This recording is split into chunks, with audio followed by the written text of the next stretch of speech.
हमने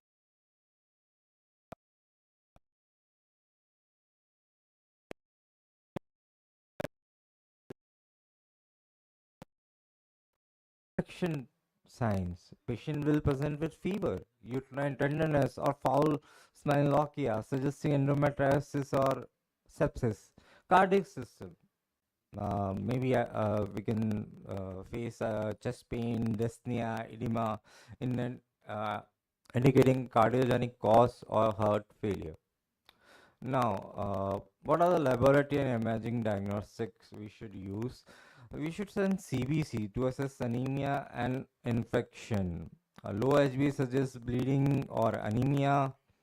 Uh, for example, if hemoglobin is examined, it indicates hemorrhagic shock. Coagulation profile. Detect DIC or coagulopathy. We will see it very common.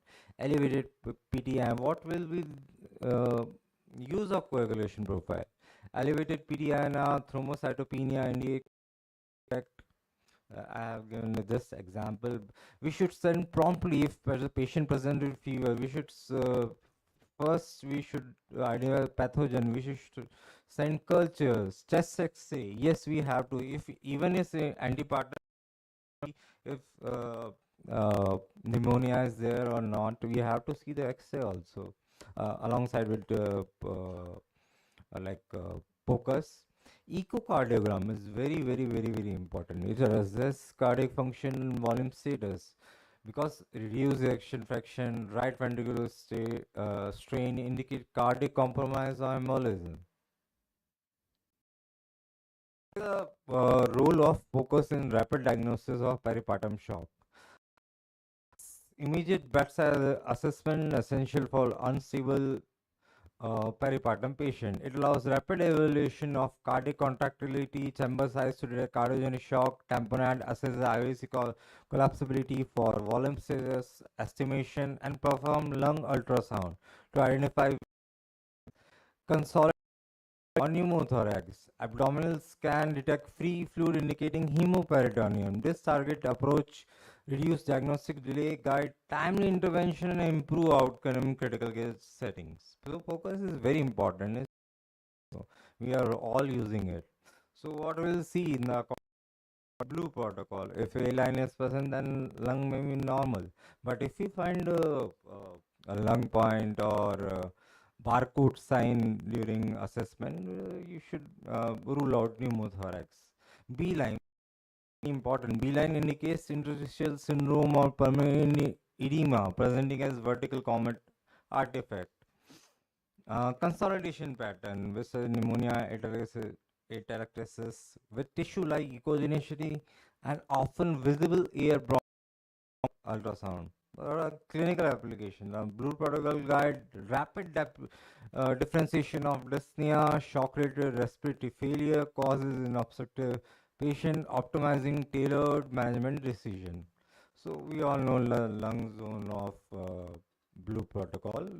I had to skip that point. Now applying the false protocol for fluid responsiveness in peripartum shock. So we have to apply many things while managing peripartum shock.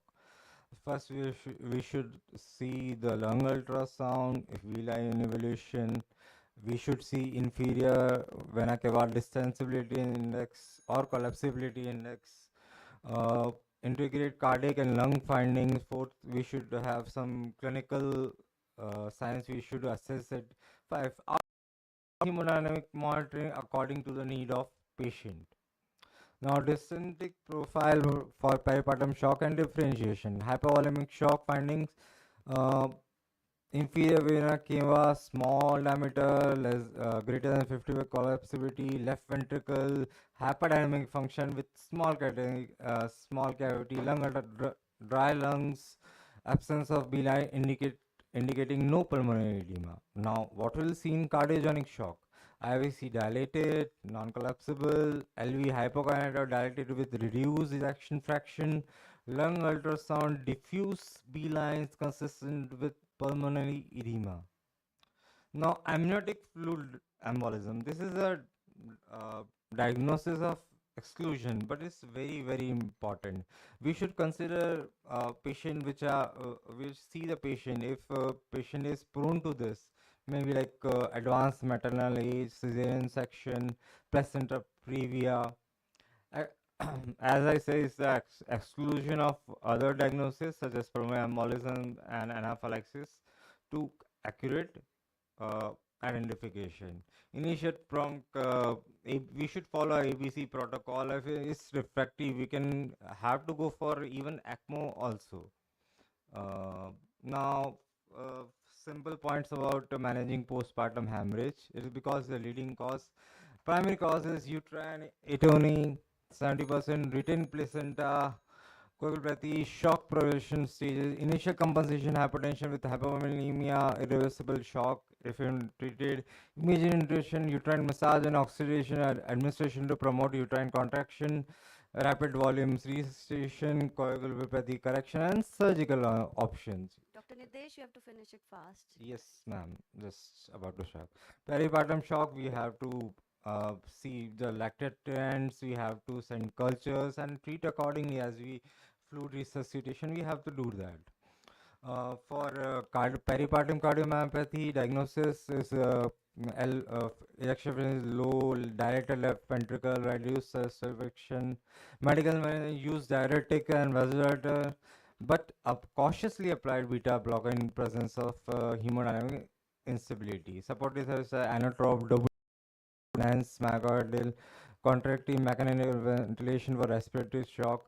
If it's not manageable, we have to go for ECMO. Early recognition is important. Now, to already told pulmonary embolism diagnosis, we have to see the RV is dilated or not. What are the pressures? We can see in same we will rule out amniotic fluid embolism. Clinical signs, we will see elevated jugular venous pressure. Cardiac tamponade, we will see muffled heart sound. Urgent treatment is anticoagulation uh, immediately unless contraindication exists. Thrombolytic therapy reserved for massive pulmonary shock. Surgical or catheter-directed embolectomy considered if thrombolysis is contraindicated. Supporting ICU including vasopressor and mechanical ventilation. So, last few slides, initial assessment, use POCUS, find the shock etiology, send laboratory cognitive testing, and ongoing monitoring and escalation. This is the way Dr. we. Nidesh, please be fast. Okay, sure. So, we balancing efficacy and safety, fluid type, initiate with isotonic crystalloid included blood products per massive per transfusion protocol, restore circulatory volume by avoiding pulmonary edema and cardiac overload, increase risk are increased pulmonary capillary permeability in pregnancy, elevates fluid overload risk and demands vigilant monitoring. We can use POCUS for this and management restrict fluid administration and prioritize vasoactive agent for hemodynamic support. Now we can use no. Maybe you can give your concluding remarks. Yeah, sure. So according to ACOG 2024, we should it incorporates the focus in this, and SCCM 2023 adequates balanced crystalloid over saline for volume resuscitation, earlier vasopressor use and strict sepsis, bundle adherence, WHO 2000 prioritize assess uretronic transdynamic accessibility 3 hours of postpartum hemorrhage. So blue protocol can be used as navigational map to find out what are things and empowering rapid diagnosis in peripartum care. It's just like GPS. We have to find it quick and fast.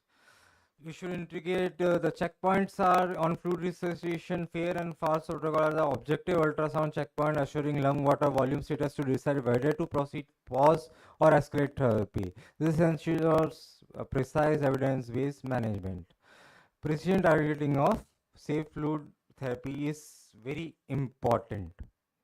So all this is summarizes always early focus, shorten the diagnosis time, improve hemodynamic, always consider multiple concurrent etiologies, monitor coagulation profile vigilant to prevent catastrophic hemorrhage, recognize altered physiology, avoid excessive fluid.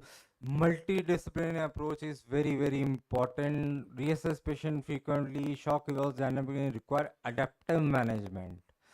And the last slide, we should develop a multidisciplinary training program focusing on focus skills and shock protocol familiarity, implement standardized care bundles aligned with current guidelines available in institutional resources. Use simulation. Nowadays, simulation is very important to how to manage, to train the students about how to manage massive postpartum hemorrhage and amniotic fluid management. Incorporate electronic health record prompts and checklists to reinforce timely protocol adherence. Conduct regular audit and feedback. Encourage continuous education, evidence, emerging evidence, and guide updates related to peripartum. Foster a culture and protocol-driven management through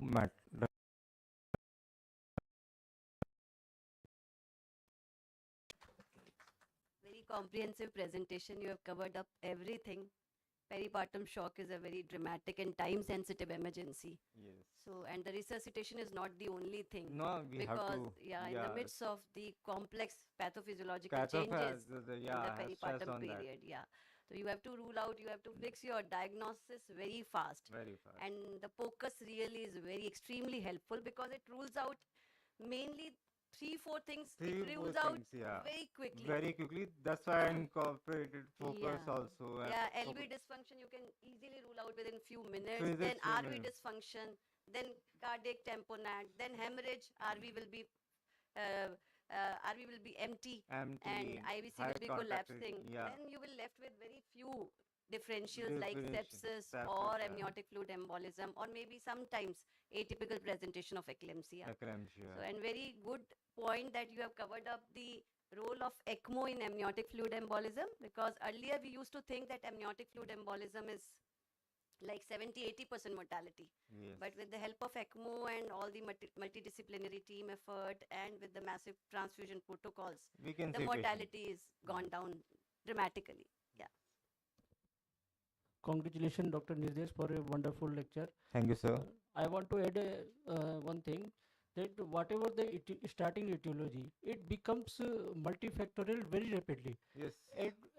At the starting, when peripartum hemorrhage occurs, we will give fluid and blood. Blood products. And after 2-3 hours, we do echo, and we just see LV ejection fraction is just 20-30%. Yes. It So, can be multifactorial. yes. Yes, And that's why I said. sepsis is a very accounting the biggest part. Yes, you see, we have to see lactate and if fever is present. History is also very important. We Yeah. have to find out the source. That's it. Thank you. Thank you. Okay, thank you everyone. Thank you, Dr. Nidesh. I would like to invite our second speaker for today, morning session, Dr. Sadiq Mohammed. Dr. Sadiq Mohammed is here. Yeah, he is presenting on the hope in the ICU, challenging the oncocritical care myth. Thank you. Good morning, chairs. At the outset, I would like to extend my sincere thanks to the organizing committee for having me here. I have been assigned the topic hope in the ICU, challenging the oncocritical care myth. So in next 12 to 13 minutes, I would like to cover one most common myth about the oncocritical care. So greetings from AIIMS Jodhpur, where I am working. For this particular presentation, I have no conflict of interest. So now start with a small an audience poll. So how many of you do believe that acutely ill patients with metastatic cancer should receive ICU care? So that's good. It's a good number. That's at least 50% of audience. They think that even a patient's oncocritical care patients with metastatic cancer should receive the ICU care.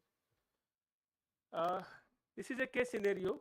A 28-year-old male diagnosed a case of testicular carcinoma, present to the emergency department with breathlessness. The chest X-ray done in the ED was suggestive of multiple well-defined nodular opacities in bilateral lung fields, and he was receiving oxygen through NRBM at 15 liter per minute with an oxygen saturation of 88%. So do you consider him for ICU transfer at this point of time? So X-ray was suggestive of diffuse nodularity, and possibly it is due to the lung mets. So how many of you do consider that he is a candidate for palliative care and should not be admitted in ICU?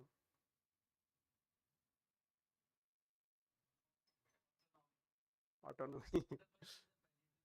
So the second is he should be admitted in ICU on humanitarian ground because he is a young patient.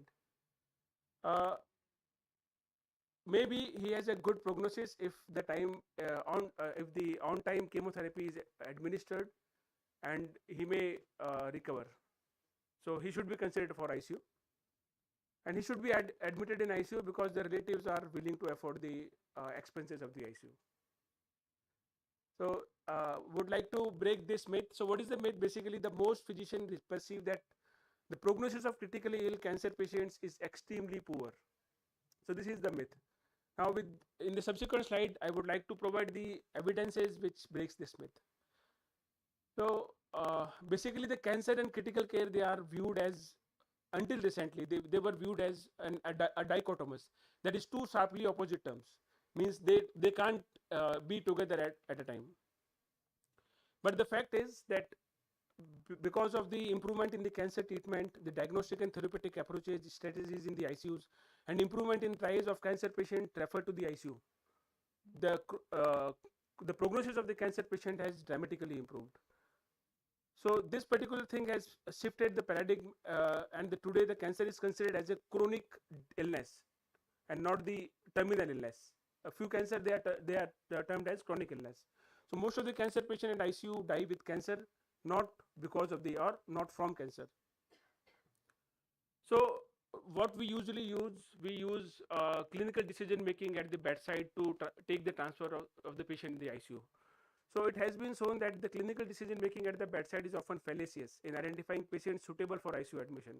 In a study conducted in 2005, it was seen that 26% of the cancer patients who were considered too sick to benefit from ICU, they have mortality, while 42%, 42.5% of the patients who were considered too well for ICU admission, they had mortality. So the mortality was more in patients who were found to be well for ICU admission. Now, commonly we use prognostic scores to predict the outcome of the critically ill patients. So most common routinely used prognostic scoring system are Apache 2 or 3, SAPS, mortality probability model. They are okay with the patients, general critical care patients, but they cannot be applied in patients who are having the cancer. Specific cancer scoring system has also been tried, but they are also not having any a good specificity and sensitivity of predicting the outcome in cancer patients. So till now there is no well-defined prognostic scoring system for assessment of the outcome of the critically ill patients. Now, underlying malignancy. So whenever we consider the patient for ICU admission, we always take into consideration the prognosis of the underlying malignancy, and second, your acute illness, which is also affecting the outcome of the patient. So these two things should be considered separately, and not only the prognosis of the malignancy. So in a series, neither ICU nor in-hospital mortality was correlated with long-term mortality. So, but they have found that there was a strong correlation between the acute illness and organ dysfunction. So if the patient is having the organ dysfunction, then the mortality may be high. Now this is another important thing which we usually face in cancer patient, that is the neutropenia. So not the neutropenia, that is the absolute neutrophil count, and not the duration of the neutropenia is having any effect on the prognosis of cancer patient. Now patients with hematopoietic stem cell transplantation. So these patients various studies, it has been found that these patients have more than 85 to 90% of mortality if they are taking in the ICU. So what the earlier studies have done, they have analyzed the pooled data of both the allogenic hematopoietic stem cell transplant as well as the autologous hematopoietic stem cell transplantation. So when we consider them separately, then it has been found that patients who are undergoing autologous hematopoietic transplantation should be considered and managed in ICU as patients with hematologic malignancies with chemotherapy. So they have good prognosis. Even the patients who are having the allogenic hematopoietic stem cell transplantation, they should be considered for ICU transfer earlier after the transplant. So within 30 days after transplant, if they are having any problem, then they should be considered for ICU. After that, they are not a candidate for ICU admission. Now, chemotherapy in ICU, many patients, they are presenting with a newly diagnosed malignancy and acute life-threatening complications requiring ICU admission. So for them, the most common diagnoses are pulmonary leukemic infiltrate, CNS involvement, bulky mediastinal tumors, hemophagocytosis, tumor lysis syndrome. So these are the common problem with which they admit in the ICU with the new diagnosis of the cancer and acute illness.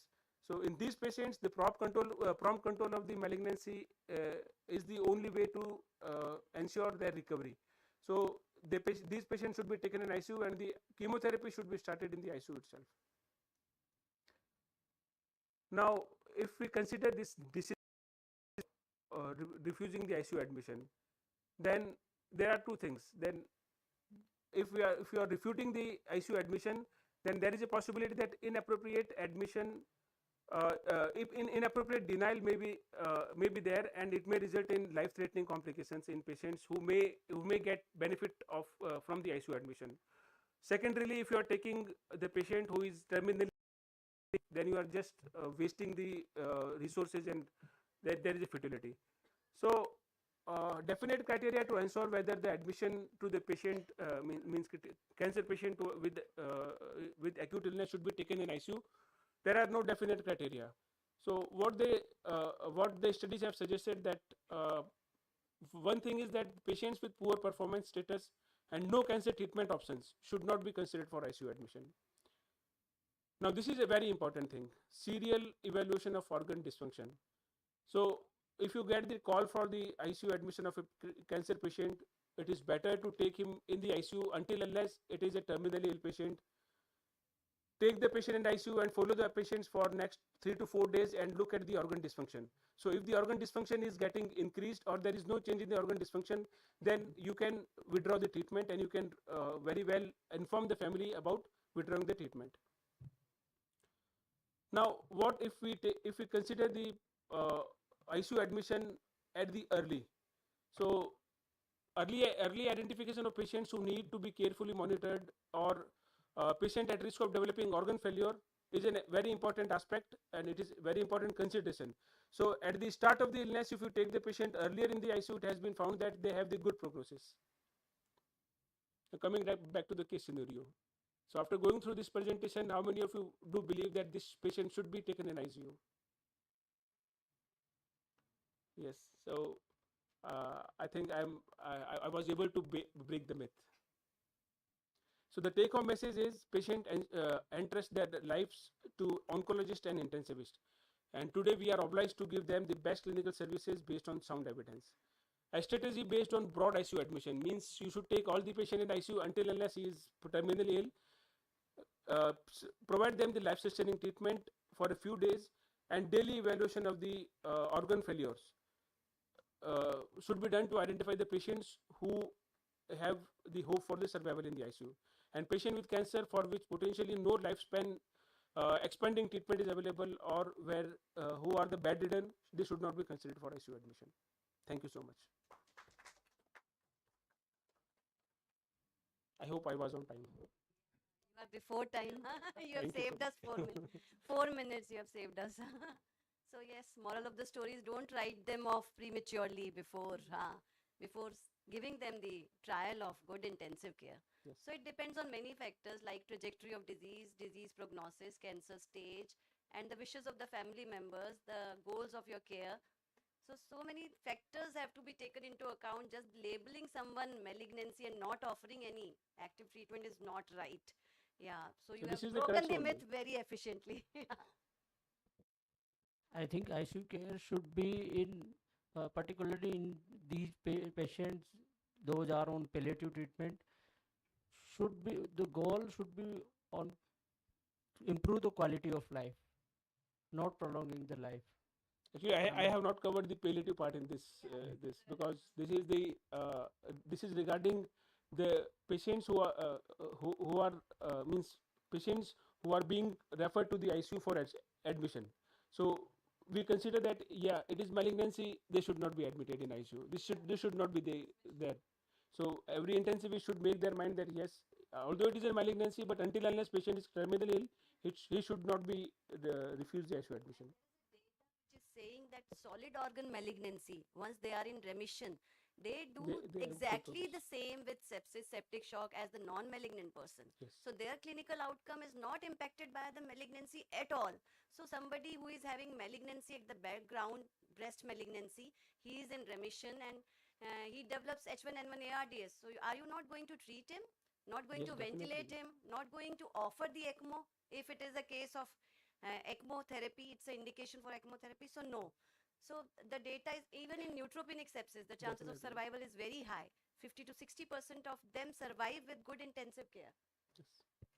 One thing I want to do, for example, for the critical palliative care, I think the palliative care starts when the diagnosis becomes. Definitely. So Definitely. even the patient was on the OPD basis or we are admitting in the ICU, so palliative care starts from the day one when the diagnosis of malignancy, such type of Yes, disease yes, comes. agreed. They go Okay, together. go hand in hand. And second, one thing I want to ask from that is very practical one. Actually, very much of the burden is created by the patient and their attendants. So if we want to admit a such type of patient who is having the good prognosis, so then how to मतलब counsel them, how to, that is really very much difficult. या तो उनकी सोच होती है कि cancer हो गया तो छोड़ो, और या फिर वो they must too much of possessive. So what is your way, your perspective to counsel them, how to counsel them such type of patients? So we need to tell them very well that both the things, means the cancer as well as the acute illness which the patient right now is having, both have its own effect influence on the mortality of the patient. So uh, the team of the doctors, the oncologist, the intensivist.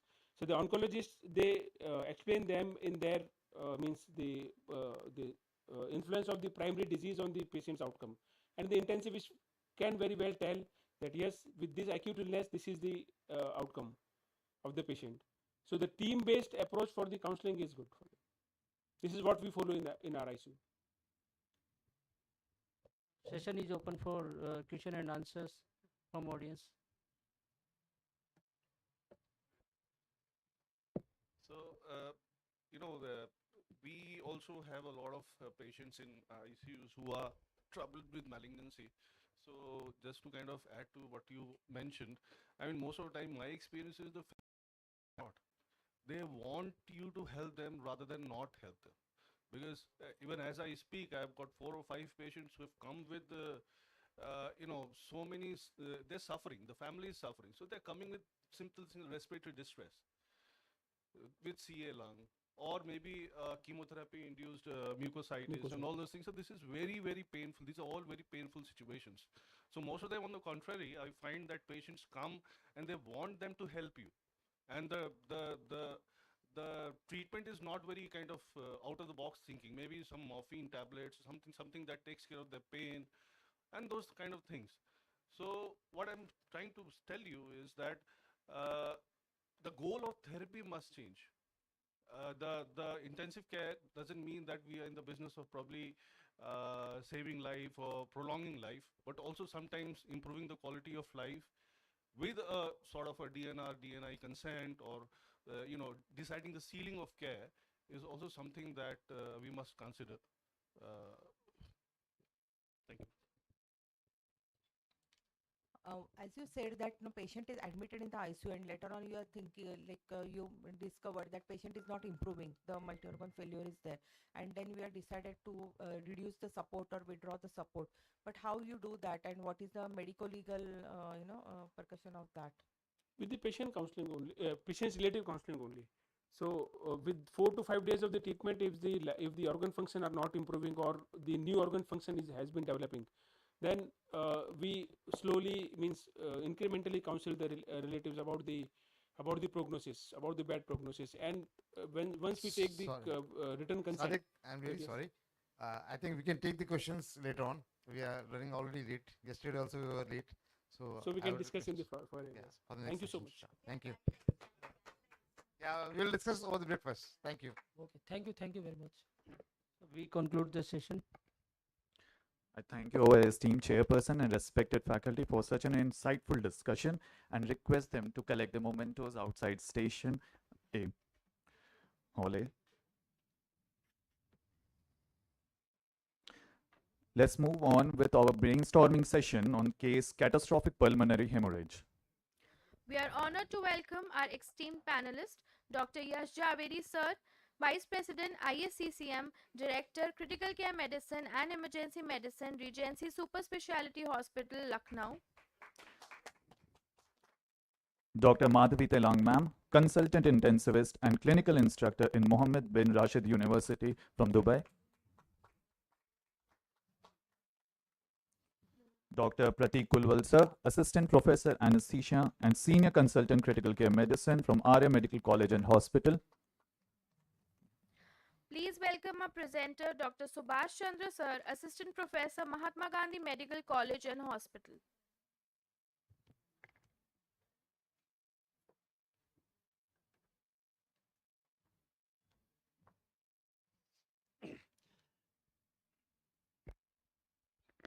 Good morning, everyone, and a very warm welcome to today's panel discussion. I am Dr. Subhash Chandra. It's my privilege to moderate this important academic session on catastrophic pulmonary hemorrhage. We are fortunate to have with us a very distinguished panel of experts who bring extensive experience and insight on this subject. So, without further delay, let's begin the discussion. A 52-year-old female with no history of any comorbidity presented with complaints of low-grade fever and non-productive cough since 5 days, mild hemoptysis and exertional dyspnea since 2 days. There was no history of chest pain, wheezing, orthopnea, PND, and palpitation. On examination, the patient was febrile, tachycardic, tachypneic, maintaining a saturation of 92% on 4 liters of oxygen via nasal prongs. ABG shows a high anion gap metabolic acidosis with hypoxemia and raised lactate. Laboratory investigation revealed a hemoglobin of 6.1 gram, serum creatinine of 5.5 milligram per deciliter, of 180 milligram, and inflammatory markers including CRP and ESR were raised. Coagulation profile and 2D echo findings were within the normal limits. Chest X-ray shows bilateral diffuse alveolar infiltrates predominantly in mid and lower zones. So to summarize, a 52-year-old female presented with low-grade fever, non-productive cough, mild hemoptysis and exertional dyspnea. She was febrile, tachycardic, tachypneic with mild oxygen requirement. ABG showed metabolic acidosis with hypoxemia with raised lactate. So my first question to Yes Javeri sir. Sir, what could be the differential diagnosis for this patient and initial management? Thank you. The list of differentials will be long. We have to differentiate between the infective causes and the inflammatory causes per se. Infections are always in our differentials, even if it could be a straightforward case of autoimmune disease, but we have to always rule in or rule out infections. To rule out infections is more important in this because we will be utilizing some immunosuppressants later on. In this case, we'll start with severe community acquired pneumonia as the first differentials, with sepsis with the second differential because it could be just AKI. It could be other pneumonias, atypical pneumonias, viral pneumonia, hemorrhagic pneumonia, staphylococcal, Klebsiella. The history is short, so the chances of fungal pneumonias or aspergillosis are quite rare because just a 5 days history. Apart from this, it could be various autoimmune disease or connective tissue disorders, SLE, rheumatoid. This will be the list of differentials commonly. Apart from this, tropical diseases can never be ruled out. One of the common differentials will be malaria, dengue, leptospirosis. There is no significant travel history, so hemorrhagic pneumonia as rarer breed is out in this particular case, but otherwise if there is a significant travel history we have to look for that. There is no history of any anticoagulants, so we will again rule out any medication related bleeding, alveolar hemorrhage in this particular case. So these would be my common differentials. TB I must have said, I believe. TB is top on the list. Thank you, sir. So very rightly mentioned by sir regarding the differential diagnosis. These are the differentials. So initial management, patient was started on HFNC support with the FiO2 requirement of 50% with the flow of 50 liter per minute. 2 wide bore IV cannula secured and resuscitated with valence dystoloids. 1 unit PRBC transfused. Nephrology opinion was taken for evaluation and further management of renal involvement. Broad spectrum antibiotics started after initial workup, infection workup, which includes blood culture, urine, routine microscopy, and urine culture. Patient remains hemodynamically stable, maintaining saturation on HFNC. So my next question to yes, Javed sir. Sir, what more investigation would you recommend at this stage to further evaluate the disease? Baseline investigations in this case would have been CBC, LFT, RFT we have already done, PTINR and other coagulation parameters. We'll do a procalcitonin, we'll do autoimmune workup, ANA, dsDNA, anti-GBM, anti-phospholipid antibody, CRP. So autoimmune workup will be done, HRCT will be done, echo we must have done, and then the differentials, MS and MR looking at our epidemiology. Although the cases have declined or we are not seeing MS, MR more leading to hemoptysis, but if you go to government setup, still we have some frequency. Echo would be one, ultrasound would be one. So this would be my different line of investigation for this particular case. There is rise in creatinine, so I would not do a CT angiography at this point. HRCT chest would be one choice. Thank you, sir. So as rightly mentioned by sir, we proceeded with autoimmune profile and HRCT for further evaluation. We sent the autoimmune profile, which includes ANCA profile, anti-GBM antibodies, anti-nuclear, anti-DS, DNA, complement levels like C3, C4, and antiphospholipidemia. HRCT showed bilateral symmetrical ground glass opacities, predominantly in the central and perihilar regions, with relative sparing of subpleural regions. On day 2, patient is dull, drowsy, and confused, desaturating to 85% on HFNC, FiO2 requirement of 80% with the flow of 60 liter per minute, sudden bout of hemoptysis. Chest X-ray showed worsening bilateral opacities as compared to day 1. So we secured the airway, mechanical ventilation initiated with low tidal volume with the FiO2 requirement of 0.4, 2 unit PRBC transfused, low dose vasopressor support initiated. So I would like to ask Dr. Pratik, how would you proceed further in terms of bronchoscopy? When should we plan for bronchoscopy and how is sequential BAL is performed?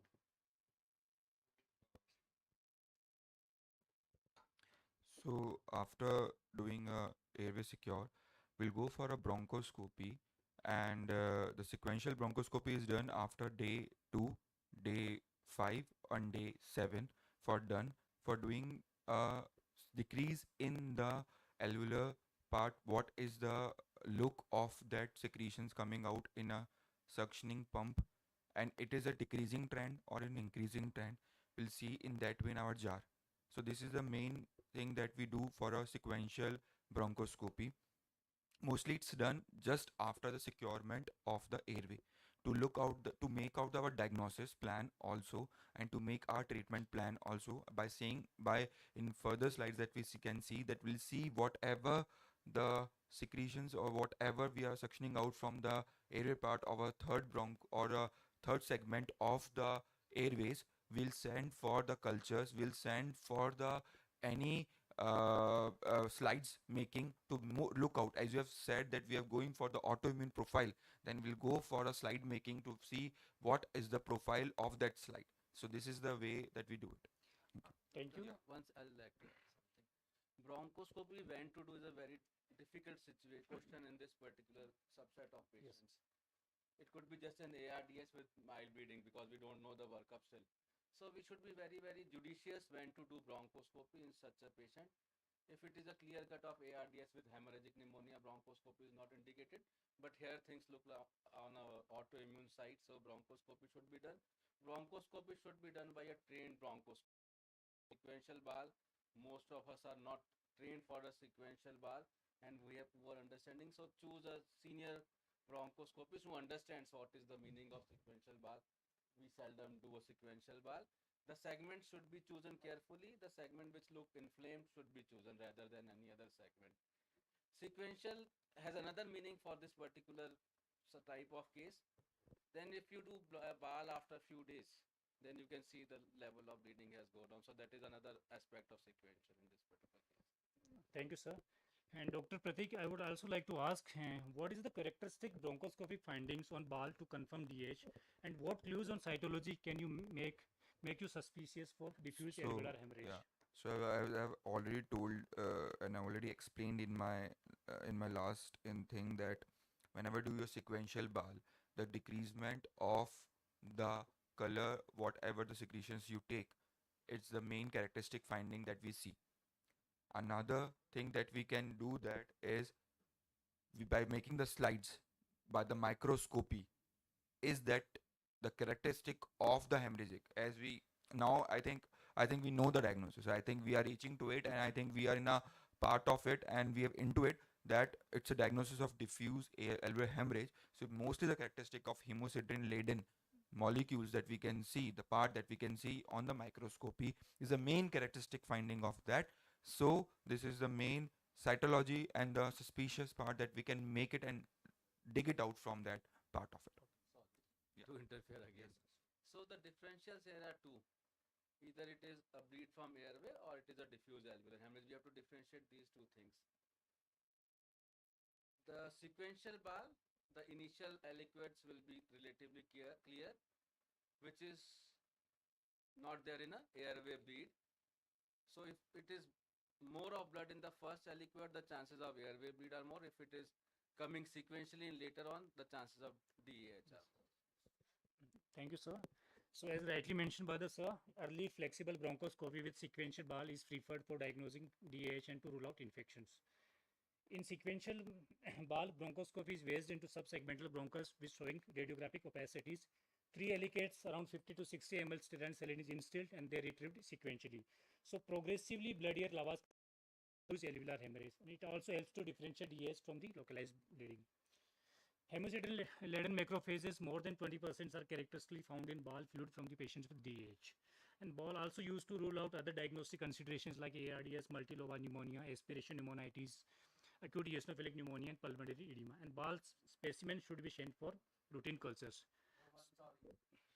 ARDS BAL is not required, and we should not do BAL for ARDS unless we have some other diagnosis which is strong on our suspicion list. Okay. Okay, otherwise ARDS per se we should not be wrong. It's always a diagnosis of exclusion. So never do, as sir said, in ARDS never required until unless your oxygen saturation is going very progressively down and you need to do it. Till that time we should avoid it. And then also unless there is a differential diagnosis, we want to buy in. Is it TB or autoimmune or some ARDS? So BAL was performed and it revealed a progressively bloody return, as we can see. Compare the tube 1 with tube 3, and the BAL sample was positive for hemosiderin-laden macrophages. So following confirmation of DAH on BAL, I would like to ask Madhvi ma'am, what should be the optimal immediate management regarding steroid use? Actually, now we know that there is a multi-organ failure. The kidneys are also affected, and the creatinine is rising. We are almost obvious that diagnosis is diffuse alveolar hemorrhage, and mostly we are heading towards autoimmune. So steroid is the first line of treatment, and immunosuppression. Nowadays, they are thinking of activated factor 7 also, but still it is under research. So the steroid is the most important, and loading dose of steroid, and that is induction therapy. Yeah. Thank you. Point here again I will try to make. See, this is not what we do day in and out. So we must involve a rheumatologist, oblique immunologist, a nephrologist, and a senior pulmonologist who understands this. Not all pulmonologists will understand. So always call them, because it could be anything ultimately. It could be leptospirosis also. Now the diagnosis is clear, but still involve them.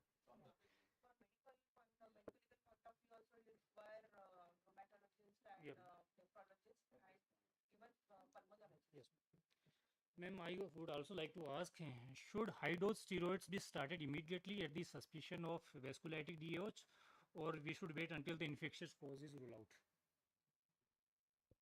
Because it is life threatening and organ threatening, so high dose steroid can be given, but nowadays they are saying like low dose steroid also have the similar efficacy. Yes. So we can go with the low dose steroid but therapy. Oh, thank you, ma'am. as as mentioned by the ma'am, pulse dose steroid, that is methylprednisolone, 1 gram per day for 3 to 5 days, followed by gradual tapering over 4 weeks, is the first line therapy to control active alveolar bleeding. Then maintenance dose can be given in a dose of 5 to 15 milligram per day for 6 months to prevent relapse, along with other immunosuppressive therapy. So as per the evidence, according to European Alliance of Association for Rheumatology, current recommendation is for new onset organ or life-threatening ANCA-associated vasculitis. We usually start with glucocorticoids along with either cyclophosphamide or rituximab for remission. On the other hand, for non-organ threatening disease, we can use less intensive approach, that is combination of glucocorticoids with either methotrexate or mycophenolate mofetil. On day 3, there was drop in urine output, nephrology opinion for hemodialysis was taken, rheumatology opinion taken. Patient was started on pulse steroid therapy with antibiotic coverage, 1 gram methylprednisolone for IV for 3 days. On day P ANCA came positive with a titer of around 1 raised to 160. Day 3 of pulse steroid therapy extended to 5 days. FI2 requirement gradually decreased, vasopressors tapered off, cultures are sterile, and second session of slate was done. So in view of P ANCA associated vasculitis with pulmonary renal syndrome and DH, our working diagnosis was microscopic polyangiitis. Since this patient has evidence of renal dysfunction along with DH, I would like to ask, yes, Javeri sir, how do we proceed further in terms of need of biopsy? Is it mandatory to do a renal biopsy to make a diagnosis? In this particular case, the diagnosis is almost clearly written, so we would avoid a renal biopsy in this particular case. But otherwise, the mandate is to have a tissue diagnosis for all immunological diseases. Having said that, when you have given a steroid, the picture will be modified. So if you have to do biopsy, do it very, very early rather than late when you have immunosuppressed the patient. Yes. Sir, next question is directed to you. Sir, what is the importance to know about the crescents on renal biopsy? The number of crescents will tell you the prognosis. It can point out towards the autoimmune process of the disease and can also prognosticate the disease. So, and if there is fibrosis, then again it will be a bad prognostic sign. So thank you, sir. As rightly mentioned by sir, confident diagnosis can be made even without tissue biopsy. So whenever the diagnosis of diffuse alveolar hemorrhage is questionable even after clinical evaluation and serological testing, tissue biopsy should be entered in. And the importance of to knowing the degree of crescents, patients with more than 80% glomeruli with circumferential crescents may not respond to treatment. That means these patients basically they require very aggressive therapy, they have poor prognosis, and there is higher risk of progression to chronic kidney disease. So this is a stepwise approach from clinical suspicion and serological to confirmation by renal biopsy, which remains the gold standard for diagnosing ANCA vasculitis. Day 6, we proceeded with renal biopsy suggestive of intraglomerular fibrosis in globally sclerosed glomeruli, most likely vasculitis. This flowchart basically shows the diagnostic approach in a patient who presents with hemoptysis, alveolar infiltrates, and anemia. We confirm the DH, rule out infections, look for immune markers, and if kidney is involved, proceed with renal biopsy for definitive diagnosis. On day 7, there was a sudden deterioration in hemodynamics. ET sections reveals bloody secretions. Oliguria persisted, so slate was done. NAV with tranexamic acid added, vasopressor support initiated, high FI2 requirement, 2 PRBC transfused. So I would like to ask Dr. Pratik, what is the role of tranexamic acid in DH? Which route should we use, IV or inhalational route? If it is causing any severe bleeding, then a role of IV can be useful, but the inhalational will be the best effort in case of patients, because the tropical use of tranexamic acid during the alveolar hemorrhage will cause a subordinate decrease in a bleeding part.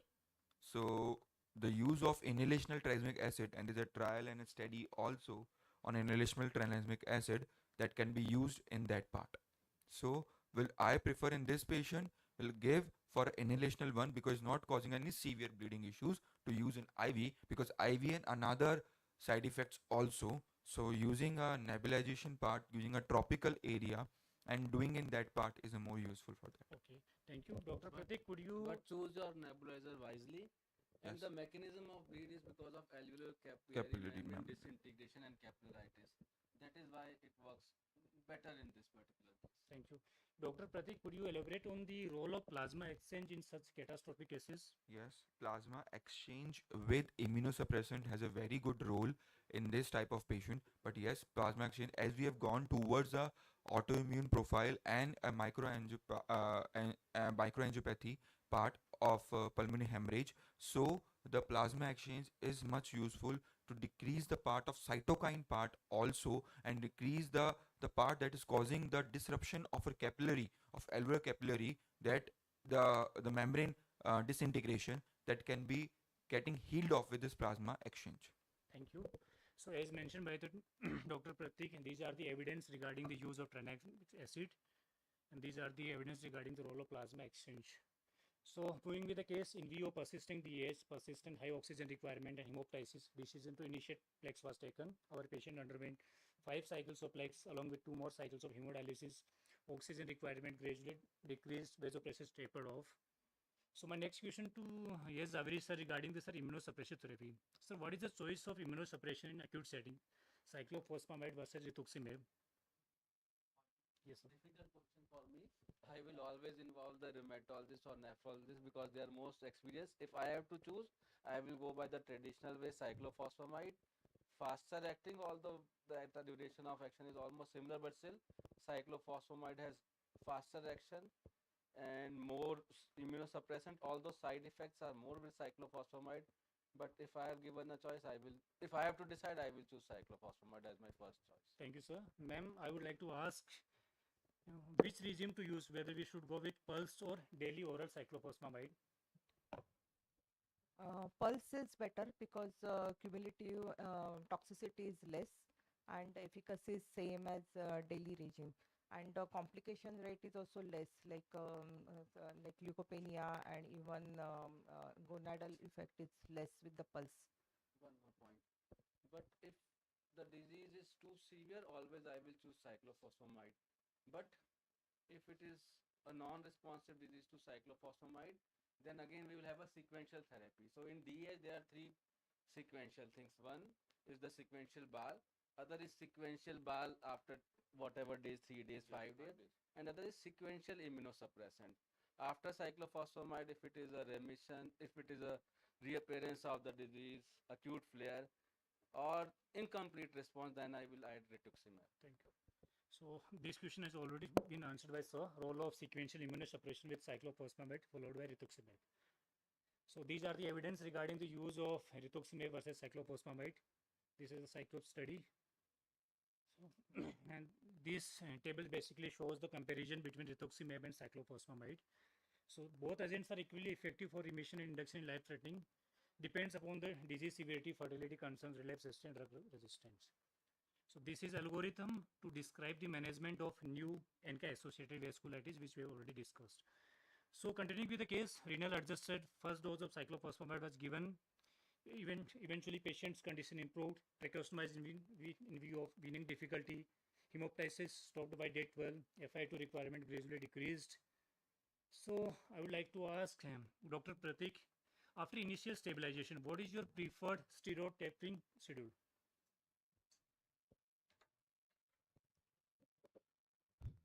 So first, after giving till 5 days of pulse steroid dose, we'll go for a tapering of 15 milligram per day, or whatever dosing that you have to give for 4 weeks or 6 weeks. I think this is the regimen for because as the sir has said, I'll involve the rheumatologist first, because taking a multimodal approach is the best way to safeguard your critical care, and preferring the respect of that also, and giving a subordinate treatment of to that patient. So I'll think this is the way that we go with the conclusion of the rheumatologist, whatever dosing he prescribed after the pulse steroid, whatever the sequential till 4 weeks or till he discharged from the ICU or from the ward after shifting from the ICU to the ward to the home, then what is the decrease of dosing after consult with the rheumatologist. This is my preferred. Not going towards my putting my thoughts process is will not work. Giving a collaborative process will work more. Very rightly mentioned. So the patient was started on oral prednisolone in a dose of 30 milligram per day, to be tapered to 5 milligram per day at the end of 6 months, and along with azathioprine 100 milligram per day.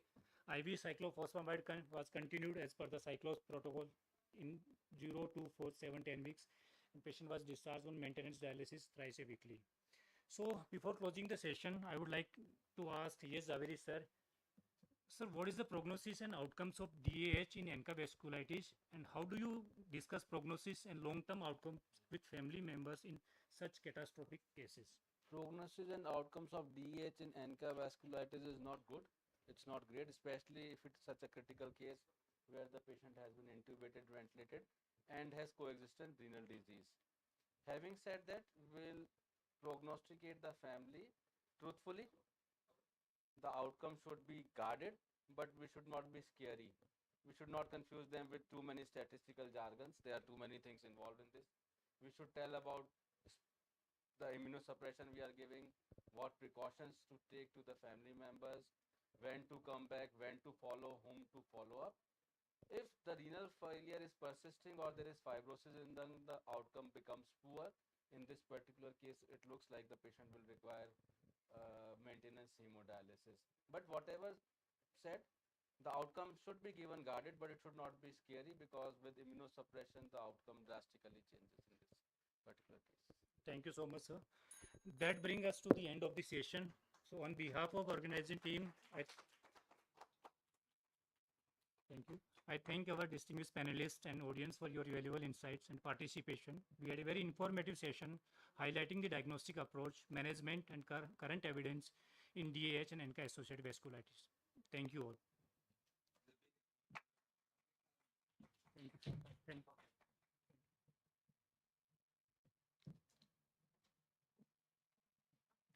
Thank you so much, sir. That was indeed an enriching session. I would request you all to please collect your memento from the memento station. Let's now move on to the plenary session, a segment that brings together some of the most crucial and widely discussed topics in critical care. It's an honor to invite our respected chairperson, Dr. B.K. Malpani, sir, HOD, Internal Medicine, Durlabji Hospital, Jaipur. Dr. Mukesh Sarna, sir, Senior Professor, Internal Medicine from Mahatma Gandhi Hospital, Jaipur. Dr. Vipul Khandelwal, sir, Director and HOD, Internal Medicine, Apex Hospital. Dr. Deepak Yaduvanshi, sir, Senior Consultant, Respiratory Medicine and Medical Director at Manipal Hospital, Jaipur. Dr. Atul Purohit, sir, Director, Anesthesiology at C.K. Birla Hospital, Jaipur.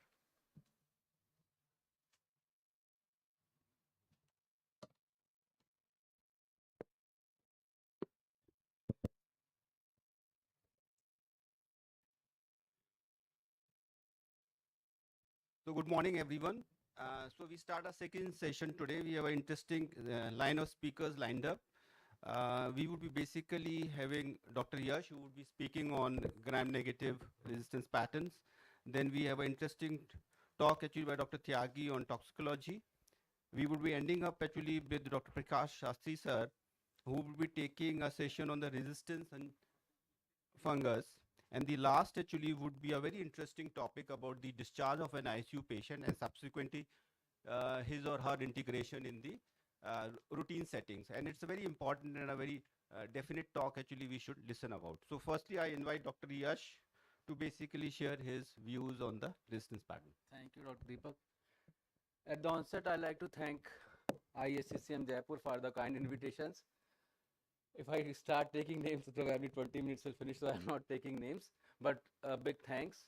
And respected chairpersons and the scientific committee, especially Dr. Kishore, he has chosen a difficult topic for me.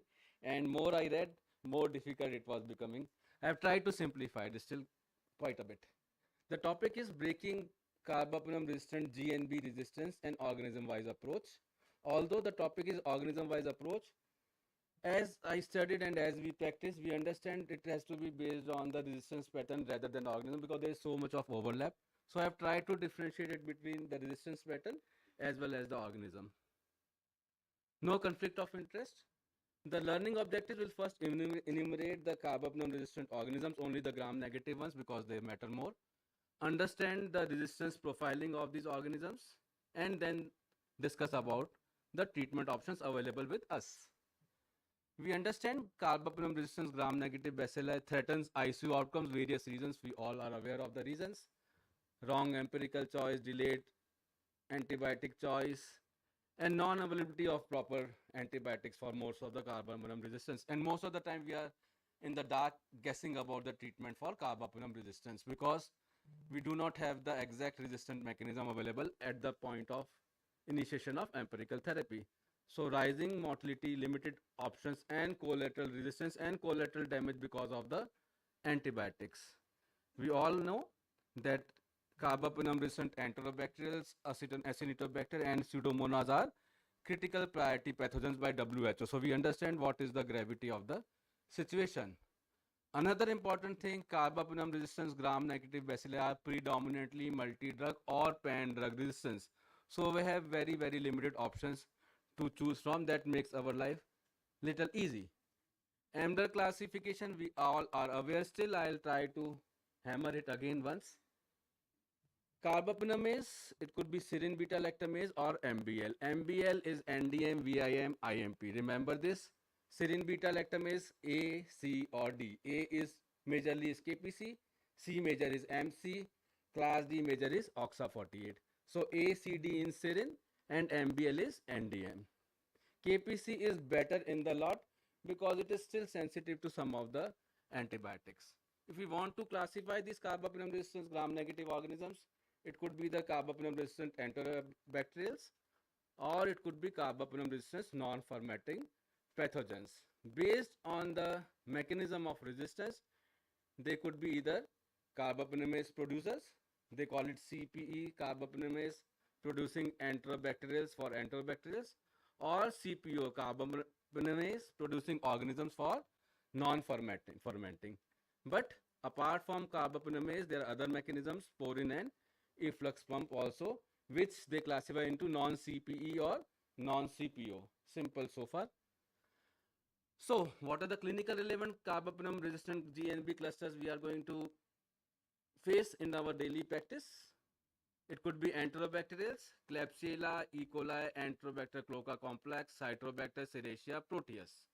Or it could be non-fermenters, PAS, Pseudomonas, Acinetobacter, Stenotrophomonas. So this is it. On the right side, you have the non-fermenters. On the left side, you have the CREs. But there are some rare or emerging CROs also. Burkholderia, Elizabeth Kingia, Chrysobacterium or Aromonas. And we have to differentiate for these, are they colonizers or they the infective agents, especially if we isolate them. Another major understanding which we have to build, it is not only the hospital or ICU isolates which are carbapenem resistance, we are seeing a lot of carbapenem resistance in the community also. In the community, enterobacterials is 5 to 15%. Generally, it could be higher. Hospital wards, enterobacterials 18 to 30% carbapenem resistance. Again, it could be much higher. ICU or hospital ICU isolates, if we talk about Acinetobacter, 70 to 90% carbapenem resistance. CRE also, it is roughly 50 to 60% of them are carbapenem resistance. We have to be aware that CRE colonization has very high prevalence, so we must differentiate between colonization and infection while we start treating these organisms. So do not treat colonizers, do not treat organism, treat the patient, not even the infection. The mechanistic map, carbapenemase producers are plasmid mediated, KPC, okay. KPC, NDM, OXA, VIM, IMP. It also could be efflux pump overexpression, loss of or alteration of porins. The bigger challenge in India is combination of beta lactamase and porin loss. And another big challenge is co-production of MBL and MC. So these makes matter worse. the understanding goes downhill while we have coexistent mechanism of resistance. So we must profile the resistance. We can do this subjectively. Whenever a patient walks in, we take the history, we see what is the exposure to healthcare, what antibiotics the patient has received, then we make it in our mind, okay, this could be carbapenem resistance, which we do day in and out, or we could do objectively with various methodology which are available. But we should also diagnose with certainty. We can utilize rapid diagnostics like CARBA, RSA, MALDI-TOF, PCR panels, beta-lactamase genotyping, and various other techniques, whatever we are comfortable, we should be using. Because if we do not have targeted therapy, we cannot, if we do not have genotypic guidance on the mechanism, we cannot give targeted therapy. So we must understand the mechanism of resistance for this particular organism. This is an example of carbapenem resistant assay. It will tell you whether it is IMP, WIM, NDM, KPC, OXA48. Then you can judiciously make your choice. The report will tell you, okay, this is OXA48. This antibiotics are acting and this could be your choice. So the report is quite comprehensive if you want to utilize. But we do not have luxury of all these investigations all the time, and empirical choice we have little time to spare on. These are the guidelines from ICMR which were published recently 2024, and many of us were part of these guidelines. These were about treatment and management of carbapenem resistant organisms in India. The first thing which we have chosen is treatment options when carbapenemase testing result is not available, the common scenario. For complicated infections or hemodynamically unstable patients, polymyxin plus another agent to which organism has demonstrated susceptibility, MIC, like tigecycline, aminoglycoside, IV fosfomycin, or high dose carbapenem if MIC is less than 16. If at all you have to use high dose carbapenem, suspecting CRO, you should be very, very careful. You should not be using where you suspect carbapenemase as the mechanism of resistance. We should be using it as a continuous infusion and the highest prescribed dose, which is 2 gram TDS for meropenem, 1 gram TDS for imipenem. Ceftazidime avibactam alone if in vitro susceptibility has been demonstrated, or in combination with aztreonam if synergy testing is demonstrating zone of inhibition. So if your microbiologists are not doing zone of inhibition, push them to do it. It is not difficult. Tigecycline, intra-abdominal infection or SSTI. The second line I have decreased the font because now this concept is fading away. Do not use tigecycline for bloodstream infection. More and more ID physicians are now propagating the use in bloodstream infections also. Tigecycline I am still skeptical use for pneumonia or as a standalone agent for a life-threatening infection. If it is an SSTI or a non-complicated UTI, I might use, but not for a life-threatening infection. Polymyxins as a single agent for uncomplicated infections like UTI, any other infection for which source reduction has been done and patient is hemodynamically stable. Aminoglycosides, again the same concept as polymyxin. Sorry about the font size, but we must understand this diagram. Now, you have done your genotypic profiling, whatever mechanism you have used, whatever test you have used. Either it is KPC, ceftazidime avibactam is active. Ceftazidime is active. You can use ceftazidime monotherapy or ceftazidime avibactam or ceftazidime plus aminoglycoside. NDM, aztreonam is active, and you must be using ceftazidime aztreonam combination because ceftazidime alone is not active. Avibactam does not inhibit MBS. We all are aware of this fact. OXA48, ceftazidime partially active against OXA48, not against OXA23 or 58. So our first line of antibiotic will not be ceftazidime alone. We could be going to cefiderocol, colistin, or imipenem relebactam. If it is VIM, IMP, again, either we use ceftazidime aztreonam combination or cefiderocol. So KPC, ceftazidime avibactam, NDM, VIM, IMP, again ceftazidime aztreonam combination. OXA48 limited works for enterobacterials, not for Acinetobacter. Remember this. OXA2358 in Acinetobacter, the choices are cefiderocol, colistin, or imipenem relebactam. Imipenem is still not available. If MBL is suspected, ceftazidime aztreonam combination is to be given. Why is this guideline based on? Avibactam will inhibit class A, C, and some D enzymes, not all D enzymes, not in all organisms. MBL, NDM, VIM, IMP are not inhibited by avibactam. That is why aztreonam, which resists MBL, is combined with ceftazidime to cover all co-produced enzymes.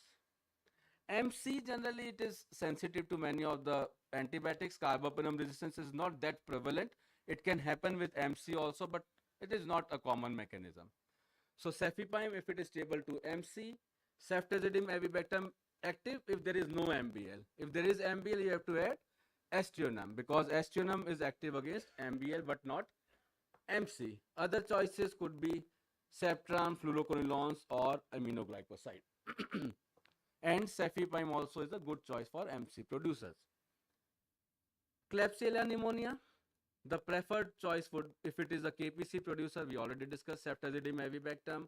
Oxa 48, you have to add aztreonam. If it is NDM, the first choice will become cefiderocol or ceftazidime, avibactam, aztreonam combination.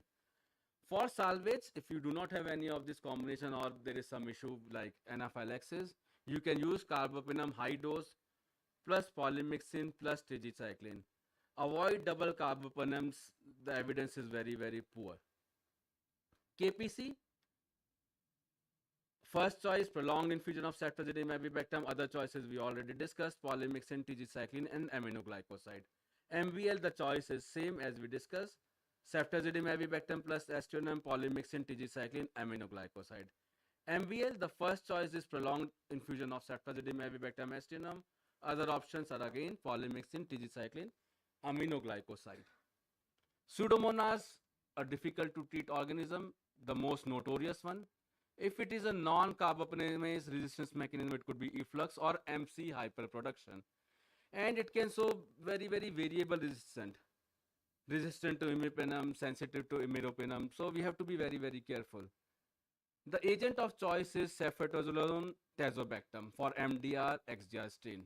Ceftazidime avibactam if ceftazolone tazobactam is resistant, but KPC Oxa 48 is positive. Cefiderocol for MBL producers. Avoid polymyxin monotherapy for pseudomonas. Remember, do not use polymyxin monotherapy. Mild or moderate infections, also try to avoid monotherapy for pseudomonas. Acinetobacter, sulbactam, duralbactam, first line if available. Sulbactam is available. Cefiderocol or high sulbactam plus polymyxin if it is not available. CRAB, carbapenem resistant Acinetobacter, high dose sulbactam 6 to 9 gram per day on its own, or as ampicillin sulbactam if susceptible, or cephalosporin sulbactam.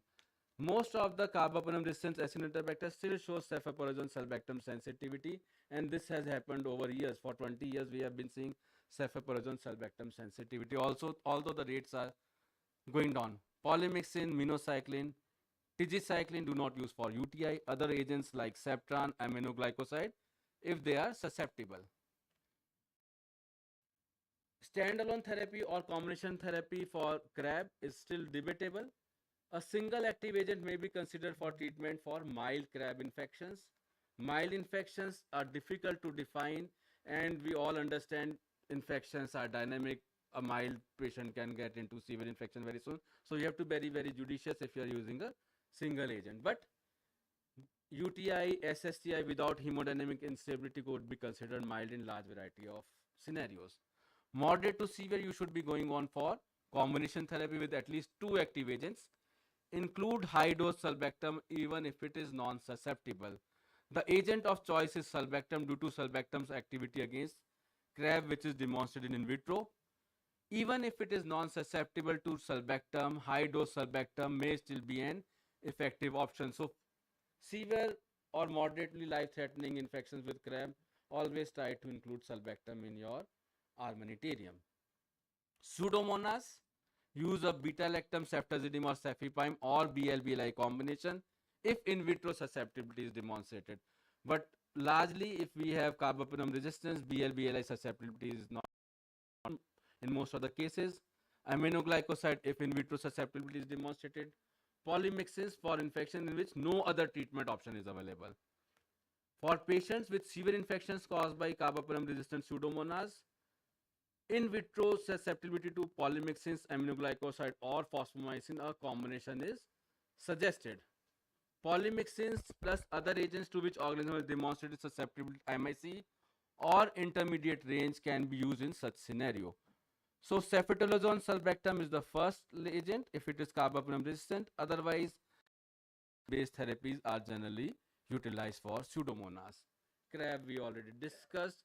High dose sulbactam 6 to 9 grams, polymyxin, minocycline, tigecycline, other agents like sulfamethoxazole, aminoglycoside if susceptible. Enterobacter, Citrobacter, Serratia. Many of the times they could be colonizers, so be careful, but at times they cause infection, especially in immunocompromised host. Usually it is MC producer, but it could be NDM also. Cefepime, if it is susceptible, even in carbapenem resistant, cefepime susceptibility could be there. Avoid low dose carbapenems, even if it is susceptible, although not in the topic, but still avoid carbapenem for MC producers. Cefiderocol or ceftazidime avibactam plus aztreonam for NDM. At the end, we have to have rational combinations and stewardship. You must look at the mechanism of resistance. Do not only treat the bug, treat the mechanism of resistance. Combine based on mechanism, not empiricism. Talk to your microbiologist. Some of the centers are lucky to have very good microbiologists, but not all centers. We should be using these newer point of care testing like CARBA, RSA, or whatever test you are comfortable with to understand the mechanism of resistance. Otherwise, we are treating carbapenem resistance largely in dark. Avoid stacking inactive beta lactam, which is a common industrial pressure nowadays. So avoid using too much of inactive beta lactam, which has poor evidence, clinical as well as study based evidence is poor. Dose optimization is must, extended or continuous infusion. Early de-escalation, therapeutic drug monitoring is utilized for some of these agents. ICU antibiogram integration with molecular data is must. The road ahead, we are looking at newer agents. Some of the trials are going on in some of our centers also, zidibactam, nasubactam, teniborbactam. Bacteriophage and immunotherapy. Bacteriophage therapy is available in few of the centers. Gurgaon, there is a center which is giving. Integrating rapid diagnostics plus stewardship and precision therapy. We are talking about individualized therapy. We are talking about precision therapy. So carbapenem resistance should also be treated individualized way, not as a thumb rule or a formula. No one can guide you except the microbiology report. There are some rare or emerging CROs, Burkholderia, Septran, minocycline, ceftazidime, Elizabeth kingia, minocycline, levofloxacin, Septran, rifampicin, Chrysobacterium, Septran, minocycline, levofloxacin, Aeromonas, cefepime, ceftazidime, fluoroquinolones, Septran. So we need to always confirm mechanism, carbapenemase type or reflux pump or whatever before choosing an agent. You cannot treat an organism unless you know the resistance pattern for that organism. Prefer targeted monotherapy if active beta lactamase is available. Beta lactam inhibitor is available. Combination therapy reserved for severe disease, high MIC, or no active agent. Avoid empirical colistin use unless epidemiology supports it. But we should not be shying away from polymyxin. Most of the Indian guidelines get our carbapenem resistance in India. They are shying away from using polymyxin even for VAP or CRBSI. So we should be very, very careful, but we must avoid using colistin empirically. Stewardship must be practiced even for carbapenem resistance. Carbapenem resistance should not give us an excuse to be non-steward in our practice. So we must understand our bug, we must understand our enzyme. We must tailor our therapy to mechanism, not the molecule. We must de-escalate early, escalate only wisely, and stewardship is the only way ahead. Thank you. Thank you, Dr. Zaveri, for sharing your wise approach for carbapenem resistant GNB resistance. Now I'd like to call Dr. Ranveer Singh Tyagi. He'll talk on first 24 hours with a toxicological patient, sailing the high tides.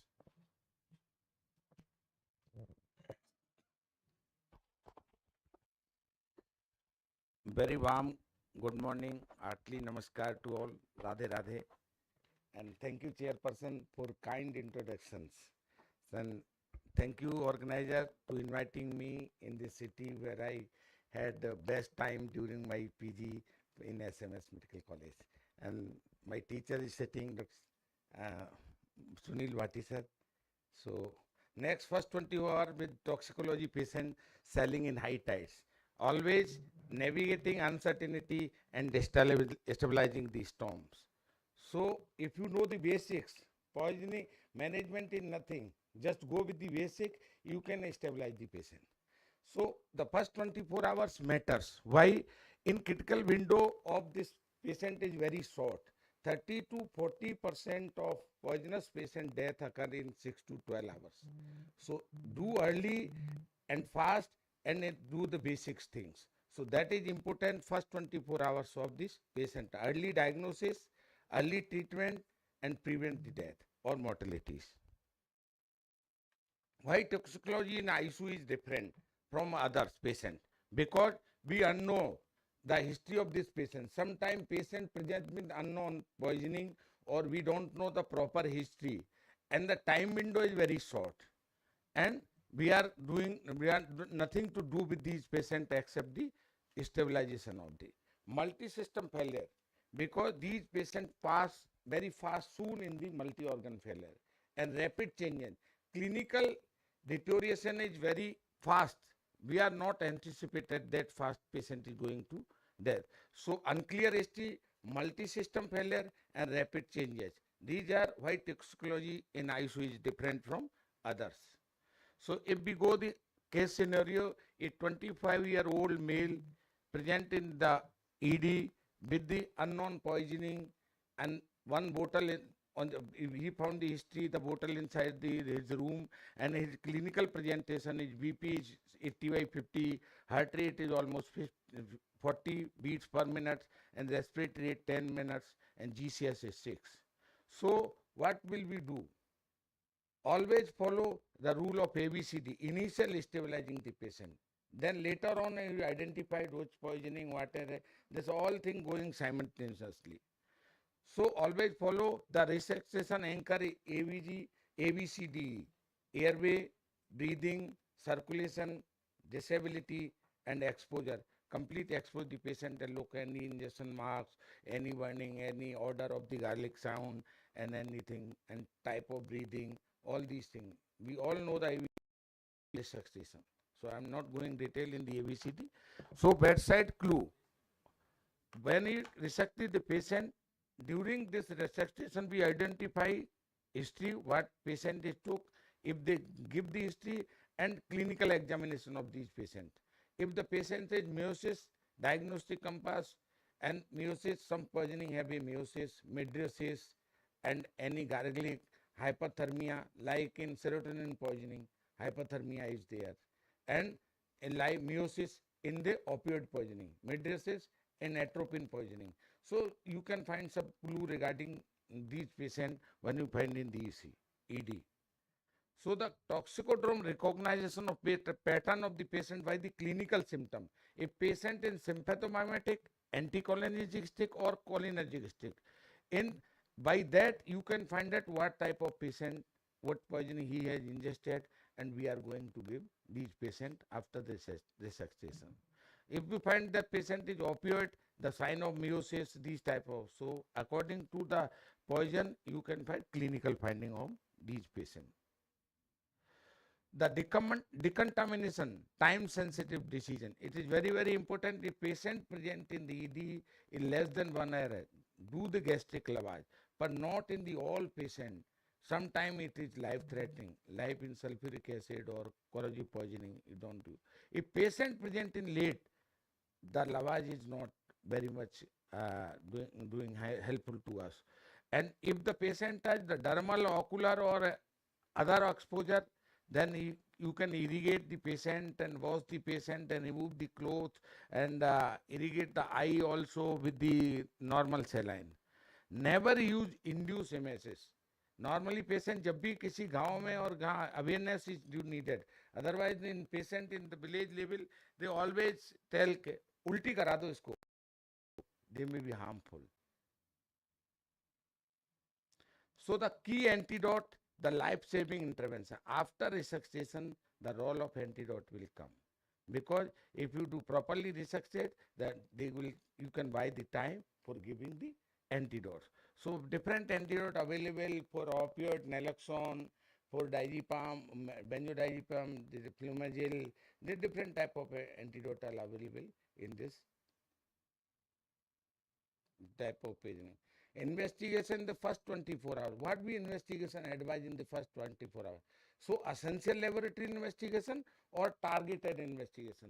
So in essential, we first do the ABG. What is the metabolic status of this patient? We do lactate marker. For that, we can assess the tissue perfusion and complete metabolic panel, electrolyte, renal function, liver, as osmolar gap or anion gap.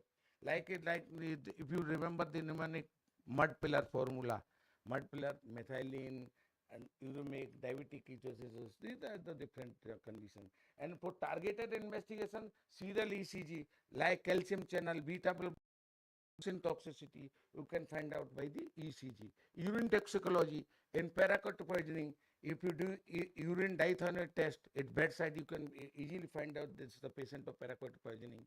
And specific drug level, paracetamol, salicylate, lithium, valproate, digoxin, theophylline, and chest X-ray by you can only for the aspiration purpose, nothing you can add.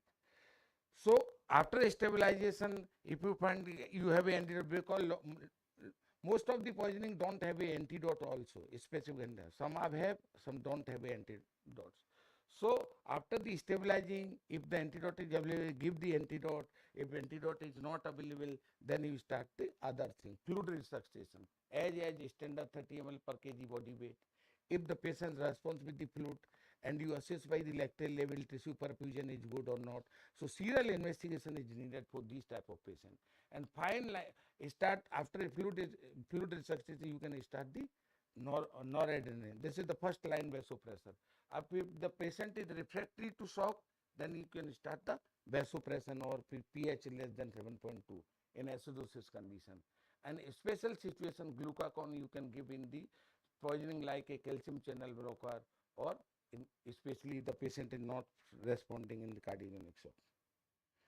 So in cardiotoxic poisoning, ECG lifeline.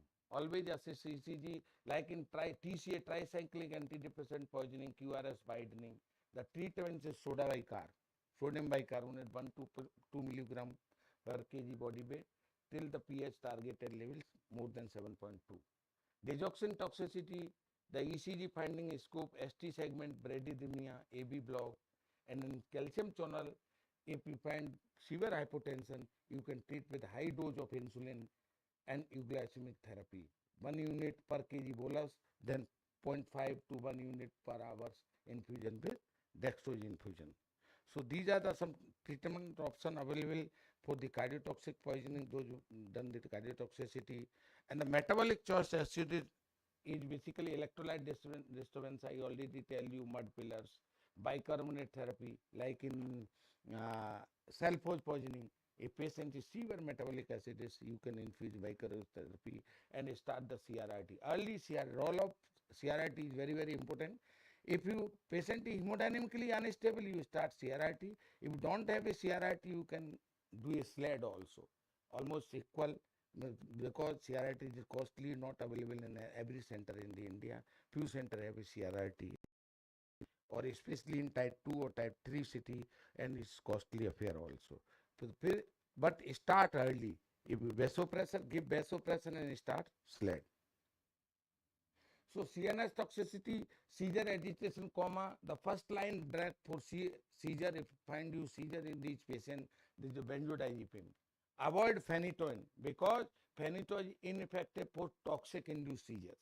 If may worsen outcome in tricyclic antidepressant cocaine or cocaine toxicity. So always remember, benzodiazepine is the first drug of choice in the seizures patient, not the phenytoin, because most of the people are using aptoin, they do. That is not the first drugs. Refractory status, you can consider propofol is a good drug. But always remember, if you are using propofol, if you open this vial, please use within 6 hours, otherwise discard, because this is good culture media for bacteria. You can harm these patients. if you are using vial more than 6 hours. So if you open, mostly 20 ml vial or 50 ml vials. And flumanagil caution is used if patient is seizure, so you do not use flumanagil, which it may be harmful to these of the patient. So air and breathing strategy, airway and breathing ventilation strategy for these type of patient is, if you have a solicited toxicity warning, avoid hyperventilation, because respiratory alkalosis compensate for metabolic acidosis. Losing this compensation can be causes catastrophic, because patient have a severe acidosis or with metabolic acidosis with respiratory alkalosis, and you are doing hyperventilation, this may be harmful to them. So adjust the physiology according to the patient condition, don't treat. Maintain physiological targets, aim of normoxia or normocopnia. Don't try to over correction of these values. And ARDS protocol, a patient pass in ARDS, always try to manage with the ARDS protocol, low tidal volume, 6 ml per kg body weight, and keep the plateau pressure less than 30. The renal replacement therapy and indication is very, very important in the poisoning, some poisoning like in sulfose poisoning, like in paraquat poisoning, or the methanol, lithium, salicylate, valproate, theophylline. These toxins have low protein binding and a small molecular size, making them amenable to remove. If you start early, the chances of recovery is very, very good in these type of patients. So role of replace therapy is very, very important. Early initiation, consider early CRRT. If the study suggests, like in paraquat poisoning, if you start the CRRT within 4 hours or 2 set of 8 hours, 2 set of CRRT in 24 hours, chances of recovery is very, very high. So modality of selection, either intermittent hemodialysis or CRRT. If patient hemodynamically stable, you can go with the intermittent hemodialysis. So intralipid therapy, role and evidence in some poisoning, those are the cardiotoxic poisoning especially. The mechanism of this, the create intravascular lipid sink that sequestered lipophilic toxin away from the target organ, especially cardiac tissue. The indication of this lipid therapy is in severe cardiotoxicity poisoning like tricyclic antidepressant, calcium channel, or last, local anesthetic systemic toxicity. It occurs sometime during the in operation theater when we are giving the regional block to the patient and accidental injection of the local anesthetic intravascularly. So in this poisoning, the dosage bolus basically 1.5 ml to per kg bolus and infusion. Complication of the intralipid therapy is basically overload and pancreatitis. So look in these complications. The temperature derangement, I already tell, hypothermia in serotonin poisoning, neuroleptic malignant syndrome, anticholinergic toxicity, and symptomatic dose. So management, active cooling, benzodiazepine for seizure, and consider dentrolium. Dentrolium now available in India. I think it's costly affair, but sometime you have a type of neuroleptic syndrome that you need for the control of this. Sometimes using succinylcholine in operation theater, the malignant hypothermia can occur, and if you have a dentrolium, you can control by this easily. Hypothermia, sedative, its cause of hypothermia is sedative, hypnotic overdose, alcohol intoxication, and environmental poisoning. So the management, external rewarming with IV fluid, avoid aggressive warning if it's severe. So these are different type of poisoning, different management, and a special population consideration in pediatric and adult age, because they have some different physiology. In pediatric consideration, a small dose, severe toxicity. Children have a low body mass, so the chances of toxicity is very high. Different metabolism, because half-life may be prolonged or shortened in these patients. Just in the elderly patient also, the polypharmacy, prolonged elimination, prolonged half-life, reduced renal function, and comorbidity condition, they can precipitate these type of patient toward the mortality. the forensic and medical legal aspect is very, very important in these of the patient.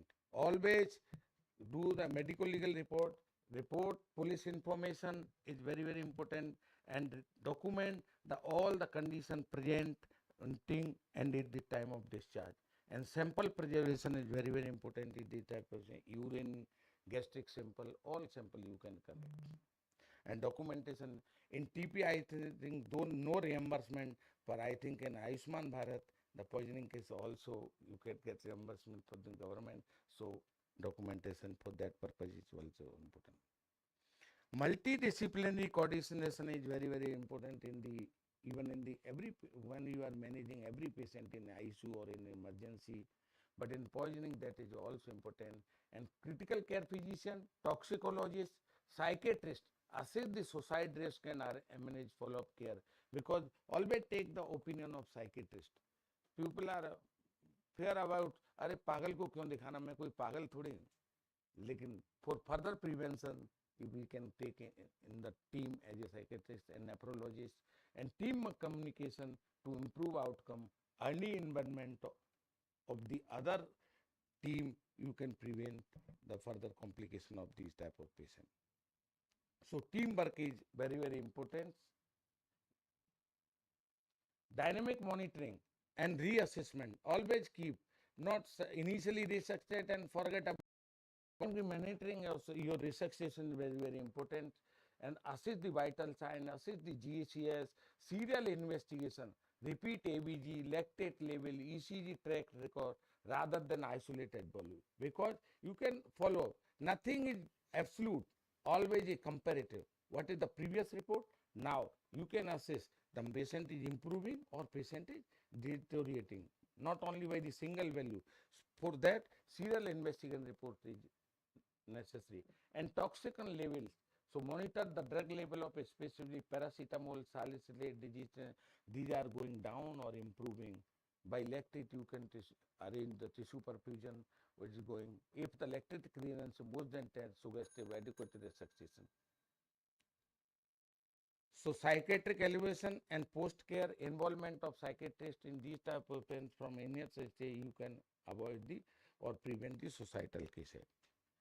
So algorithm, the first 24 hours pathways, step 1, stabilize, identify toxicodrome, decontaminate, antidote administration, supportive care, advanced therapy, and psychiatric evaluation, and discharge planning and evaluate involvement of the psychiatrist. So selling lesion, take home message, stabilize first, identify later. Don't try to identify first. First you stabilize the patient. ABCD is first, then antidote, not antidote first. So most poisonous patients survive excellent supportive care alone, master the basics before reaching the antidote. Teamwork save life. If you work in a team, you can definitely get a better result or better outcome of this type of patient. And first 24 hours decide the next 24 years. The prompt recognition, aggressive resuscitation, and comprehensive psychiatric care, you can avoid these type of suicidal poisoning. So this is the regarding the selling high tides in 24 hours. This poisoning always stick on the basic and give save life of this. Thank you very much. Thank you, Dr. Ranveer, for your beautiful insight on the topic. And the beautiful line was first 24 hours deciding the next 24 years. Thank you so much. Next, I'd like to invite Dr. Prakash Shastri, sir. He is the chairman at Gangaram Critical Care Medicine, and he is going to talk on antifungal resistance in Canada. Dr. Prakash Shastri. Good morning, ladies and gentlemen. Indeed, it's always a great pleasure to come to Jaipur, and my thanks to the organizing committee here for giving me this opportunity again. We start this lecture by saying that we are victims of our own success. More and more patients are coming to the intensive care unit who are suffering from not curable disease, who are being maintained for a long period of time by medical management, and that is the reason why they are tending to become older, And this older population tends to flock the ICU when they actually land up in the hospital with a critical illness. And besides that, we are dealing with transplants, uh, connective tissue disorders, cancer patients who have a fairly good outcome like lymphomas and hematological malignancies. But these patients are very, very vulnerable population, especially in an ICU environment in which we know that the outcome is dependent upon not only the organism which is affecting the patient, but also the host as well as the environment around it. We talked about the infections in the intensive care unit, majority by gram-negative bacteria, and we heard a wonderful lecture on how to deal with this antimicrobial resistance in gram-negative bacteria by my previous speakers. Now my job is to talk about antifungal resistance in Candida. Now Candida is okay, something, when I passed out from my medical college, the only Candida that I knew was Candida albicans. And I'll be talking about everything other than Candida albicans in my lecture. So in the last 25 years, things have moved so much that at least what I can say is that the people in the house here are sensitized. There was a time 25 years back when fungal pneumonia caused by aspergillus was a postmortem diagnosis. Similarly, thrombopulmonary embolism was a postmortem diagnosis. We have moved on. I have, especially in the last 2-3 years, I have done 3-4 catheter-directed thrombolysis, and we have saved them. But we have saved them for the simple reason that we have recognized it. So recognition is perhaps still one of the main problems in intensive care unit. So resistance would become a bit later, but I want to sensitize that yes, fungal infections are not uncommon in the intensive care unit. They happen in far younger patients than what they happen in the Western world, and they happen in much less sicker patients with an Apache score of something like 8 to 10. They can get fungal pneumonia, and they happen to get it in the first week itself on the intensive care unit stage. There are various risk factors which have been identified. I won't go into that, but you be sensitized to the fact that for some reason or the other, India would become the fungal capital the way it has become the diabetic capital of the world, and that is why it is our imperative duty to look for the possibility of fungal infections when these patients stand up in the ICU. And that's an example. This is my antibiogram of Sir Gangaram Hospital, and we were really shocked to see that the most common bloodstream infections from samples which go from the intensive care unit was Candida. Klebsiella, Acinetobacter, all these things come way back. But it was really shocking because we know that fungal infections in the ICU carry a very high mortality. And you can see the various organisms. I mean, most of them I may not be able to pronounce. But if you look at down, we look very carefully. Candida humuloni was found to be the most common, and Candida humuloni is just another name for Candida auris, and I'll be talking about Candida auris in my lecture also. But then, as a rule of thumb, and the elegant study by Professor Alok Chakravarti published in 2015, the most common Candida in our ICU is Candida tropicalis. That is followed by Paracellosis, Glabrata, cruzi, and other things. Candida auris is a separate ballgame altogether. I'll deal with it separately because in many ways it behaves like a bacteria. And so what has happened in the last 20-25 years is the shift, the paradigm shift that has happened for movement of Candida albicans to non-Candida albicans. And we know that when this shift happens, this is a tectonic shift. When this kind of shift happens, the management becomes difficult, that most of the non-albicans are not sensitive to fluconazole, which is the bread and butter antifungal therapy that is available to us. And this is something out, and that is why we have to be careful about what do we do when we treat these patients. So this is again from my hospital, which shows that what is the degree of resistance present with the most common Candida which are grown in the ICU. Candida albicans, which is something that we are familiar with, let me tell you that it is still exquisitely sensitive to fluconazole. Candida tropicalis, which we claim as the most common Candida which is grown in Indian ICUs, still retains its susceptibility to fluconazole. But there is a word of caution here. The antifungal resistance, anti-fluconazole resistance in Candida is creeping up. 10% is a usual arbitrary cutoff factor. And my hospital, the last report that I had from the macrobiology department was saying that resistance to fluconazole in Candida tropicalis is to the tune of 13%. Now, in my sick patients, it will be inconceivable for me to really start these patients on Candida, knowing fully well that my most common Candida in my ICU is Candida tropicalis. But the three Candida that you should remember when we talk about fluconazole resistance, and when we talk about antifungal resistance, we are talking about fluconazole resistance primarily. So one is Candida krusei, one is Candida glabrata, and the third one, which is the most dangerous one, is Candida auris. The rest are relatively detailed. I will be talking about all of them, but these are the three that you should remember. All those people who are going to give examination, fluconazole resistance, Candida, which ones? These are the three names that I would like to hear from them. And added to the fact that one thing is resistance, the other thing is the protean clinical presentation, non-specific clinical presentation of these cases. Now, they don't present with any specific signs and symptoms which will tell us that we are dealing with a fungal pneumonia, infections or something of that kind. What I can tell you as a clinician is that if you are dealing with a patient who has stayed long in the intensive care, for that matter, long in the hospital itself, he has had azole exposure, fluconazole किसने दे दिया होगा, 10 दिन चला भी होगा और अब बंद हो गया है. Now the patient has come to you very sick. 9 times out of 10 probably you're dealing with Candida auris.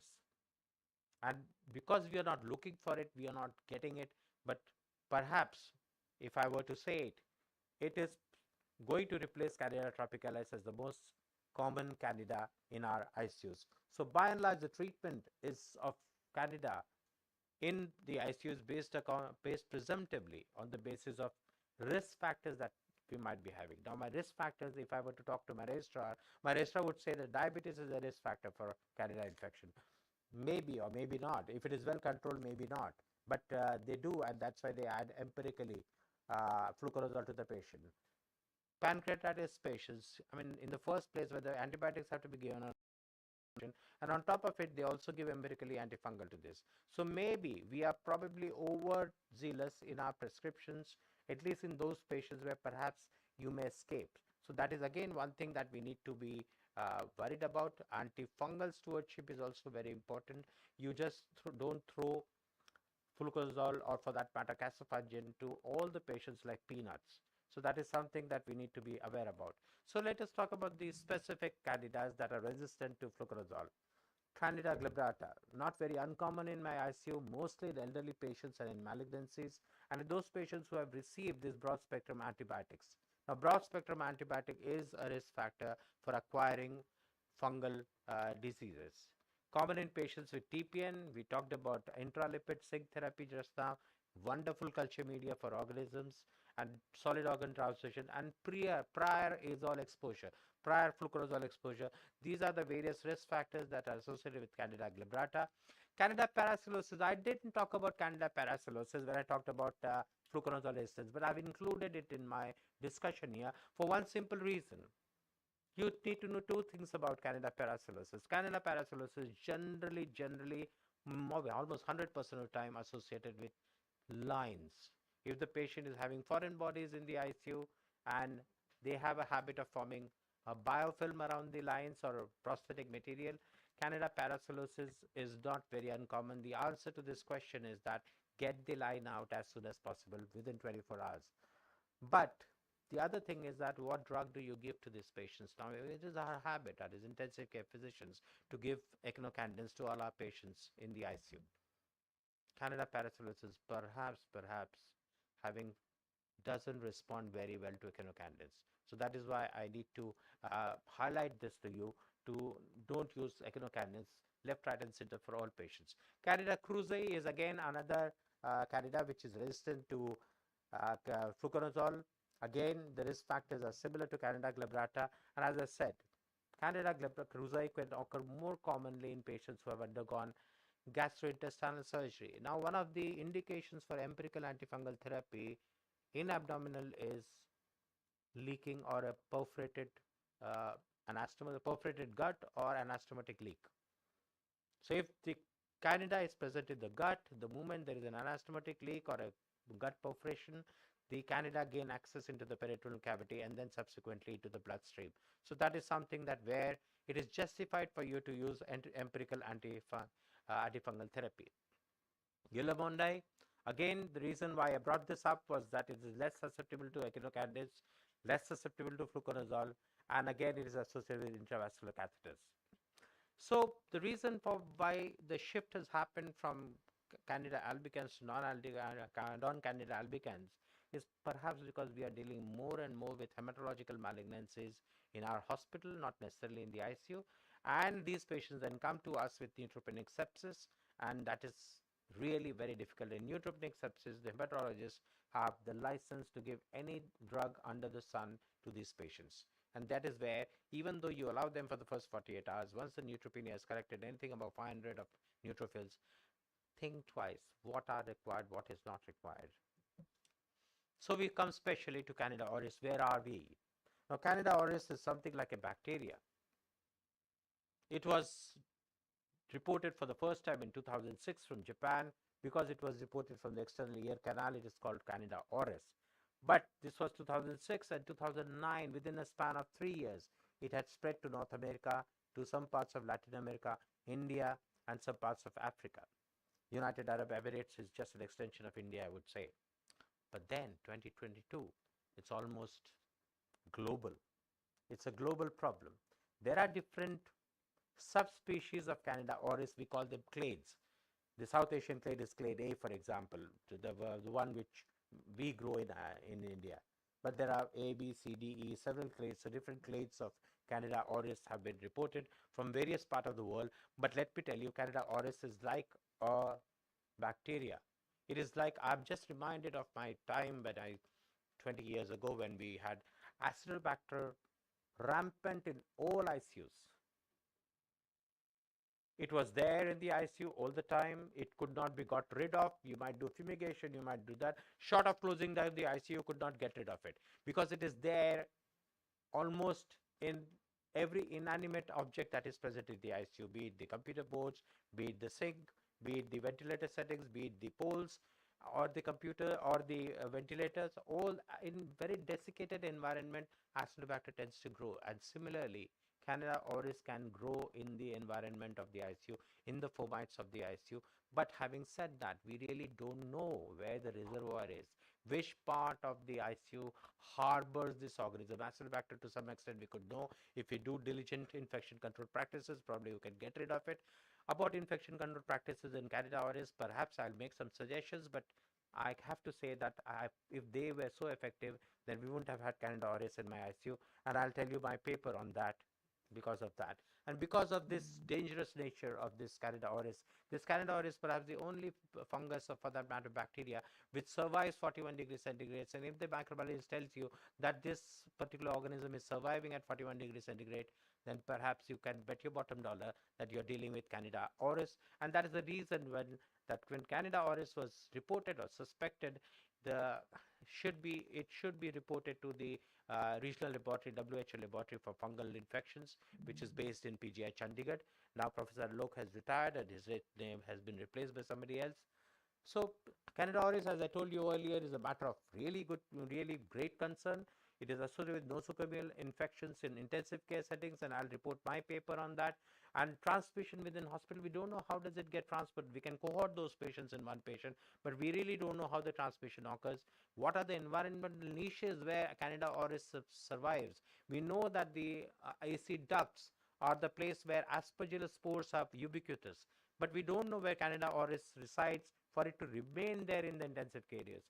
Variable antifungal profile. Now, in majority of time you find that they are sensitive to echinocandins, but there are reports where echinocandins are resistant, and especially we have come across patients in which we have given echinocandins to this patient only to switch over to amphotericin B 14 days down the line because we did not get the anticipated clinical response from these patients. Defies identification. Now it's a big headache for the microbiologists also. I told you Candida hemoloni was what was reported as Candida auris was reported as Candida hemoloni some time back, and we had the dubious distinction. At least I remember 2008 we had reported it, and it was first described in 2006. We don't know the population prevalence, whether it is there in the population, whether it is there in the community, and we really don't know what are the mechanisms of spread, but we do know that it colonizes the skin and the nose. And this colonization may persist for months and months and months together. It contaminates the hospital environment.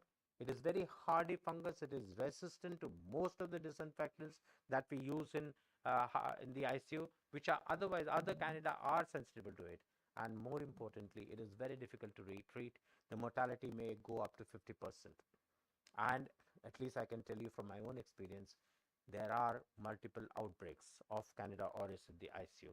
So why Candida auris is a problem? In a nutshell, I can say that the antifungal resistance is there. It is definitely resistant to fluconazole, azoles, voriconazole, very little. Amphotericin B, perhaps 50%. In my hospital so far, echinocandins around 90%. It persists on medical devices, human skin, so it is there in the environment. So it's like almost like behaves like a mold, like an aspergillus. There is a problem with the identification. Quite a lot of now the Maltitop has been programmed to identify Candida auris. So in those hospitals where Maltitop has come, maybe the diagnosis is easy. But in the previous Vitec 2 identification kits, it was difficult. It was reported as so many other Candida that you will be really amazed. And it does cause invasive infections. In my experience, I can only say that if the patient has stayed in intensive care for 45 days or so, comes back to you sick, bloodstream infection, Candida auris is likely to be positive. And what is the misidentification? If you come across these names, Hemuloni, Femata, Saka, Rhodiotura, Mucilaginous, Saccharomyces species, ask the microbiologist twice or send the isolate to PGI Chandigarh. They do it free of cost almost. You are probably dealing with Candida auris. So this is a study that we did, and I stumbled onto an outbreak for me to, because in 18 months of my study, we had 108 cases of Candida in the bloodstream. I didn't take into account the other areas because they are likely to be colonizers there. So we had 108 cases. Out of the 42 cases were Candida auris. What are the risk cases that are identified? Longer duration of central line days, prior antibiotic use, mechanical ventilation, prolonged ICU stay were the most important risk factors. And more often than not, we found sensitivity to echinocandins, but our resistance to amphotericin B was to the tune of 40%, and voriconazole and fluconazole 0%. There's another retrospective study from India which was published from Pune, and they also looked into the antifungal resistance in Candida auris, and they found that among the casopangin, hardly any resistance, voriconazole 5.88%, amphotericin B 32% resistance, fluconazole 100% resistance. So this was another study which was published from, but it was a retrospective study. Mine was a prospective study, which has come to literature, which are basically from Indian support. So I can say that it maybe applies to most of the ICUs that I'm talking to the audience that I'm talking to, that be sensitized to the fact that you are dealing with Candida more often than not, especially in those patients who are at risk. I told you about which patients are at risk. And more importantly, if they have stayed in the hospital for a long period of time, be sensitized to the fact that you are dealing with a Candida. Thank you very much for your patient listening.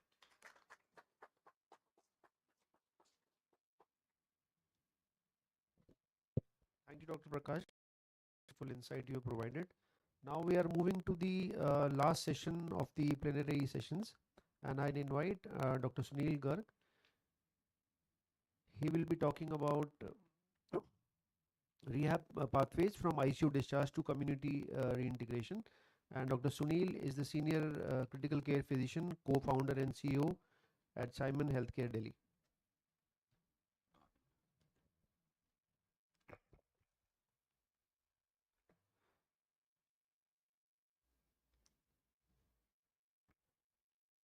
Good morning, everyone. This topic is a bit different, whatever we were talking in last 3 sessions. So this is the topic which actually touches my heart, which is rehabilitation pathways from ICU discharge to community integration. That means we are talking about a patient who was in ICU who was taken care in ICU, and now what to do post ICU discharge. Means patient should go to the ward, patient should go to the transition care center or a step down unit, or this patient can go directly to home also. So I'll start from a case. A 62-year-old female, non-diabetic, non-hypertensive, was shifted to a corporate hospital at Guwahati with complaint of fever and breathlessness. She was treated symptomatically. She was put on ventilator and later she was put on ECMO. She was gradually weaned off from ECMO, but couldn't weaned off from ventilator. So percutaneous tracheostomy was done for anticipated prolonged mechanical ventilatory support. Now, what are the issues in this patient? Patient is still in hospital after 1.5 months of stay in the hospital. She was tracheostomized. She was on ventilator with high flow oxygen. She was having CIPN, critical illness polyneuropathy. There was almost zero power in all four limbs. So multiple pressure injuries, invasive lines in situ, abnormal lab numbers like TLC. Family contacted us for providing extended ICU care at home. So this was the picture which we have taken from the hospital. Like you can look at the patient, very lean, thin, basically malnutrited patients having tracheostomy on ventilator. And these are the pictures of the pressure injuries which patient was having. We have actually not shown all the pictures. The few pictures which I have taken, especially first picture, which is on bilateral buttocks. This is grade 3 pressure injury. So if you look at the definition of rehabilitation pathways from ICU discharge to community, this is actually a critical area bridging acute critical care and long-term recovery. So we are talking about bridging acute critical care to long-term recovery. Because survival from critical illness marks only the beginning of a long and complex recovery process. And the transition from ICU to ward to home and finally to reintegration into the community requires a coordinated, multidisciplinary rehabilitation pathway. So what are the post-ICU syndrome? The patient can have ICU acquired weakness. Patient may be difficult to wean. There can be a lot of pressure injuries. Patient can be malnutrited. Patient can have cognitive or brain dysfunction and other mental health problems. So these are the few pictures which I have taken from patients who came to me from different ICUs. Here you can say this was the anesthesiable bed sore. Why the dead skin removed? There was a very big hole actually in the region of sacrum. Another picture of another patients which is also showing a very big pressure injury. The third patient you can see is a very much malnutrited. The body weight was only 20 kgs. While he was in the hospital, he lost almost 15 kgs of weight. Fourth patient, you can see, well, she was having dry gangrene because of the arterial insufficiency. She was started on NORAD and vasopressors. And the fifth patient, you can see, was having cognitive function. He was an alcoholic patient. While he was shifted to ICU, he was off alcohol. As soon as he came home, he was doing like this. So I want to come on to the case like bridging acute critical care and long-term recovery for the patient who needs long-term recovery after acute critical care, but they still require dedicated critical care with rigorous monitoring or rigorous rehabilitation. So my question is to continue with the same treatment in the hospital or shift to a step-down unit or a transition care center or a nursing home or a shift to home. So this is basically a dilemma which we all are facing. So coming on, number one, if I am keeping this patient in ICU for prolonged period of time, the risk of hospital-acquired infection increases, that we all know, despite of best possible preventive measures in the hospital and best teaching which we are giving to our residents and nurses. Number two, cost of hospital stay. We all know that expensive reality of private hospitals. Average cost of hospital stay is now going up and up day by day. So hospitalization is 6 times more expensive in private sector. This study was done in 2020. We are sitting in 2025. Now the expenses are for very abnormal things also. Recently I have heard that Foley's removal charges, Riles tube removal charges, now they have been added in the software. So the charges are huge actually. So if we talk about cascade of recovery, there are 3 cascades of recovery like we talk about ATLS. One is immediate care. If I receive a call, No, I cannot provide immediate care at home. You should take patient to the hospital, to the emergency room, where the good care, excellent care can be provided. And after initial resuscitation in the emergency room, patient should go to the ICU for extended care.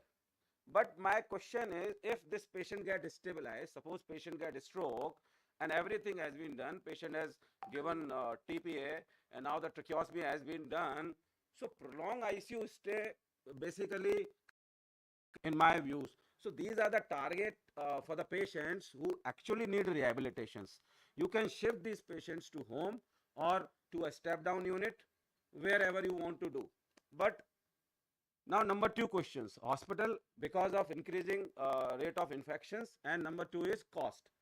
If we are shifting this patient to a transition care center or a nursing home, the cost can come down to a little bit because the nursing home cost is also not less. But the chances of infection will be same because there are also multiple patients all together. And you talk about personal attention will not be there because one nurse will be looking for 3, 4, 5, 6 patients. So I'll suggest that bring these patients at home. So I built a concept of RSM. RSM means R for resuscitation, immediate resuscitation at emergency room, S for stabilization, initial stabilization in ICU, and whenever the problem starts after 3-4 days, early mobilization from ICU to home. So this is a concept of RSM which I have made actually, because after shifting patient at home, the almost zero or negligible hospital acquired infections, 75% reduction in the cost, and better recovery in home environment, or if patient is coming for palliative care, a dignified death can be given to a patient. So coming back on the case, we thoroughly informed and explained about patient severity to the family members. Concessions were made to give her best ICU care at home. Patient was airlifted from Guwahati to Delhi, and we shifted the patient at home.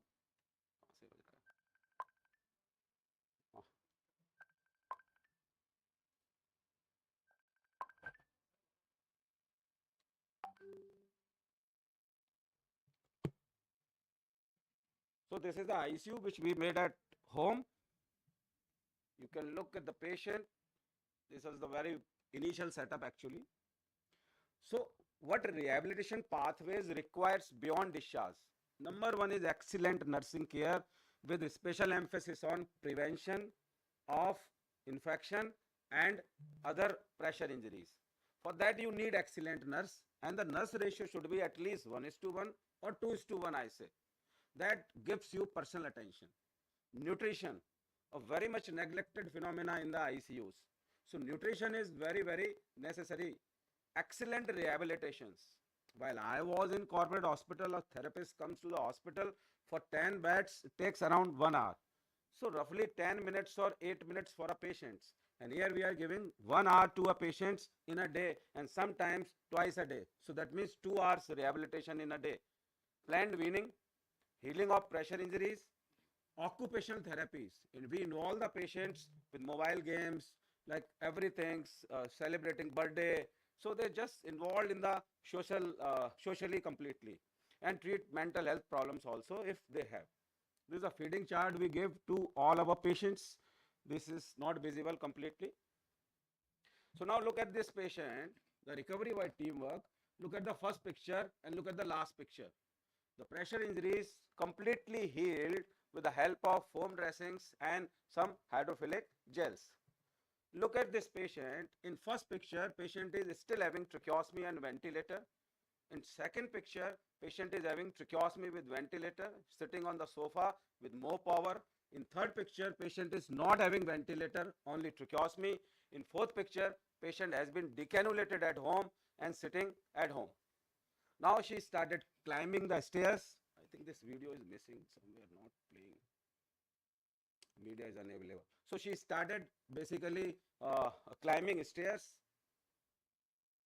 She started doing her own basically physical exercises, and there was marriage of this patient. So look at the shop where she is sitting. She's sitting at home. She is doing puja with her son, and I was invited in the marriage. You can see I was a fatty guy here at that picture. So this is basically the complete integration which we did from ICU discharge to the community. So what is extended ICU care at home basically? Home is where healing happens fast and best. It maintains dignity and soothes the soul. We have seen few patients, as soon as they come home, we do not delete or do not add anything, but they improve by 20%. Why? Because they think I have come home, that means I am all right. We have seen in COVID also, the patient who didn't go to the hospital, they did well. It promotes comforts for the patient and family members, because the family members has to be sit on the restaurants always in the hospitals. It's promote relationship, like we allow grandsons, granddaughters to play with the patient, and they feel very happy, and allow people to hang on to the things that mean the most to them. Because if a person is doing a shop, he has to pay the hospital bills. Now the shop is closed because he has to sit to the hospital. Now he can go to the shop because the patient is at home. It provides personalized care and 1:1 attentions. Because in hospital, one nurse can look at 3 or 4 patients or 2 patients, so the personal attention cannot be given. This is very much clear. And negligible hospital acquired infection, because there is a single patient at home, and cost effective, almost 1/5 cost of the hospital in the best possible settings. But there are a lot of home care in the market, which is service provider care. I say that it's a service provider care. So I always ask to my colleagues, please start intensive driven ICU care at home if you really want to start.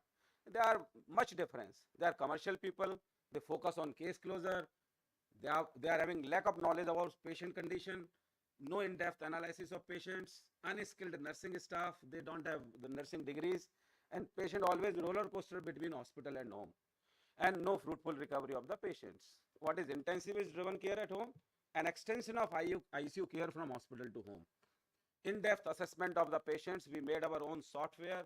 We have provided apps to our nurses who goes to the hospital, fill a 4 pages form, which comes to our command center. We study this form, and after the study, we talk to the patient, and we take consent from the patients. We make a transparent shifting plan. Then we send our technician to the home for assessment of space, electrical point, and ventilation. Then deployment of portable ventilator in the ICU and other equipment at home. Patient transportation in AC ambulance with the team. Then high-tech remote monitoring, which is actually required, which is lacking in commercial-based home ICUs. So we made a software, we made a tele-home ICU in which we are putting a camera at the patient house, and every patient we are looking sitting at our command center. And 100% paperless ICU care at home, hourly vitals monitoring, nurses notes, clinician notes, physiotherapy assessment notes, physiotherapy notes, dysphagia notes, labs, medicine entry, everything we are doing in our own software, which even the family member can see. And patient have fruitful recovery, like we have seen in our case. This is another example of a patient which came to us. Look at the first picture, look at the last picture. There was no grafting was done. This was healed totally with collagen fillers, with the help of foam dressings and lot of other work. We even didn't apply VAC in this case. Look at another patient. This was post-COVID encephalitis, which came to us in a very bad situation. Now look at the fourth picture. He is sitting at home talking to his family, and the power is perfectly fine. But there are some cons of this care, because care rely on the nurses or healthcare attendants. Doctor cannot be at home. I have seen only 3-4 patients out of 6,000 patients in which they asked for doctor round the clock at home, and the billing was almost like hospital billing in that case. The one day billing was roughly 1 lakh rupees per day. So doctor is not available physically round the clock, so emergency have to be dealt by the nurses or healthcare attendants. So how to cope up? Number one, we have team of critical care doctors in different locations, different vicinities. We made our own academy, and we made certain courses to specially train the ICU doctor, therapist, dietitian, ICU nurses, and healthcare attendants. We made our software to get 24/7 audio-visual monitoring and e-rounds of our patients. 24/7 diagnostics, especially ABG and X-ray at home. 24/7 availability of equipments and ACLS ambulance round the clock. So training is crux basically, because if we really want to expand this system, I got failed. I have stuck at one point because of unavailability of skilled nurses. So now we have started doing training, and then started taking them on our pool, So this is the only answer which we can get. Then monitoring protocols, nurses, and 24 hours team. We have made ICU, post ICU follow-up clinics like Dr. Uh, Gitesh was talking yesterday. So in clinic, we discuss all the patients. In third picture, you can see our doctor is sitting at Rampur and taking rounds of our ICU patients with this high-tech monitoring system. Because I cannot deploy all the doctors at Delhi. So we have deployed in different cities. They are doing work from home. They are doing complete monitoring. Look at this picture. This is picture which is in my ICU actually, in which I am seeing my patients completely. Like look at the first picture in which their hourly data is coming. In that picture, all data is coming. In third picture, the list of patients. In the fourth picture, radiology is coming. So this is going on round the clock, 24/7 basis. So we provided extended ICU care at home to almost 6,000 plus patients. Variety of patients we got, different organs involvement, high flow oxygen, hemodynamically unstable, intubated patient, tracheostomized patients, patient on NIV, patient on invasive ventilator, renal failure requiring dialysis. So we provided dialysis at home, patient who are having multiple pressure injuries. We found excellent results in terms of rehabilitation because of critical care team. And majority of patients became off oxygen, weaned from ventilator, decannulated, regained muscle power, and pressure injuries also became healed. It took minimum time, saved cost, and gave best outcome, almost 99% recovery in the worst situations. So extended ICU care at home should be a routine now. This is my take-home message. And there is an importance of RSM, resuscitation in emergency room, stabilization in ICU, and mobilization to home. Two, for faster healing, negligible hospital acquired infections, and cost effective. So extended ICU care at home, if you really want to do, it requires intensivist. No commercial approach. An intensivist should be a leader of that patient. Then only you can provide extended ICU care at home. This is our team. This is the office team. Just thanks to everybody. Thank you, Dr. Garg. It was an excellent presentation, especially a new concept about ICU at home, and I'm quite sure that it should be scalable all over the country. Now, since we have already completed, now the floor is open for the question answers with the main consultants. Yeah, please, ma'am. Can somebody give the mic to ma'am? Yes.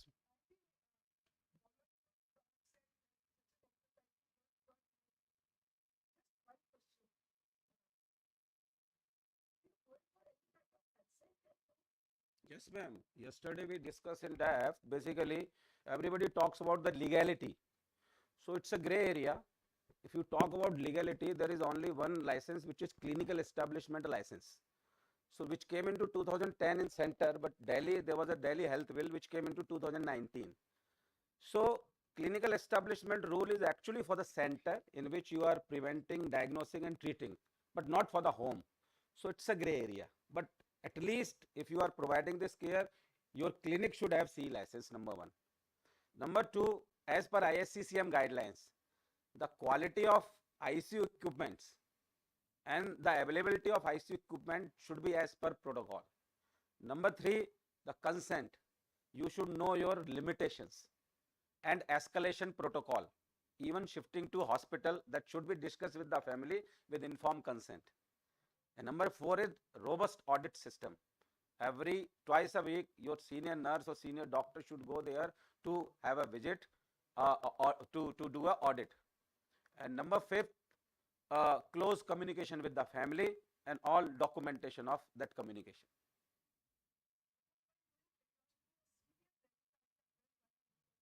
Ma'am, we don't do tracheostomy at home. Oh, oh. Mhm.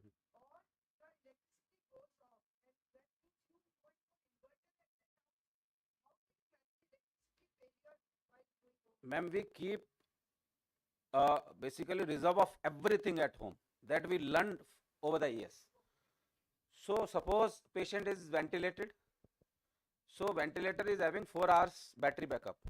But I have ambu bag or Bain circuit at home. I think even electricity, even my ambu bag will not work, the Bain circuit will work, and even the inverter will not work, something will work. Cardiac monitor I have no battery backup. We have 1 kV inverter and we have 1 blood pressure equipments, 1 pulse oximeter to replace cardiac monitor. Right, for suction machine, we have a manual suction machine and inverter. So even inverter get fails, our manual suction machine works. So we keep replacement of everything. Think of worst, that the electricity will go and the inverter will not work. This. Yes. That's why, madam, we assess patient. If a patient is having, suppose, atrial fibrillation and received Cordaron somewhere else, so we'll keep 5 ampoules of Cordaron at home. Previously, patient is on NORAD in between, we'll keep 10 ampoules of Noradline at home. Patient is have episodes of hypoglycemia, we will have 5 bottles of D25 at home. So assessments से फायदा ये होता है कि हम लोग बन जाता है. Thank you. So Dr. Garg, actually you have been doing it for how many years now? So this is 5 years now. And what, if you can share, actually, is it scalable? Actually, what the revenues you are basically? 100% scalable है sir. इसमें एक ही problem आ रही थी हमको. That problem was only the availability of skilled nurses. So recently we have now found the solution of that. That we should provide a hostel accommodation, food, health insurance, and minimum guarantee to those nurses, along with training. 100, 200, 300% scalable. Okay. Any other questions, please? If there are no questions, so let me ask one question actually to Dr. Yash and Dr. Prakash Shastri, sir. It is always, as Dr. Prakash Shastri was mentioning, it's almost now 25 years actually that I have come actually to attend this critical care actually meet. Dr. Shastri has been my teacher and my evaluator actually almost, I think, when I was working with Apollo Delhi. So I just want to ask actually that while 25 years have gone far, in terms of diagnostics also, in terms of diagnostics actually we have gone quite a bit. Is there a integration between the local kind of antimicrobial resistance pattern actually with the hospital kind of comes about along actually with the diagnostic modalities, whether it is a kind of biofire or multiplex PCRs or the Vitalec 2? Because if you remember, sir, actually 25 years back, the Gangaram actually came out with the antimicrobial resistance pattern handbook first time in North India, and which was basically subsequently kind of taken up over by the other hospitals. So have we gone actually a little far on that so that we are much more wiser at the point of care? Yeah, I mean, both antimicrobial resistance and antifungal resistance, obviously things have moved quite a lot, and the most important change that has happened is the introduction of PCR techniques. Now, on a personal basis, I am very skeptical of the PCR-based techniques, not because of the fact that they don't give me the results. My question is that there is a very low degree of specificity. We get too many false positives, and sometimes we are left to wonder which one to treat. And when the patients are sick, generally we end up treating and perhaps overkilling these things. So, okay, the PCR techniques have come up in a big way. And let me tell you that over a period of time, when it comes to blood, now, whenever you're growing an organism in a blood, you can't wish it away. You have to treat it. Any other place, endotracheal tube secretions for that matter, it could be a colonizer because the endotracheal the tube is exposed to the environment. Urine, quite often than not, it is a colonizer. That is what the books say. But in blood, if it is there, even if it might be a colonizer, it might be a contaminant because of technique for it, because your patients are very sick. Now, in those conditions, sometimes, even if it is a false positive, we tend to get 2 or 3 positive things. And as he said, we were the first persons to create antibiograms in the hospital. We know beforehand what are the 5 most common organisms which are prevalent in the intensive care unit: hospital acquired, community acquired, and what are the 5 major antibiotics to which susceptibilities lie. So we have some background to what possible organism we are dealing with, if it is a secondary sepsis, and what are the possible antibiotics that are likely to work. Having said that, we have moved one big step forward, because nowadays we are finding, especially pneumonia, we are getting this resistance due to the overexpression of both, as well as OXA48 like enzymes. KPC he dealt with for a long time, but KPC is something which is not a problem in my country. It is a problem in Europe. It's a problem in South America. It's a problem maybe in North America. And that is why there's such a lot of tom-tomming about ceftazidime avibactam. Now what we have done is, and this is now repeated by people who have started facing the same problem in Greece. They face Klebsiella pneumonia for even E. coli which have dual expression of NDM1 as well as OXA48. There we started this combination therapy with ceftazidime avibactam as one drug and aztreonam as other, taking these three drugs as one drug in these patients. Now, why aztreonam? Aztreonam is active against the metallo-beta-lactamases. Metallo-beta-lactamases, you have the most common ones that we have is NDM1 and OXA48, NDM1. Vim, IMP are something of a generation back. That is the time when we were using meropenem in these patients. But NDM1 is the one which is the major bugbear of carbapenem resistance or metallo-beta-lactamase that we come across. The other is co-production of OXA48 like enzymes.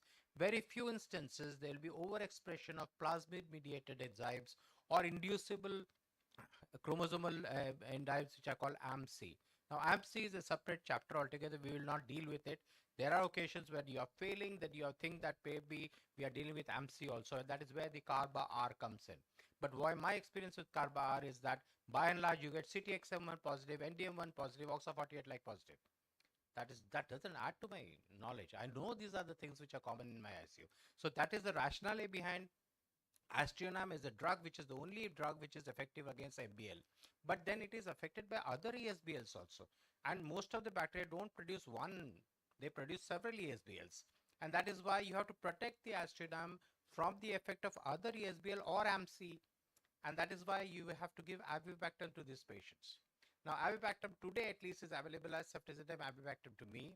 Ceftazidime would have been a good drug if I was dealing with KPC pneumonia, which I don't. I deal with NDM pneumonia.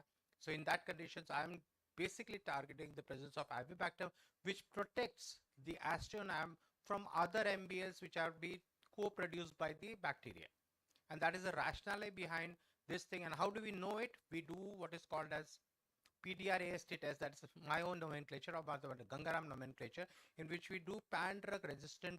If I get a bacteria which is pan-drug resistant, then we do what is called as a synergy test. We name it PDR, but it is basically a synergy test in which when we have tested it and ceftazidime avibactam combination has an MIC of 16, it comes down to 0.5.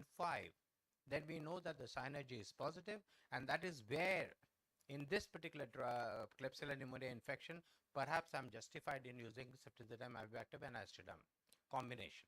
So if combination says that the MIC has come from 16 to 0.5, if I don't get that, I'm left with other alternatives. And we talked about Septran, we talked about fluoroquinolone, we talked about minocycline, and these are the drugs we generally reserve for our really rare secondary Cynotrophomonas maltophilia, Burkholderia spacea, Elizabeth meningoseptica. These are the conditions which are inherently resistant to carbapenems. And that is why over a period of time, 14 days or so, when we are giving these patients carbapenems, these are the organisms which get selected out. So sitting in the microbiology lab, the bacteriologists can tell patient is developing Burkholderia spacea, stop meropenem, number one. Levoflox you can start later, but stop producing. But Levoflox, unfortunately, all fluoroquinolones have lost their potency in our country, and that is why we're left with nothing else other than cotrimoxazole. Perhaps there is some amount of sensitivity being available for minocycline, but that's about it. When it comes to antifungal resistance, I can only say that echinocandins are very good drugs, and they are being used left, right, and center in the intensive care unit. But make sure you know what are the limitations. Number one, echinocandins do not penetrate the brain. They never penetrate the eye. They do not go into the urine. They don't go into the kidney. So if you are suspecting infection in these areas, if the drug doesn't reach there, what is the point in giving it? And that is why if you are dealing with a fluconazole resistance urinary tract, complicated urinary tract infection in the intensive care unit, please do not use echinocandins. There's another drug which is available in the market called 5-flucytosine. Toxic drug, all right, has to be given 6 hourly. I agreed, but you have to give it at 100 milligram per kilo in this patient. It's 4 divided doses. But fluconazole for that matter. Azoles are the best drug to penetrate into the kidney, but if azoles do not work, you can still try amphotericin B, especially the deoxycholate form, which might give you the results. I hope that answers the Yes, question. sir, definitely. Sir, as usual, Gangaram answer at his best. So the last question to Dr. Tyagi. We have been seeing in North India, especially in UP, large cases of aluminum phosphide poisoning, sulfurs. So I think the topic did not cover about ECMO. Is there any experience about this ECMO facility? Because now the outcomes of the sulfurs poisoning at our center in Jaipur are pretty good actually once we put these patients on ECMO for a almost I think 24 to 48 hours. Yes, definitely the role of BA ECMO is excellent. Presenting in the early phase of stage. Otherwise, sometimes patient come on very late stage, the multi-organ failure, or even at the time of admission, patient die in the emergency. So in sulfur poisoning, few patients are presented, but the ECMO availability not in Pan India. ECMO available like in Agra, no ECMO. So in even in the Rajasthan, I think except Jaipur, I think no ECMO available in the Tier 2 city. So ECMO role is excellent in the sulfur poisoning if patient present early or be ECMO excellent result. I have seen in one patient. We call the ECMO person from Faridabad. He put the patient on ECMO and patient recover in 3 to 5 days. So excellent. But the cost is also ECMO is costly affair nowadays. Thank you. Okay, thank you so much actually for a very patient hearing. So now we end the session. Okay, thank you.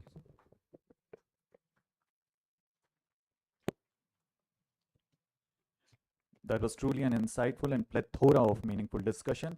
Thank you to our faculty and request them to collect their mementos from station outside Hall A. Moving on to our next keynote address, the first topic is Size Doesn't Fit All, Protocolized versus Personalized Ventilation. We request our respected chairperson on the dais. Dr. G.R. Singhvi, sir, a stalwart in critical care medicine, retired as a medical director and HOD of Department of Internal Medicine from SDM at Jaipur. Dr. M.L. Gupta, sir, Senior Pulmonologist and Director Pulmonology Medicine, Dullabji Hospital, Jaipur. Dr. Sushil Bhati, sir, Senior Professor, SMS Medical College and Hospital, Jaipur. Dr. Arun Sharma, sir, Director Critical Care Medicine and Medical Director at Rungta Hospital, Jaipur.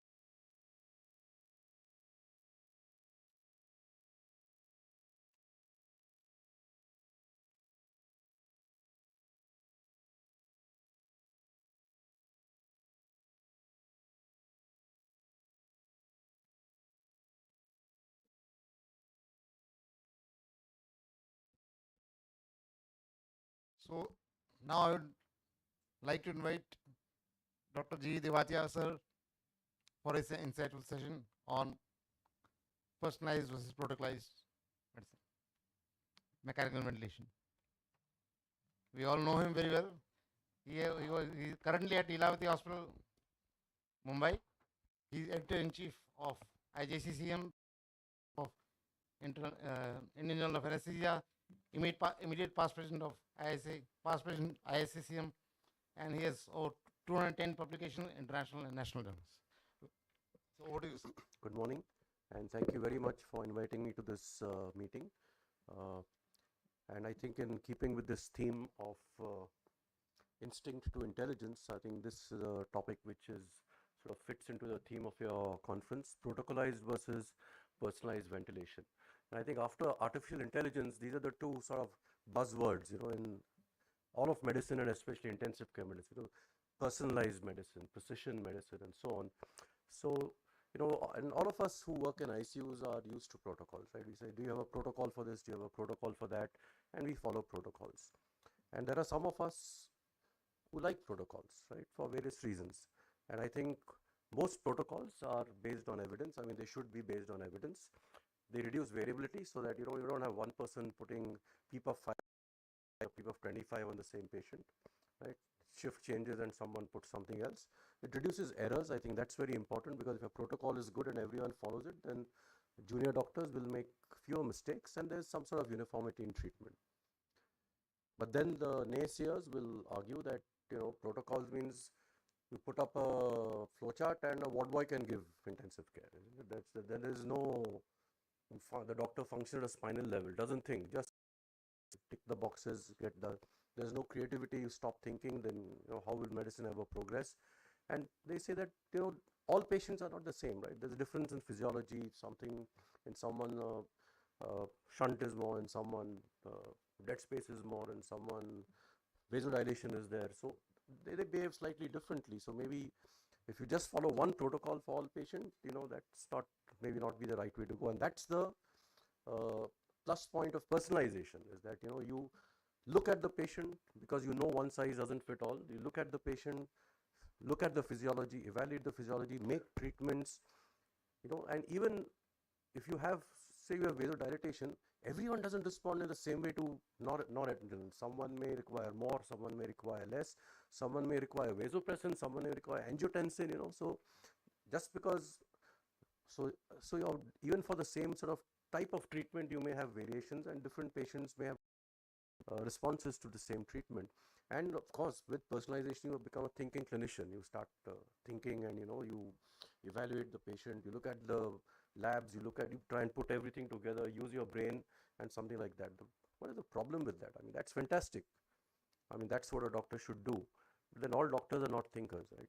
And certainly at 3 in the morning, a busy resident who's looking after 25 patients in the ICU, he gets a patient with ARDS or septic shock, he's not going to start thinking, he just said, okay, what does the protocol say? Okay, give noradrenaline, give PEEP, I'll give PEEP, that.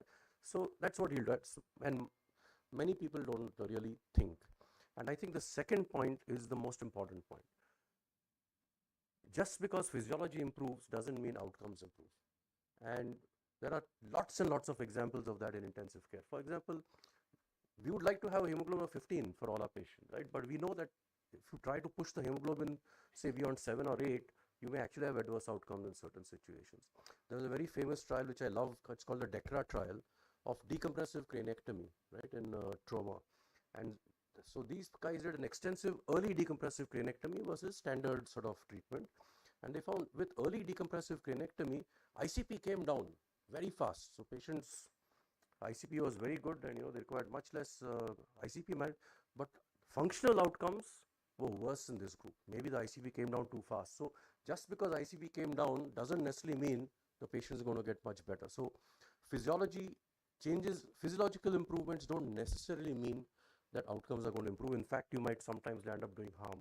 And there's a whole lot of line of philosophy in intensive care medicine, especially, which is called less is more, right? Don't try and do too much. Just try and do enough, something like that. Okay. Now, even for those who say we are following a protocol based on evidence, now evidence, okay, is largely based on randomized controlled trials. And in a randomized controlled trial, everyone follows a protocol. So you're sort of saying that I'm following a protocol because I've results from a trial which followed a protocol.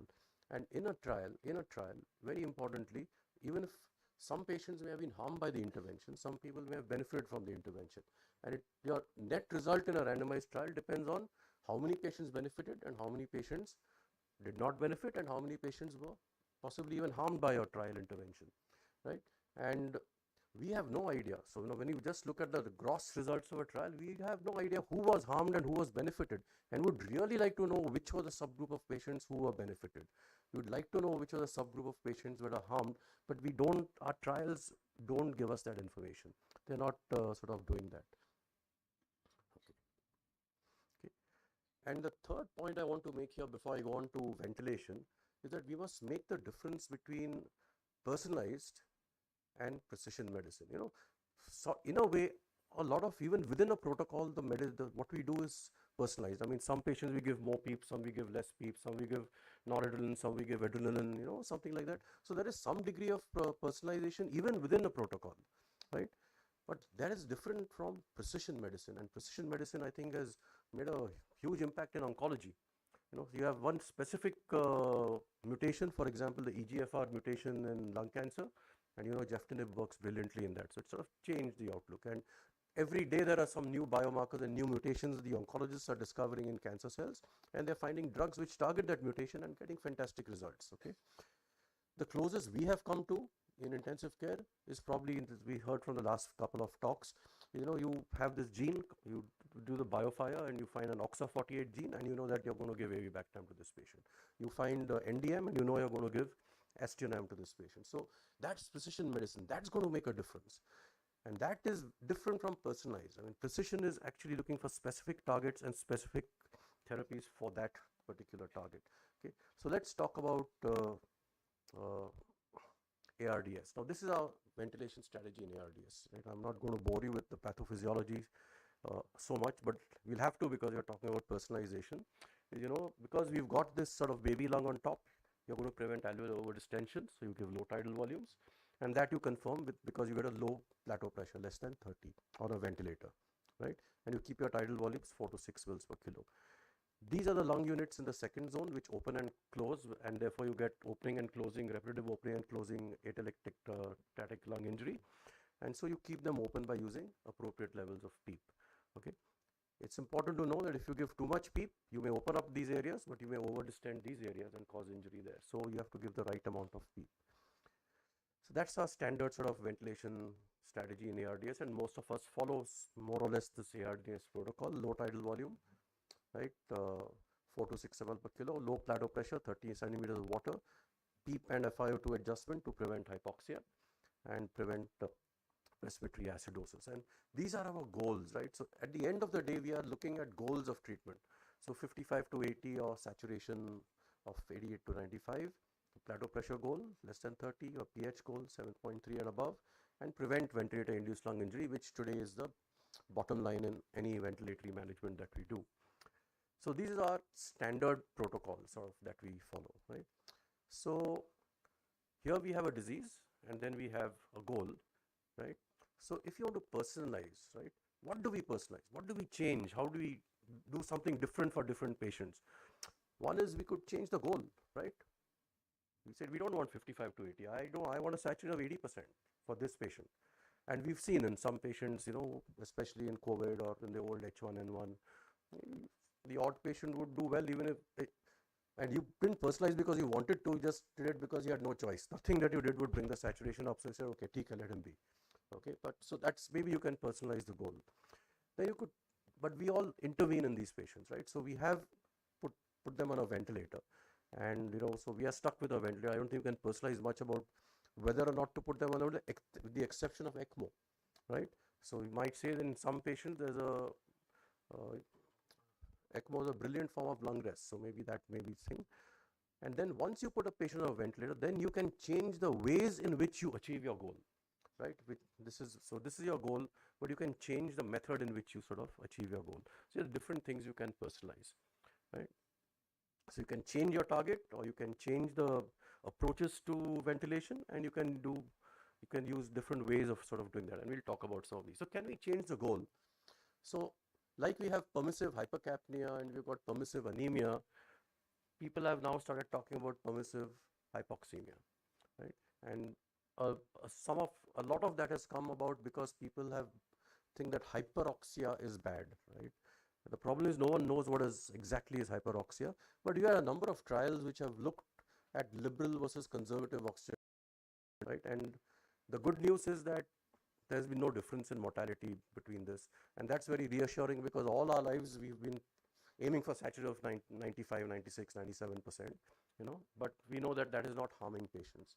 And if you see this meta-analysis of different trials, it's a big table, I'm sorry, but what I've tried to do is I've highlighted the liberal target in yellow, or the conservative target in yellow, and the liberal in green, and you can see that all these, there's no difference, right? There's no difference in the outcomes, of course, but if you see, there's not even that much difference between the conservative and the liberal PO2 which was achieved during the trial, right? So it's 83 versus 95, 71 versus 90, and even 80, a PO2 of 80 and a PO2 of 70 is by no stretch of imagination can you call it permissive hypoxia. I mean, 70 is a relatively good PO2, right? So we don't have any evidence to suggest that we can have permissive hypoxemia. Yes, we can reduce the amount of oxygen to safe, so that PO2 stays at a safe level, and here in all of these it seems to be around 70, right? So that's what we can definitely do, but I don't think we can say, oh, we can aim for a PO2 of 50 or 60 or a saturation of 80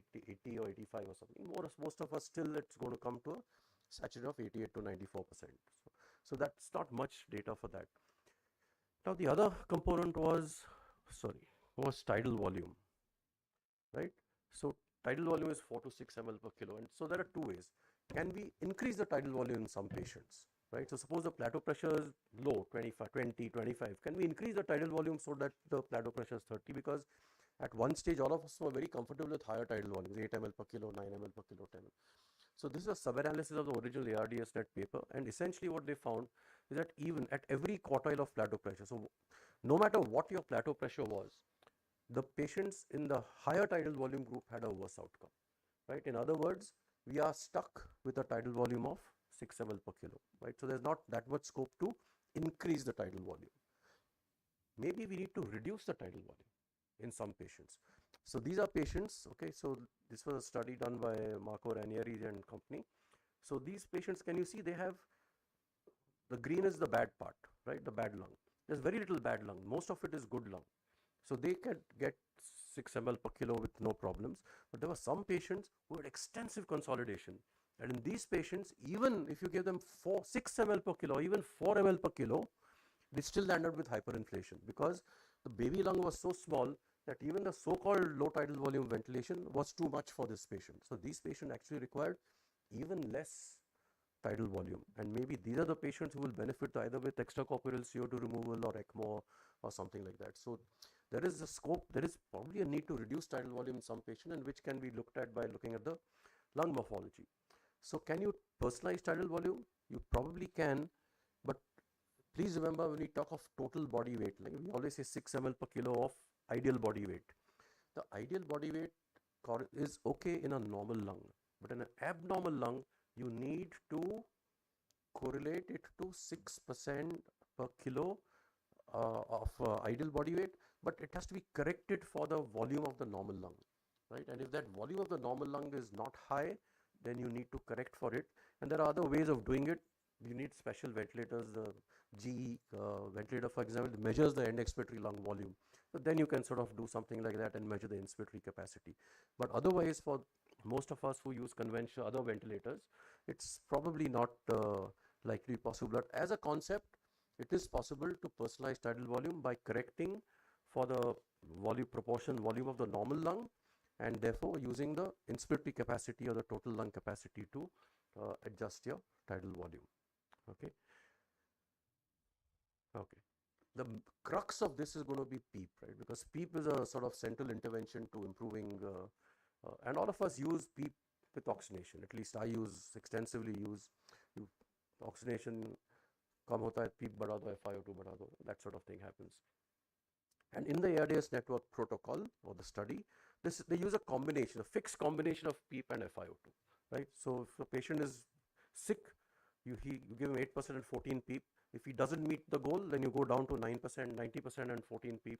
If he does better, then you go up to, you reduce to 70% and 14 PEEP, still doing well, 70% and 12 PEEP, still doing well, 70%, 10 PEEP. So you just go in these steps as done over here. And a lot of people are very upset with this chart. They say 10, 15 people got together and decided we'll do it like this. They have completely ignored physiology. They've completely ignored lung mechanics, and so, I mean, nonsense. I mean, effectively, that's what people have said. But, it seemed to work, right? There was a better outcome when you use this protocol. But people said, no, this is not right. We cannot ignore lung mechanics. So if you use lung mechanics to set your PEEP, what can you do? So you can set compliance, right? You can use it so that you get the best compliance. And you increase the PEEP, check the compliance, increase the PEEP, check the compliance, and you keep increasing the PEEP till the compliance sort of plateaus off. If you give too much PEEP, the lungs get overdistended, become stiff, and the compliance will actually drop. So you can use the compliance to set the PEEP, right? One step beyond compliance, people are now talking about driving pressure, right? Driving pressure is the difference between PEEP and the plateau pressure. Now, actually what driving pressure is, Now mathematically it is plateau pressure minus PEEP, but actually what is driving pressure? It is the tidal volume, like I said, normalized to lung size, right? So this is actually what is driving pressure. So, and that is the importance of driving pressure. It is tidal volume normalized to lung size. Mathematically it is plateau pressure minus PEEP. And what further gave a boost to this concept was this Amato, who did one of the first early studies of PEEP. He pooled many studies of ARDS, and he found that, you know, if you looked at changes in PEEP or changes in tidal volume made a difference to outcome only if it made a difference to the driving pressure. So if your change in PEEP reduced the driving pressure, in other words, you needed less pressure to achieve the same tidal volume. In other words, your compliance improved with an increase in PEEP. So if PEEP increased, improved the compliance, therefore the driving pressure came down, that improved outcome. If your change in PEEP did not change the driving pressure, then the outcome was more or less the same. If your change in PEEP shot up the driving pressure, in other words, your compliance dropped, then your outcome worsened. So they said that changes in PEEP, tidal volume we don't change because that's more or less fixed at 6 ml per kilo. Changes in PEEP will affect outcome if it changes the driving pressure. So the driving pressure is the thing which is important. And if you're, and they found, and this is not a randomized trial, they found that by and large, if your driving pressure was 15 or higher, then the outcome was worse. So maybe we should try and keep the driving pressure as low as possible. But sometime in a severe ARDS, it is not possible to get. The lung is so stiff, you can't get a driving pressure of 15. The compliance is very, very low. But at least you should try and get a driving pressure as low as possible. And any change in PEEP should bring down the driving pressure. It would certainly not increase the driving pressure. Okay. So we don't have much evidence. We should try and keep it very low, but that depends on how bad the lung is. Right. So although driving pressure will help individualize PEEP, it is not clear whether it is superior to other methods of setting PEEP. So try and keep the plateau pressure and the driving pressure both as low as possible. This was one of the favorite old days. You know, you made this pressure volume loop, and then you set the PEEP above the lower inflection point and the tidal volume below the upper inflection point. Again, this is a very tedious method, and I think some ventilators have that software, but I think it's you know, you have to give a very slow breath, you know, and you have to give 1 liter over a period of 3-4 minutes with a very low flow rate, and some patients don't tolerate this. So, and some patients may not even have this beautiful curve with upper and lower inflection point. You just get a straight line, so then it doesn't really work. So again, it's very nice physiologically. We worked on it a lot when our younger days, but we've almost never done it in the last few years, except for teaching and that sort of thing. Okay. So then people said, well, you know, and this is also a favorite with a lot of people, all this is fine, but what are you doing about this part of the lung which is remaining collapsed? So, because this is densely collapsed or consolidated, right? So then you need a high pressure to open up these areas of the lung, and that is what we call as a recruitment maneuver. So, and once you open up these areas, then you need a higher pressure to keep them open. So you give a recruitment maneuver to open up the lung, and then you give a higher PEEP to hold those difficult alveoli open, right? So that was a concept of a recruitment maneuver, right? So you give a recruitment maneuver and then give higher PEEP. Again, physiologically very, very sound, very, very exciting, and there are people who used to advocate doing this. Used to give 50 pressure control when 50 and PEEP of 25 and 30 and so on. And to open up the lung, you get brilliant oxygenation. Of course, you'll get good oxygenation. The whole lung is opened up, right? The oxygenation is improved. But then when you do a trial, right? When you do a trial like this, there was a randomized controlled trial, multi-center study. They looked at a recruitment followed by PEEP titration, a higher PEEP, and they actually found a higher mortality in those who were given recruitment maneuver and high PEEP. And maybe they required more sedation, maybe there was hemodynamic compromise, maybe there was more lung damage during the frequent recruitment maneuvers, whatever it may be. But you had actually a worse outcome with this sort of thing. Okay. Now again, you can argue that, well, some lungs are not recruitable, and if they were randomized to the recruitment arm, obviously they did badly. So this is the downside of a randomized control trial where everyone gets the same protocol. And maybe a way to refine this is to assess recruitability, and then only those patients you give a recruitment maneuver, and don't give a recruitment maneuver to those who do not have recruitable lungs, right? And we won't go into methods of how to assess recruitability. That's a separate topic, but maybe that's so that's the downside of these randomized control trials. Plateau pressure is sacrosanct. Is it 30 plateau? No, never exceed 30. But what if you got an obese patient? Most of the pressure is going to be used to inflate the chest wall, and then the lung is going to inflate, right? So out of that 30, maybe 15 is going to inflate the chest wall to push the fat and this thing up, and only 15 is going into the lung. So then maybe you should be able to increase the plateau, but how much can I increase? What, do I have a protocol for that? There is no. Some say okay 35 chalega, some ठीक है चल बहुत मोटा आदमी है 40 चल जाएगा. No, but that's, you can say it's individualization, but you're not sure.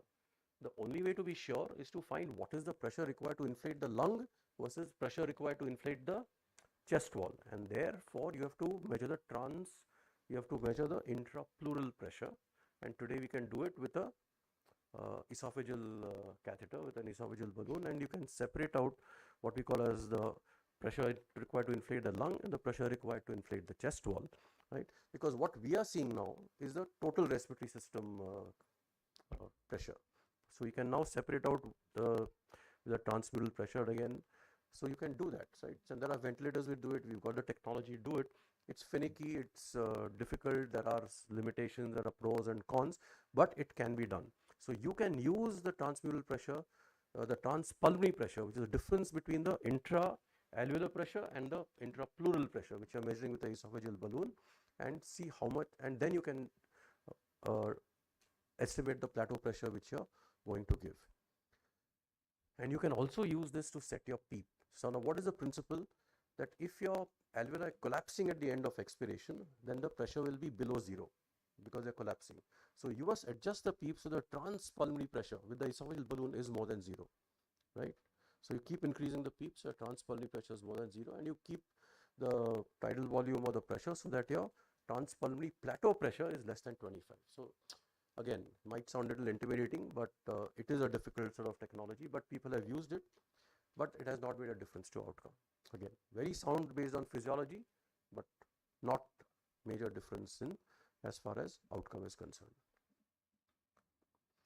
So all these sort of things are don't seem to be working. Can we use imaging to see how the lung is and personalize our ventilation based on imaging? So CT scan is the gold standard, but you can't take patients routinely down to CT scan to adjust your ventilator every now and then. But you have bedside modalities now. One is lung ultrasound. So all of us are doing lung ultrasound. So you can keep increasing the PEEP till the infiltrates disappear. But you can't assess hyperinflation in ultrasound, because when you inflate certain areas with higher PEEPs, maybe other areas are getting overinflated. You can see the infiltrates disappearing, but you can't see the overinflation. So that's the problem with limitation of lung ultrasound. But now you've got electrical impedance tomography, but they're bedside, right? And with electrical impedance or opened up, and somewhere using this sort of technology, you can figure out which is the best level of PEEP. So you can this is true personalization if you can do it, right? If you have this is really personalized, and you can actually do so. Again, we don't have data to say that this improves outcome, but at least it can be done. Right? So you can use imaging like CT scan, of course, if you can do it, but lung ultrasound and bedside electrical impedance tomography are methods you can use to personalize ventilation at the bedside. We know PEEP affects hemodynamics, so you may be improving oxygenation, but the patient's cardiac output may be dropping, right? So you need to also titrate PEEP to hemodynamics, right? So and one of the very important things to look at when you are looking at PEEP, especially in is the pulmonary vascular resistance is increased. They get pulmonary hypertension because of the lung damage. But then when you give PEEP and you give a tidal volume, positive pressure ventilation, they're going to squish the intra-alveolar capillaries even more, and the pulmonary pressure is going to go up even higher, and that is going to strain the right heart, and that is going to produce a condition called acute cor pulmonale or acute right heart failure because of the bad lung as well as the effect of PEEP. And Earlier we were not so aware of it, but now that we are doing bedside echoes, this is picked up very commonly, right? So 25% of patients can have acute cor pulmonale in this setting, and just see the right heart getting dilated and squeezing the left heart. So so if this is happening with your PEEP, then you should not be giving so much PEEP. So you have to bring down your PEEP so that your right heart strain goes down. And maybe you need to go to other things like putting the patient prone or putting the patient on ECMO, because if your PEEP is going to cause hemodynamic compromise and reduce, PO2 will go up, but your overall oxygen delivery may go down because your cardiac output is going down, right? So then that also. And lastly, we've got another buzzword in intensive care, and that is called phenotyping or subphenotyping. In other words, basically, what are the subgroups, different types of ARDS or different subgroups of ARDS, which we can look at. So one, of course, we've seen all the physiological ones, right? The PF ratio we are using very commonly. We talked of driving pressure. What type of ARDS? Is it trauma versus medical? Is it direct, that is a lung problem, versus an indirect coming from the abdomen? Maybe because they all behave slightly differently, and we know that. Focal versus diffuse, right? So, and we'll talk about that, whether it's associated acute kidney injury or not. And then whether you can do some biological markers, some of the omics and inflammatory markers, or some of those other things that you can see. So maybe can we classify and personalized ventilation based on these parameters? So this is a very nice trial which was done. So they looked at if the patient had diffuse, right? They were given high PEEP, recruitment nervous, and low tidal volume. If they had focal, very few areas which were damaged, right, a lot of normal lung, they got slightly higher tidal volumes, lower PEEP, and they got prone position because they couldn't give them too much PEEP, right? And they found there was no difference in mortality. But there was a lot of misclassification. So can you imagine this? To us, this difference is obvious. But when they did the study, and of course there are borderline areas, some will have a little less of this and more of that, the 25% of patients, 20% of patients are misclassified. So if you misclassify, again, so it doesn't seem to be a fantastic way of subphenotyping, because clinicians are misclassifying the ARDS by looking at the CTs or the ARDS points, okay? So maybe if we can classify them accurately, maybe artificial intelligence will help. Maybe then we will be able to personalize ventilation based on the CT scan or the X-ray picture or whatever it may be. Very importantly, we have identified a hypoinflammatory phenotype and a hyperinflammatory phenotype based on IL-6 markers, protein C levels, TNF levels, right, and bicarbonate levels. Okay, so the hypoinflammatory had lower inflammatory markers and higher bicarbonate, so less acidosis. The hyperinflammatory, of course, had higher inflammatory markers and more acidosis.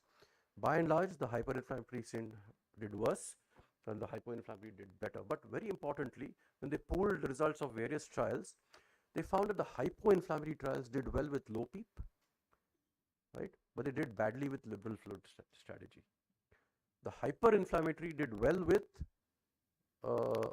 did badly with the low PEEP, so they needed a higher PEEP, and they did better with a liberal fluid strategy and with simvastatin. Okay, so basically, if you can identify a hypoinflammatory, you give them lower levels of PEEP and conservative fluid therapy. If you find a hyperinflammatory phenotype, you give them higher levels of PEEP, more fluid, and possibly simvastatin. So we've talked about all this, but very recent meta-analysis looking at a few trials which have looked at personalized ventilation versus standard ventilation found no difference in outcomes. So again, very physiological sort of things, but not yet making a difference as far as outcomes are concerned. Where does this leave us? So this is from Dr. Gattinoni, okay, the father of ARDS. He said at 3 in the morning, if you have to tell your resident what to do, you just look at the PF ratio. If it's mild ARDS, 5 to 10 PEEP. If you got moderate PF, 10 to 15 PEEP. And if you got severe ARDS, 15 to 20 PEEP. That's it, right? Protocol. This is from a person who's done loads and loads of physiology in ARDS. But I think a more balanced approach would be to realize that protocols are meant to enhance safety, not promote excellence, right? So this is for safety. What I tend to do is follow the protocol, but at every step, okay, look at the compliance, look at the oxygenation, look at the right ventricular function, and then make further changes, right? and then go up or down based on this sort of thing. So I think it's nice to have a protocol, but I don't think we should be married to a protocol, right? You shouldn't be divorced from it, but you shouldn't be completely married to it. I'm not saying you should have an affair every now and then, but you should be able to at least look at others, okay, and appreciate others, and you use physiology in your decision making at some stage in these patients. Yeah. So thank you very much for listening.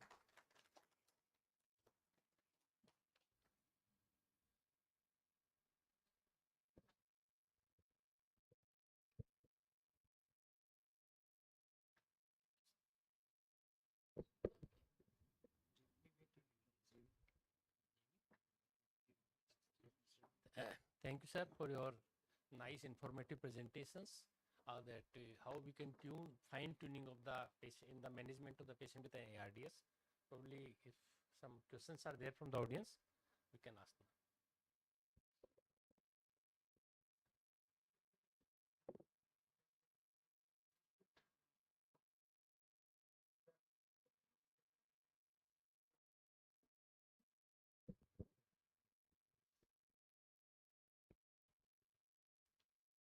Like in spirometry, we have racial variations in FVC and predicted FV1. So does PBW do have any implication on lung sizes, and then what ml of per kg we should use? It's a great question, but I don't think any data. I think now we have got Indian data on spirometry, Yeah. but I don't know whether we've got it Sir, for Dr. ML Gupta, sir. PBW, and certainly in injured lungs, we don't have that information. Dr. ML Gupta, sir, please.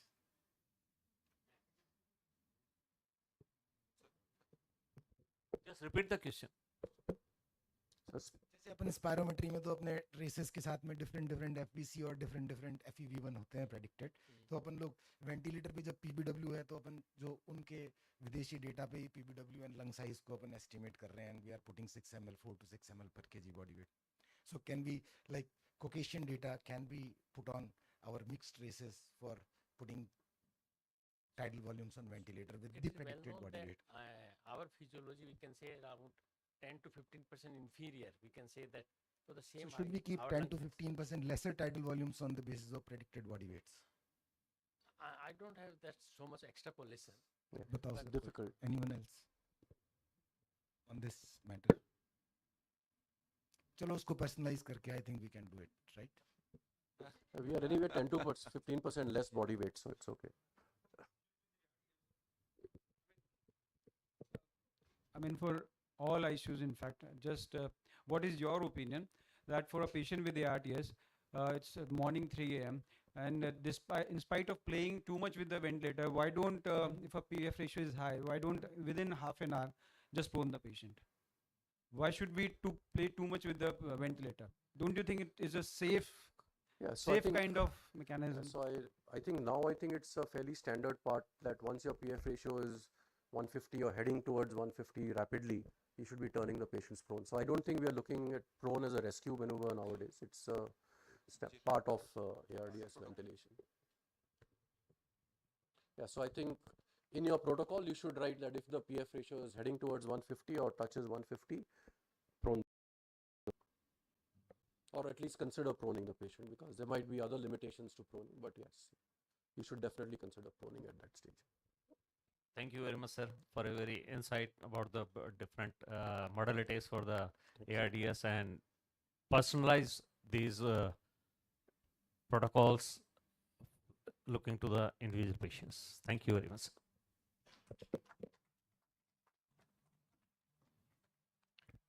This brings us to the end of this insightful session. I request honored faculty and chairpersons to please collect their memento from Memento Station. Now let's move on to a very interesting panel discussion titled Myths and Facts, Albumin ICU, Jack of all trades or master of some. For that, I would like to call our eminent panelist, Dr. J.V. Devatia sir, Head of Critical Care Medicine, Leelavati Hospital, Mumbai. Dr. Prakash Shastri sir, Chairman Critical Care Medicine, Sir Gangaram Hospital, New Delhi. Dr. Arun Agrawal sir, Senior Director and HOD Internal Medicine, Fortis Hospital, Jaipur. Dr. Harshad Dawat sir, HOD and Department of Gastroenterology and Liver Sciences, EHCC, Jaipur. And Dr. Nikhil Ajmera sir, HOD and Senior Consultant, Department of Critical Care Medicine, Durlabji Hospital, Jaipur. Now let's warmly welcome our dynamic faculty moderator, Dr. Vaibhav Bhargava sir, Senior Consultant in Critical Care Medicine, Fortis Escorts Hospital, Jaipur.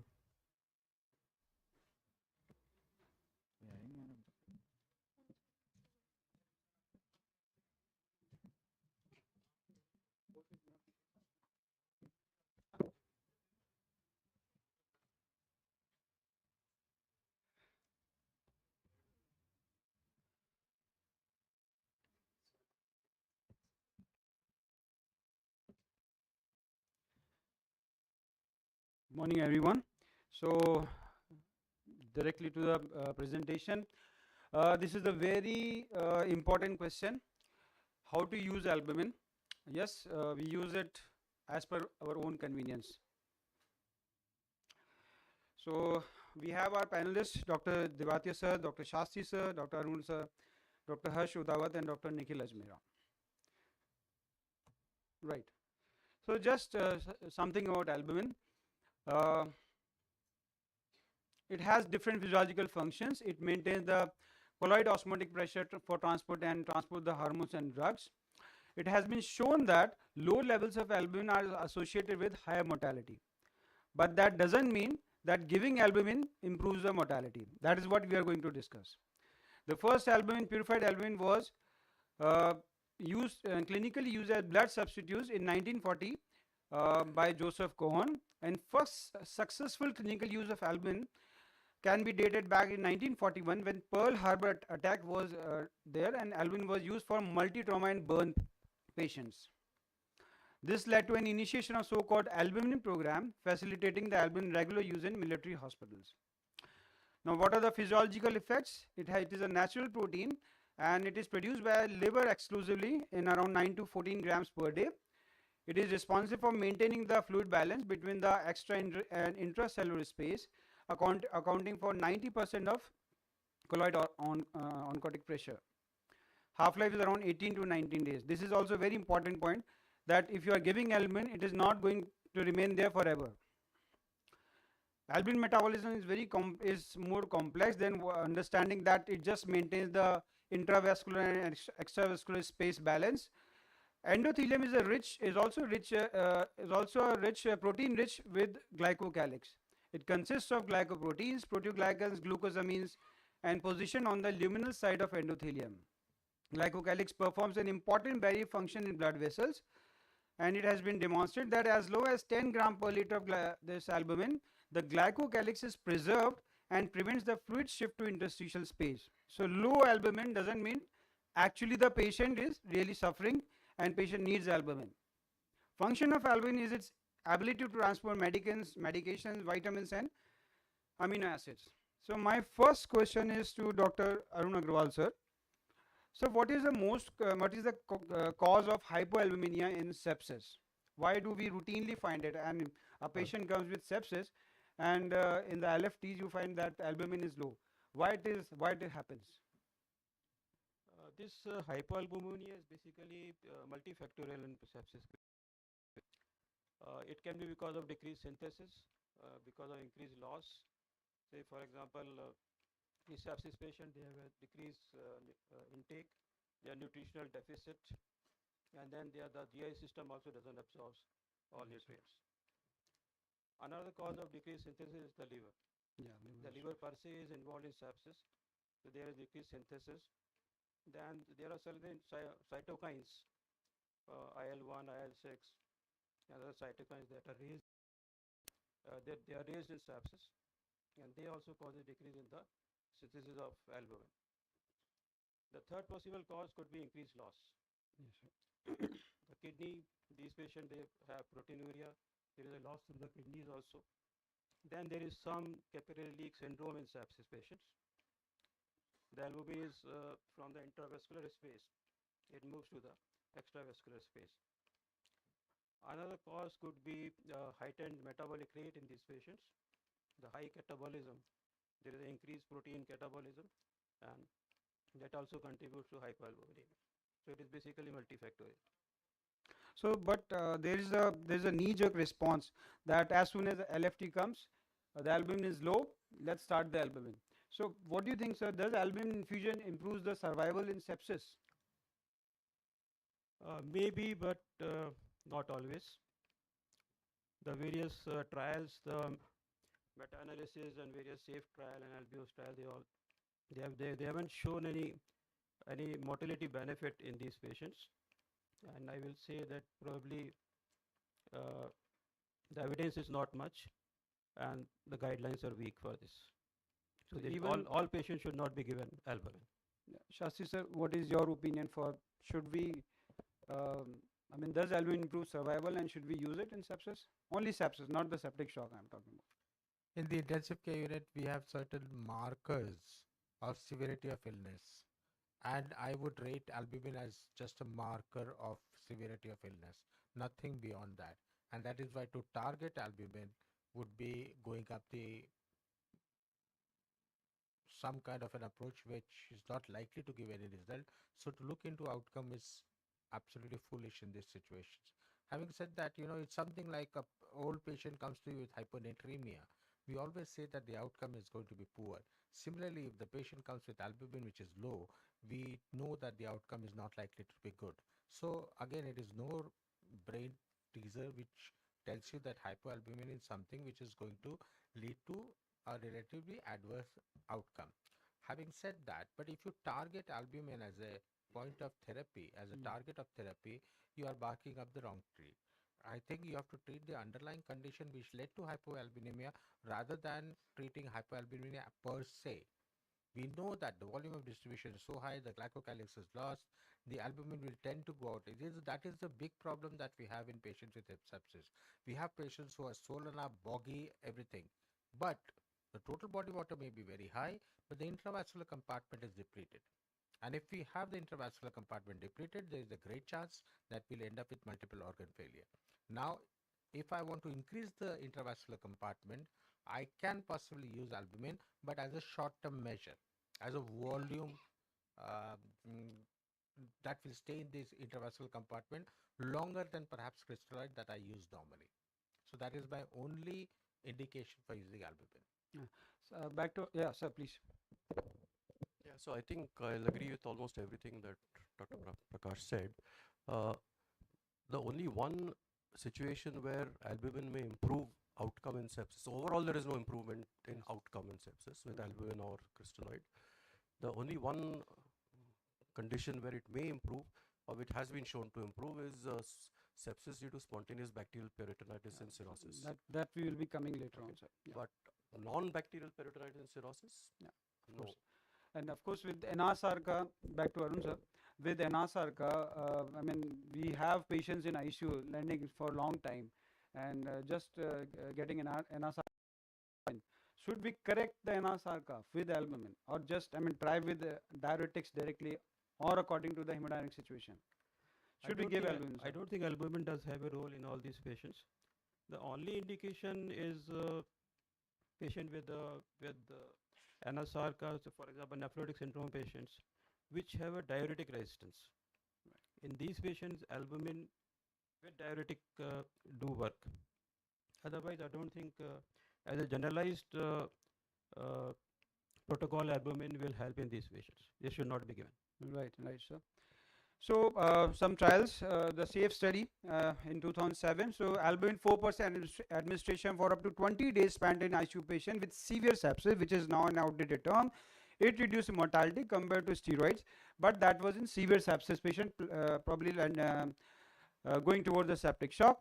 The Albios trial showed a trend towards better survival in sepsis patient who received 20% albumin to correct albuminemia. Hypoalbuminemia. Subgroup analysis demonstrated lower mortality in patient with septic shock, but not in sepsis patient. And this RAS study also confirmed no difference in the survival. So albumin substitution to correct hypoalbuminemia from all cause mortality? No, it does not. All the trials are against it. So in sepsis, it is not really recommended. Diwatiya sir. Sir, what should we use in septic shock patients?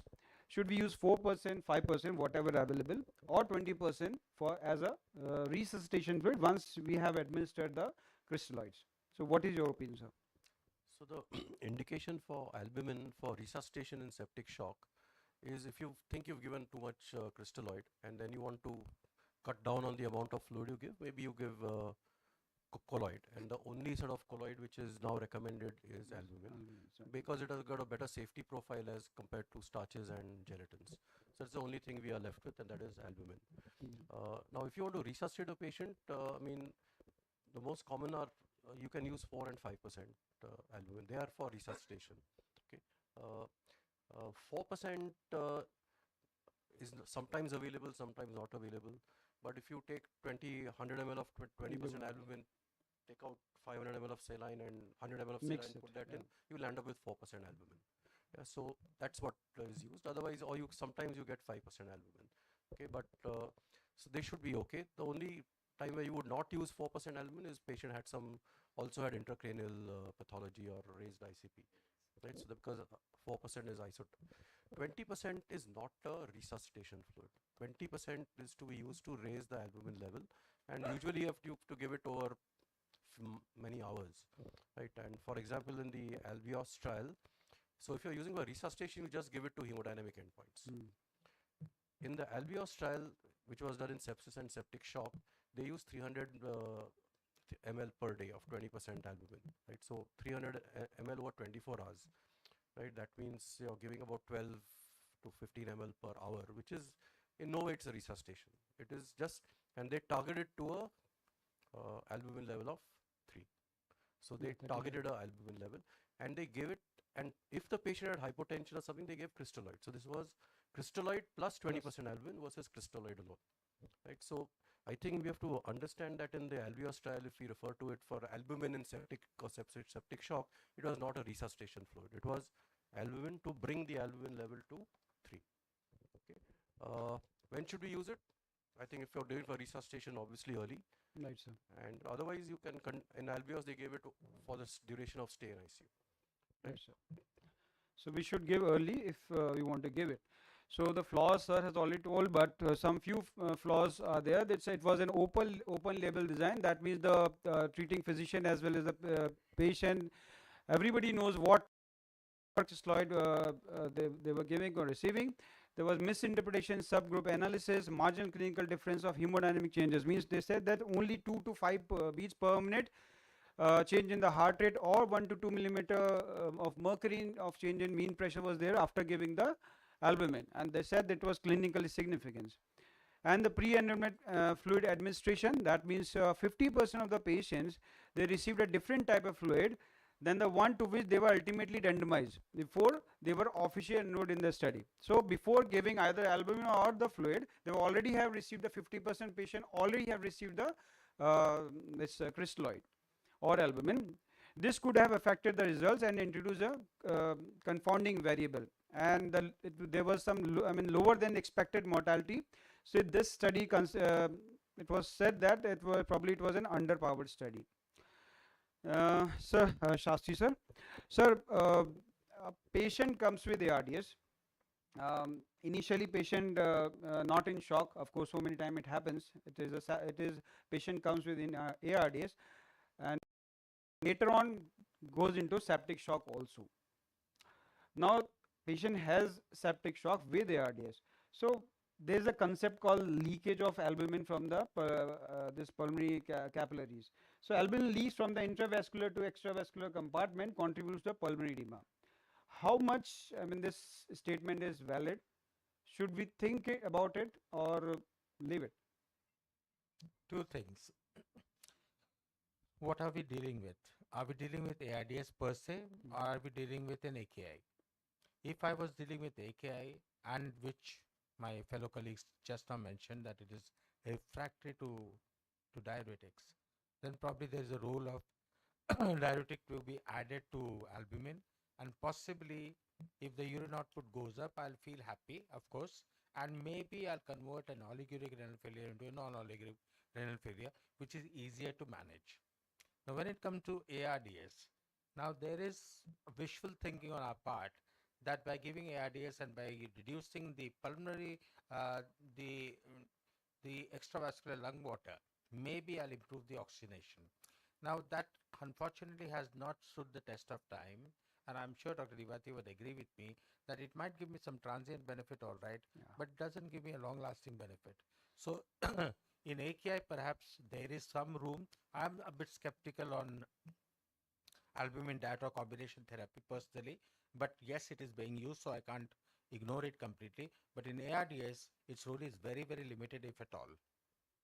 So if at all it is for improving the oxygenation only, not finally improving the outcome. Yes. Right, sir. And that too, but transiently. That is very transiently.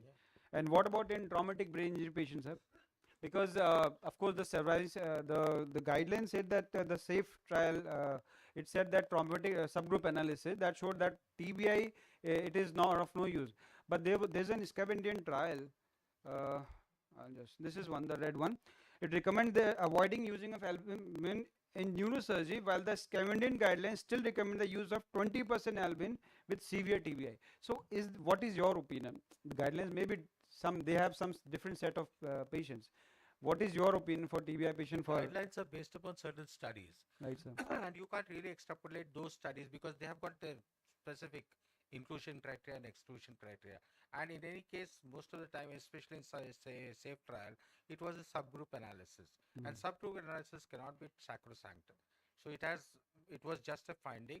I would say that it would be acting as a basis or a foundation for a subsequent study. But more than that, I would not attribute more significance to it. But I'll ask Dr. Divetia as to the role of, because I personally believe that when it comes to albumin, it is for volume resuscitation in addition to crystalloids.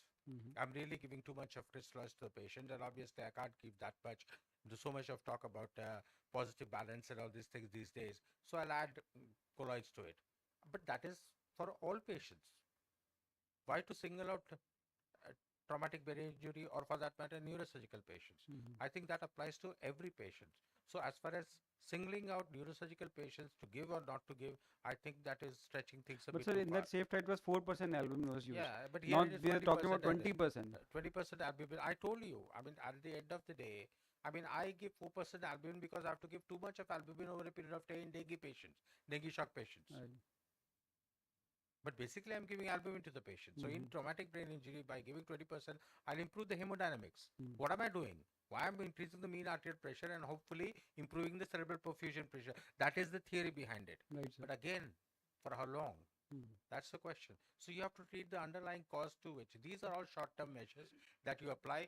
Perhaps that patient is going for decompensating entropy, you do it before that so that the intraoperative procedure is better.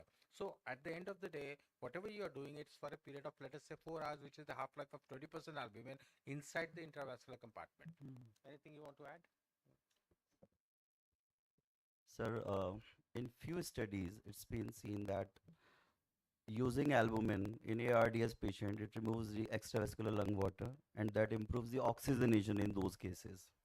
But probably it is a transient effect, right? But it can be maintained. Don't you think it can be maintained? I mean, if the patient has improved, it can be maintained through other measures. I mean, at the end of the Well, day, you have to treat the root cause, The yeah. ventilator cannot cure the patient. Your fluid therapy cannot cure the patient. It might give you some breathing space, all right. You are buying time.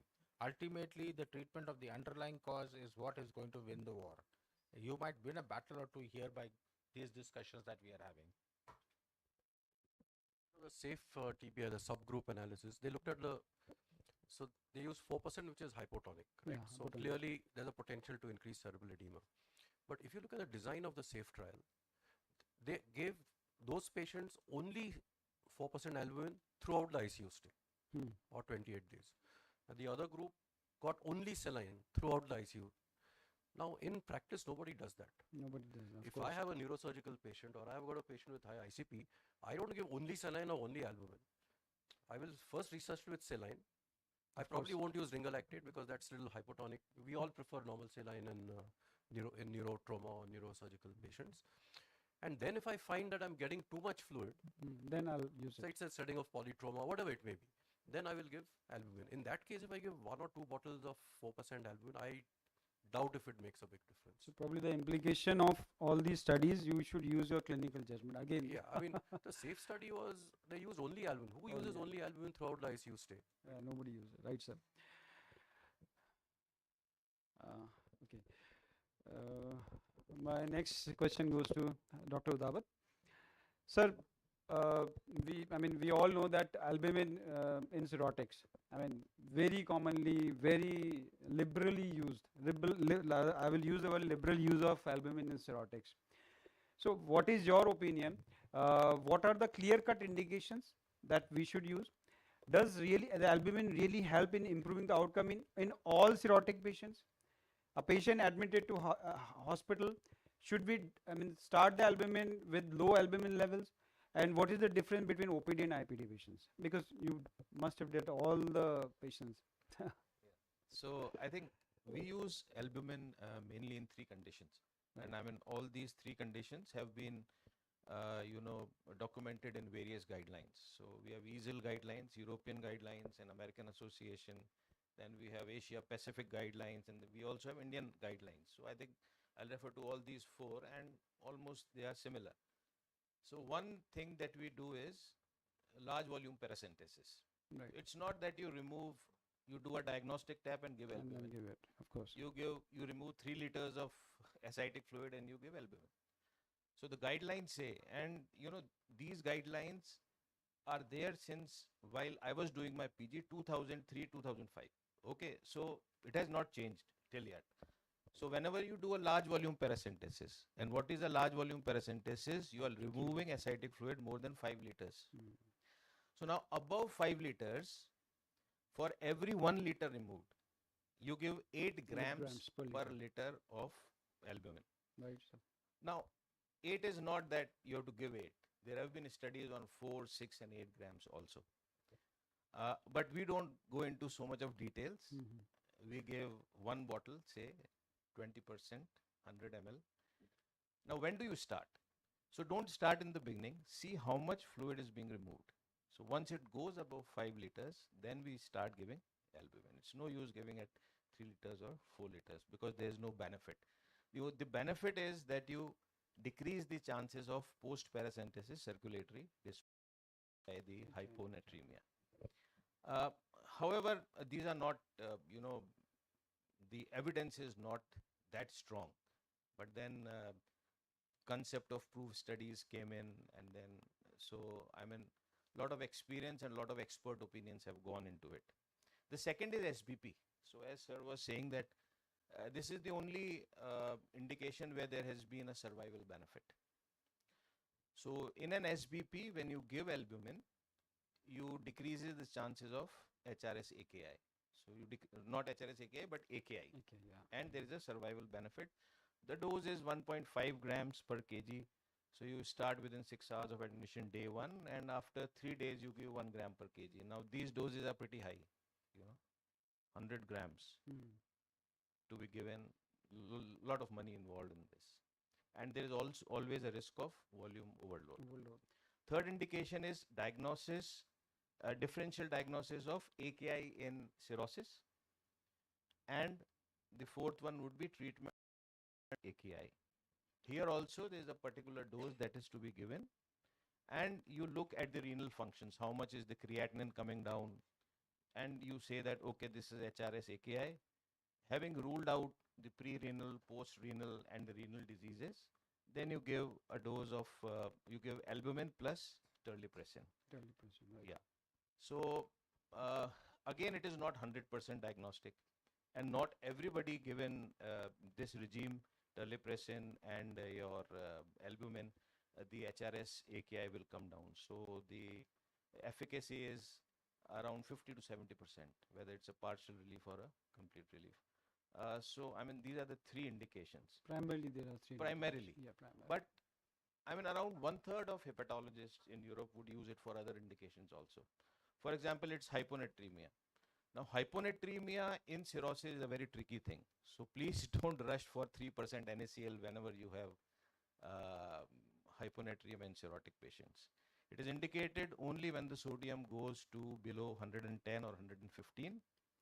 We did a randomized control trial, one of my thesis students did, and we studied role of albumin, 20% albumin in patients with hyponatremia, and the results were pretty good.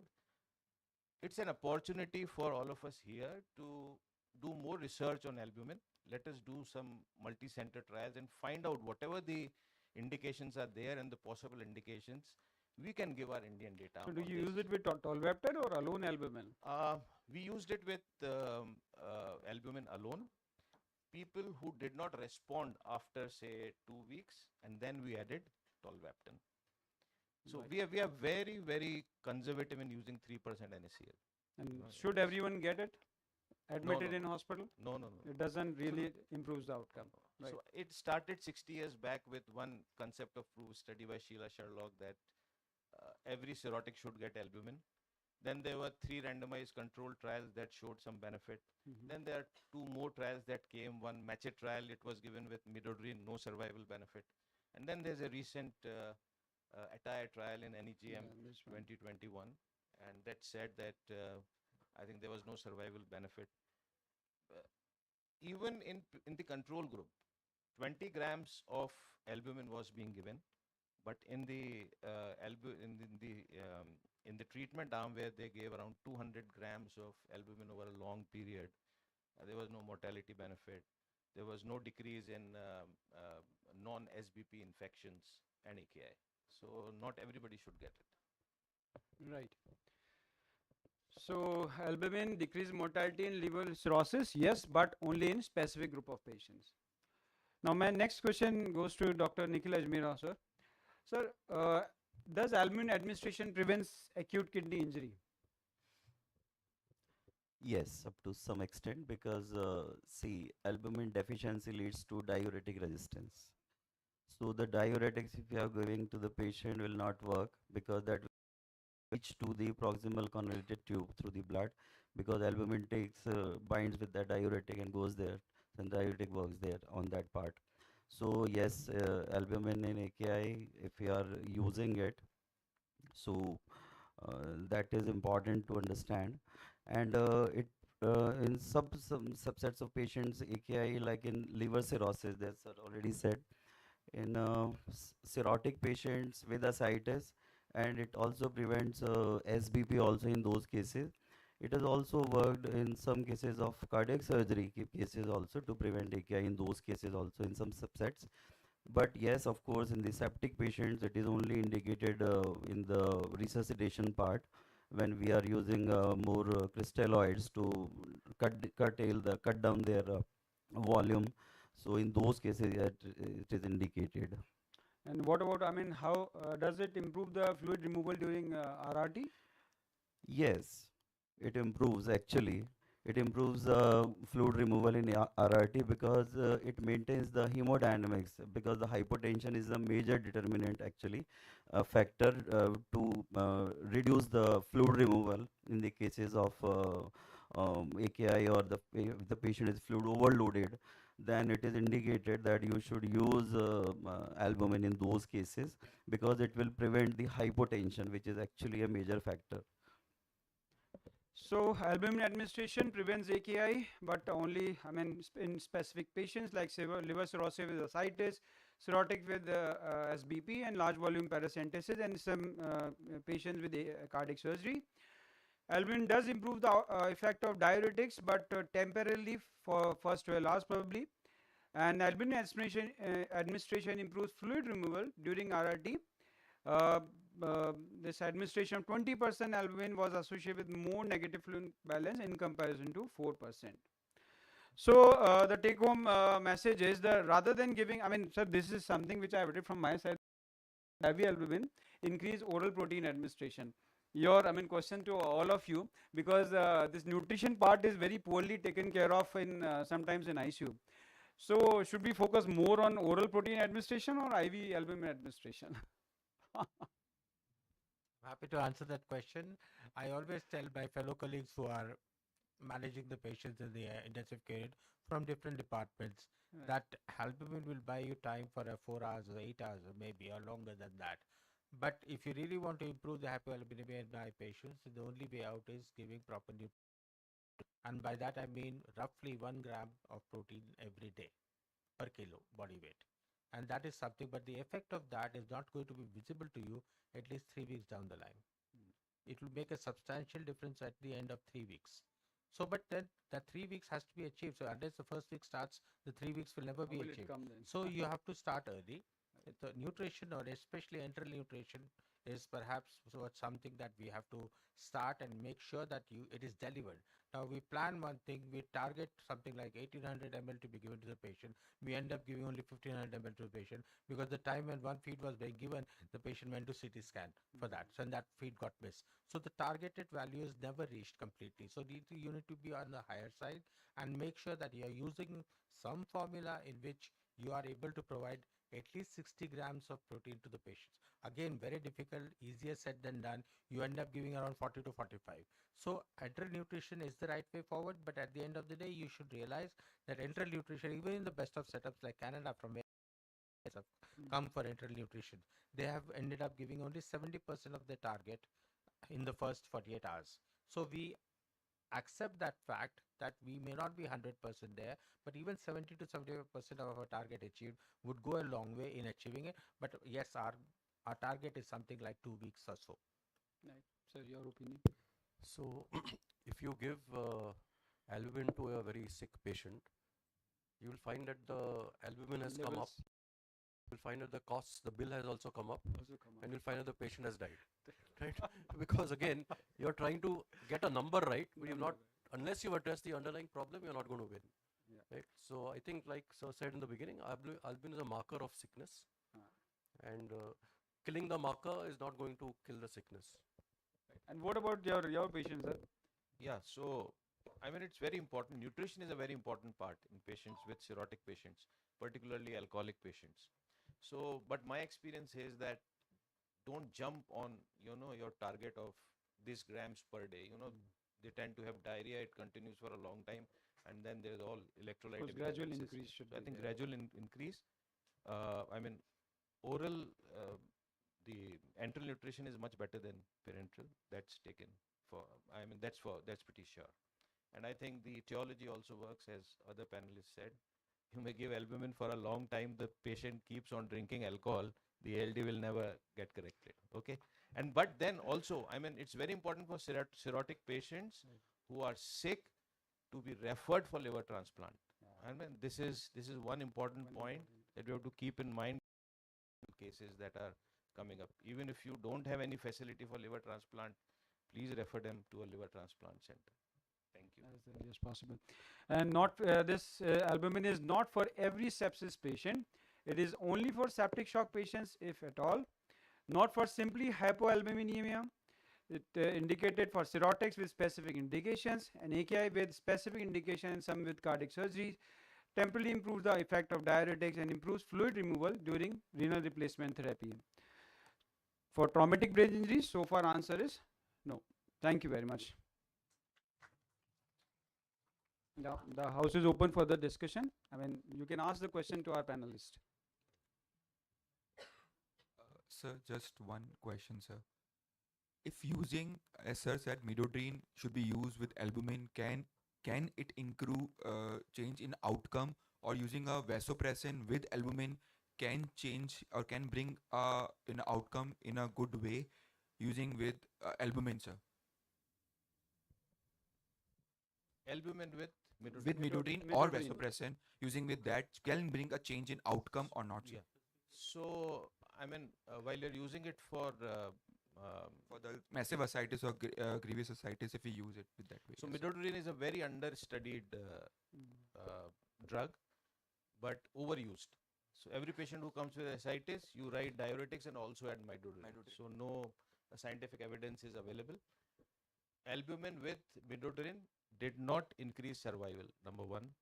Number two, albumin plus terlipressin is much better than albumin plus octreotide plus midodrine. So patients who are not responding to albumin plus terlipressin or have a lot of side effects with this, we change to octreotide plus midodrine. But it is not the first line treatment for any of the indications. And it also is not good for refractory ascites. Okay. So with this, we close our session. Thank you very much.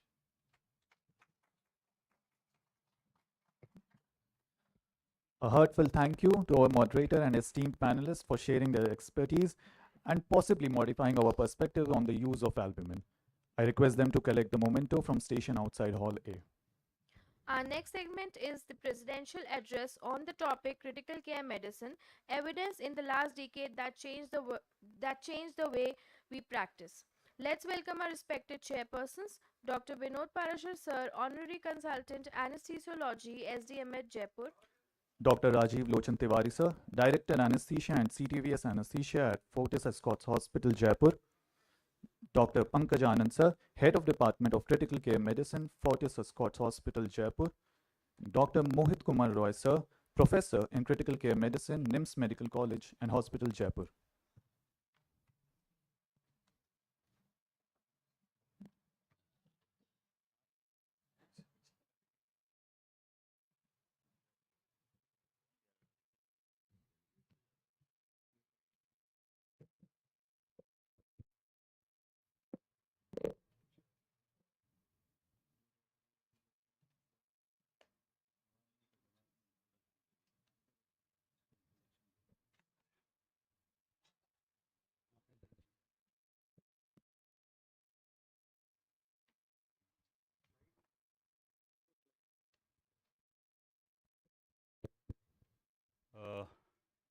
I don't think this gentleman needs any introduction. Srinivas Samavedam, one of the, I would say, one of the most brilliant minds in critical care. He's changed a lot in our society, ISCCM. That he is the president, I think, is also something good that has happened to the society. Most welcome, sir. Thank you. Good afternoon, everyone, and I'm grateful to the ISCCM Jaipur chapter for giving me this opportunity of talking to you as a presidential address, and it's my pleasure to be here. This is the third time I'm in Jaipur this year, and I hope I have not disappointed the people who have invited me. 25 minutes or so, I'll try to summarize the evidences that changed our practices. That's where I'm working currently. It's a charitable trust hospital in my hometown of Hyderabad. I have no financial disclosures, as most intensivists have. None. No finances, so no disclosures, and no conflicts of interest either. So this is my perspective. What has changed in the last 5 years or 10 years? If you take 10 years, you would say 2015 is a watershed year for critical care, where by Gazette notification, critical care was recognized as a super specialty. If you look at the last 5 years, what has changed? The pandemic. The lockdowns were imposed in 2020, and we learned a lot from the pandemic. But what I perceive, what my practice has changed in the last 5 to 10 years, has been in the field of mechanical ventilation per se, understanding and the management of ARDS, concepts of fluid therapy. We heard 2 discussions this morning and now. Management of stroke and how we intervene and salvage some of these unfortunate patients. The paradigms in acute kidney injury and renal replacement therapy. Some concepts in neurocritical care. And of course, the advent of focus in most areas of intensive care monitoring.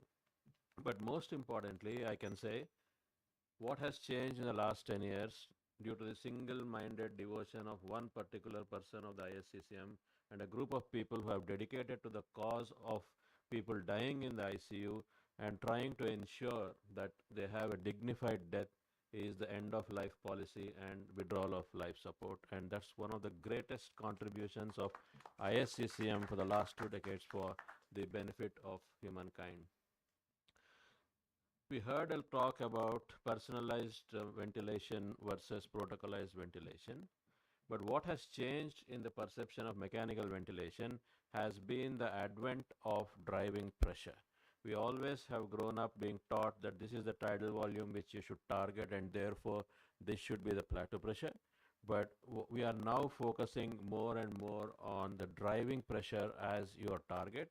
Not only your target, it is your indicator for going towards higher therapeutic modalities for the management of patients with hypoxemic respiratory failure. So if you have a patient who is being ventilated for moderate to severe ARDS, and you have set yourself a target of a PaO2 of 60 to 80 and a saturation of more than 85, you may be able to achieve it at different targets of pressures, but ultimately you should ask yourself at what cost you are achieving those targets. One of them is driving pressure, the other one is transpulmonary pressure. And in this bargain of ventilating patients with low tidal volume and ultra low tidal volume strategies, we are faced with hypercapnia, and we started to ignore it by saying this is permissive hypercapnia. But sometimes that permissive hypercapnia doesn't stick to the targets you have set yourself, and it increases. And while in trying to wash out the carbon dioxide, you are increasing the respiratory rates of such patients above 30 to 35, which will deliver more energy and power to the lung and causes ergo trauma. So the concept that respiratory rate is as important as tidal volume, driving pressure, and transpulmonary pressure, and can cause as much harm to the patient as these other parameters would do, is another major change that we have seen in the paradigms in the management of ARDS. And we were taught when we were training in critical care 25 years ago that you need to always follow a lung protective ventilatory strategy. Now that paradigm has also changed in saying it's not enough for a good outcome in ARDS if you just protect the lung. You also need to protect the right ventricle and the diaphragm, which are two key participants in the act of gas exchange and cardiac output maintenance. Neuroprotection is something which we have seen in mechanical ventilation, and we all know that there is an interaction between the lungs, the heart, and the kidneys, but we also know what happens in the intrathoracic compartment is extrapolated or translated into the intracranial compartment under certain situations. But the thing starts with the definition of ARDS. There has been a lot of heterogeneity in which we were defining ARDS, but in the last 10 years, what we can understand and what we can accept that has been major change is that you have identified the different categories of ARDS like mild, moderate, and put some numbers to those categorization, and also identify the time duration of the onset and the modalities which you have been using to diagnose ARDS. So we know that the Berlin definition mandated the use of a CT scan, which probably is available in bigger cities like this, but is not generally applicable to the entire length and breadth of this country. And Africa took the lead in this and proposed the Kigali modification of the Berlin definition, and these have been some of the changes that have impacted the way more patients are being diagnosed with ARDS and therefore are being treated with lung, right ventricular, and diaphragmatic protective strategies. So this is the whole concept of the driving pressure.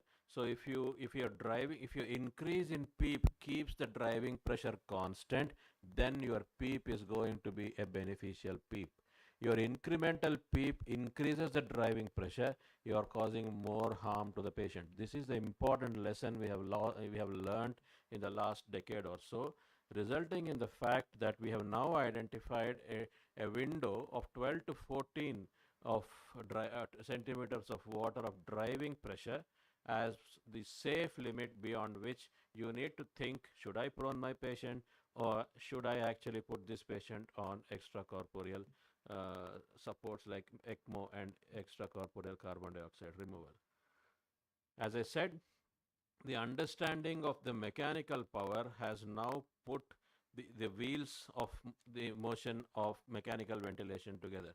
We never understood, despite the fact that we monitored our driving pressures well, we maintained our fluid balance well, we paralyzed our patients, we kept the driving pressures under normal limits, we used that 4 to 6 mils of kilogram of ideal body weight tidal volume, yet our patients became hemodynamically unstable, the lungs became worse, some of them didn't recover.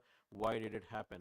One of the reasons why it did not happen was we were ventilating them with too much of respiratory rate, and that rate in an entire context of mechanical ventilation, the only parameter that brings in time into the equation is respiratory rate. And the more number of times the alveoli expand and collapse, the greater the energy that is delivered to the lung. And this concept of ergotrauma has completed the wheels of circulation of safe mechanical ventilation. And now, using simpler bedside formulae, we have been able to identify that a mechanical power of 13 joules is probably the best we can do.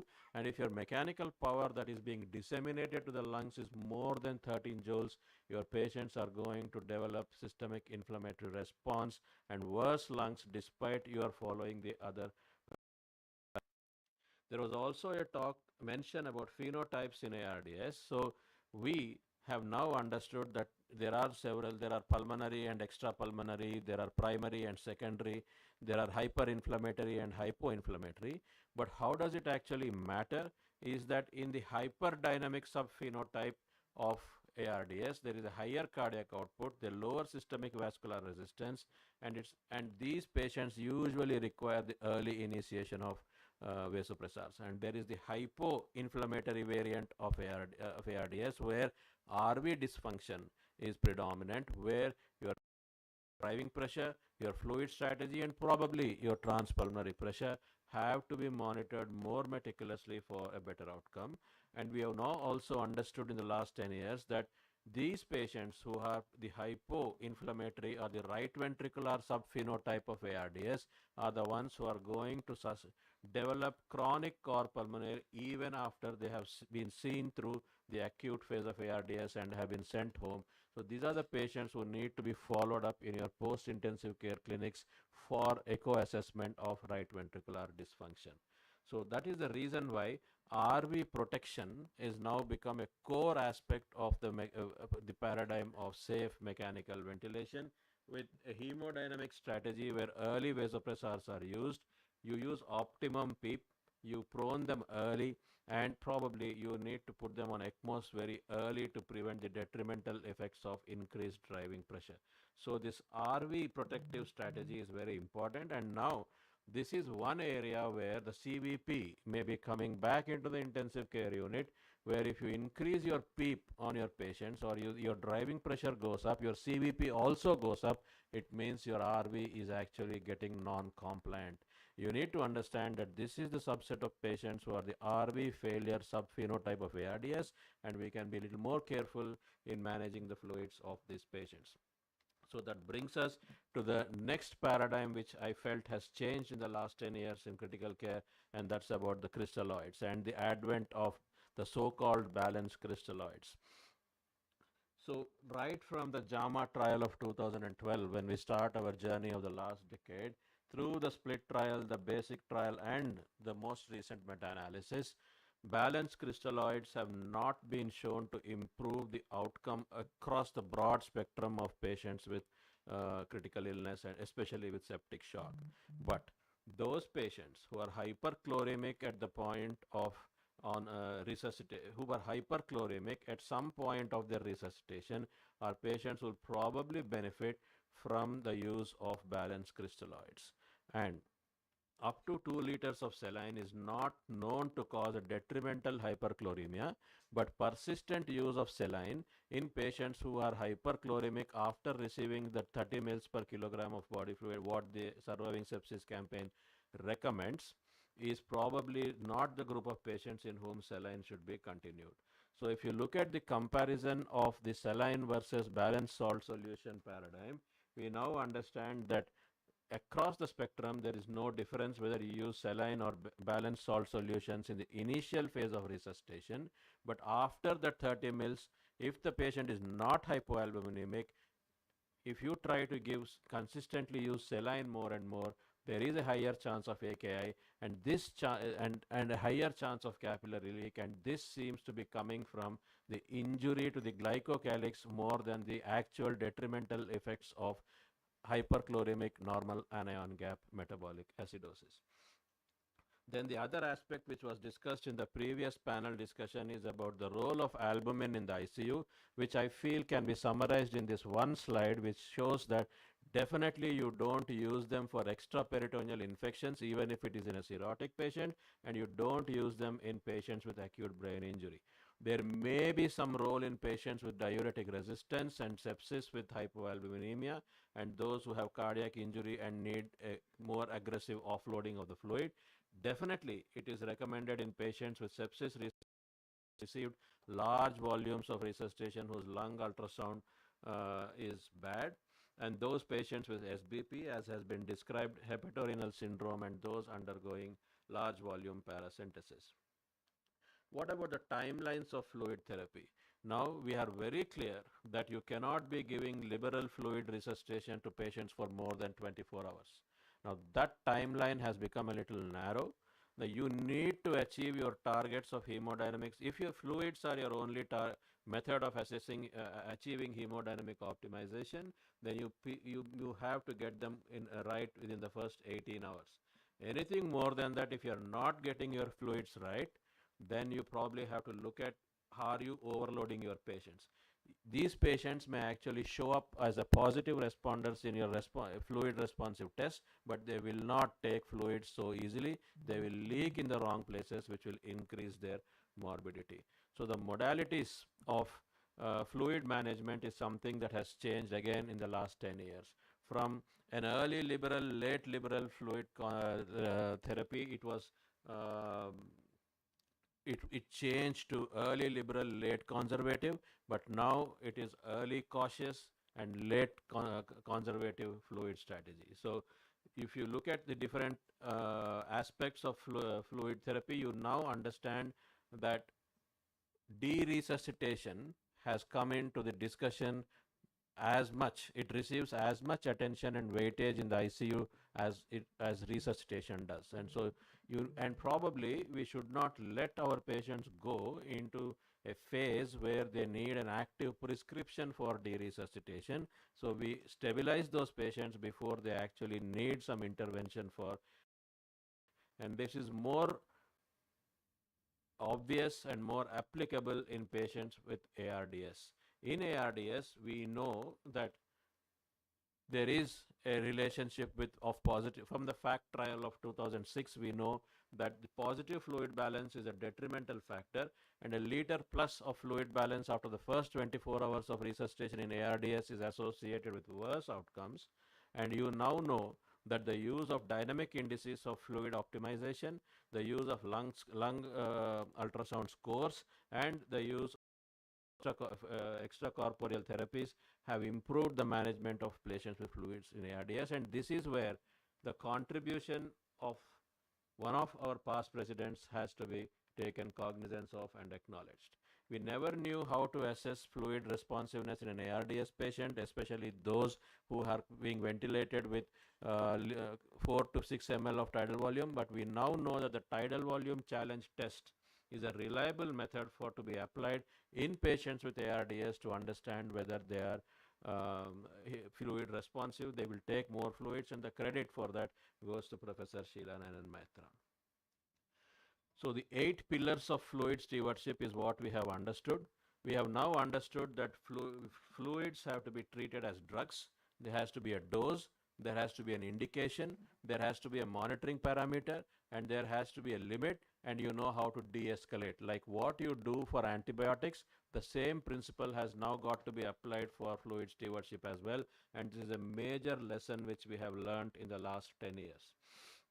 So you resuscitate, you maintain, you replace if needed, and then you avoid redistribution. You reassess whether these patients are actually going to need a active evacuation of these patients, and this is called the 7R approach for optimum fluid therapy in the intensive care unit.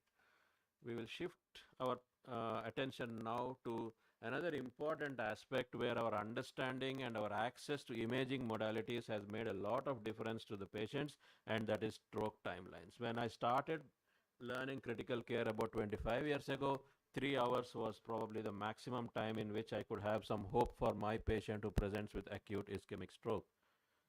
6 years later, in 2006, when I returned from overseas, we were taking in patients who were at least 6 hours prior to, at least 6 hours after the onset of the neurological deficit.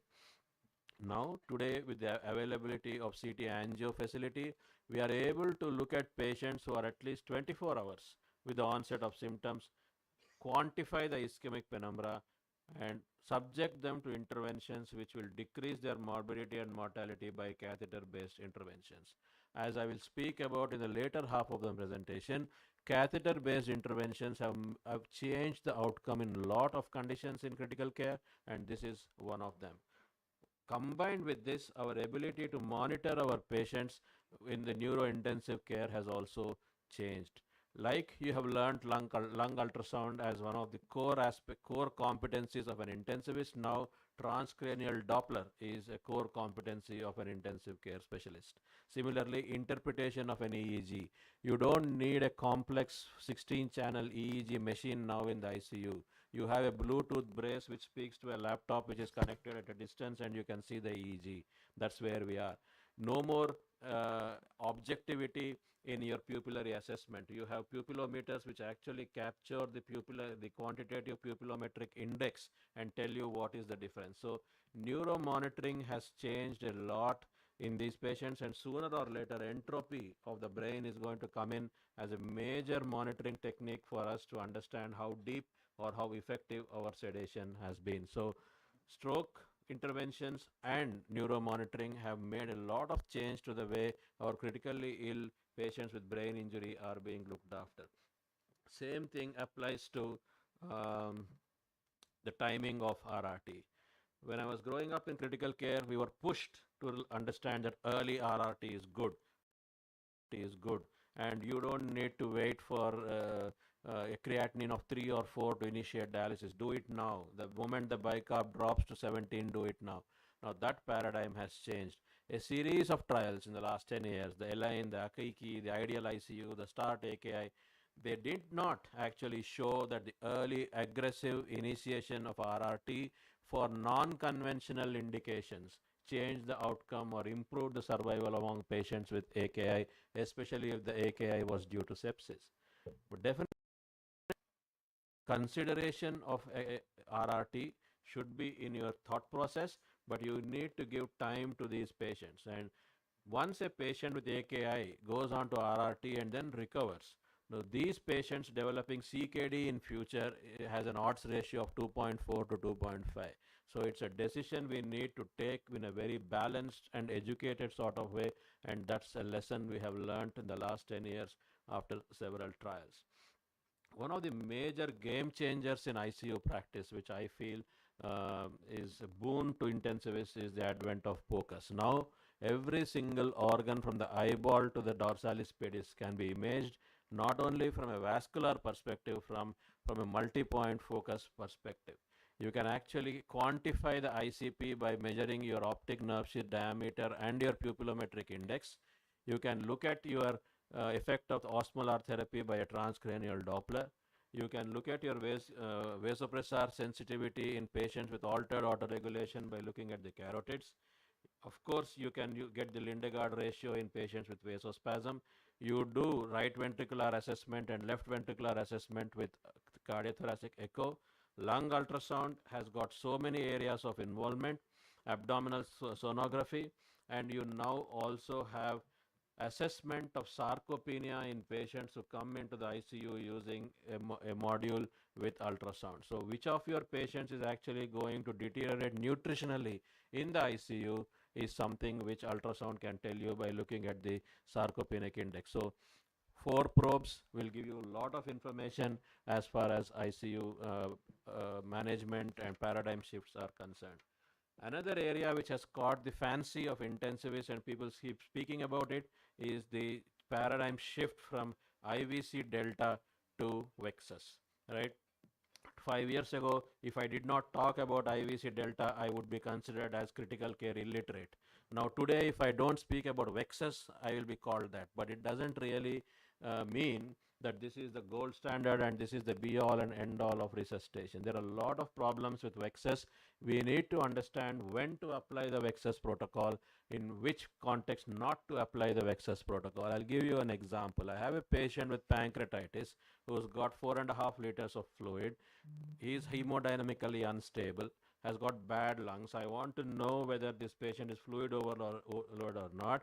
I do an IVC assessment. His IVC is 1.5 centimeters. I will say he doesn't get the VEXA scan.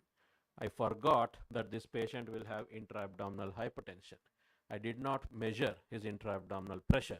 The IVC is compressed not because of the fluid hypovolemia, but it is compressed because of the intra-abdominal pressure. So, because the VEXAS algorithm starts, is the IVC more than 2 centimeters in diameter? I said he does not fit into the VEXAS criteria. I forgot to screen him and I pumped in more fluids to the point he ended up with multi-system organ failure. So, good technique, but you should know when to use. Like in cricket, you should know when to use the reverse sweep and you should know when to use the proper front foot cover drive.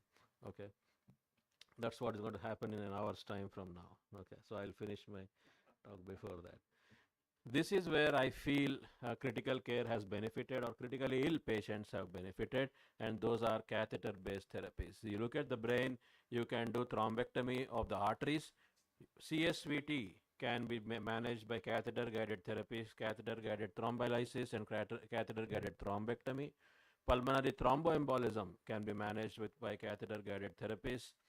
Peripheral vascular disease can be managed by catheter-based therapies, and trauma in patients who have infrarenal aortic injuries and pelvic injuries can be managed by retrograde balloon occlusion of the aorta called Reboa technique, which can be used to buy time before the orthopedic surgeons intervene and fix the fractures and the vascular surgeons address the vascular leak. So, catheter-based therapies and sonography, I feel, have improved the outcomes of several of these patients who would have suffered from the interventions related to critical care unit.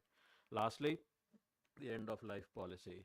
The lifetime work of some of our past presidents has resulted in the Honorable Supreme Court recognizing and taking cognizance of the contribution of the ISCCM in saying every person who enters the hospital, or every person, every citizen of this country has the right to have a dignified death.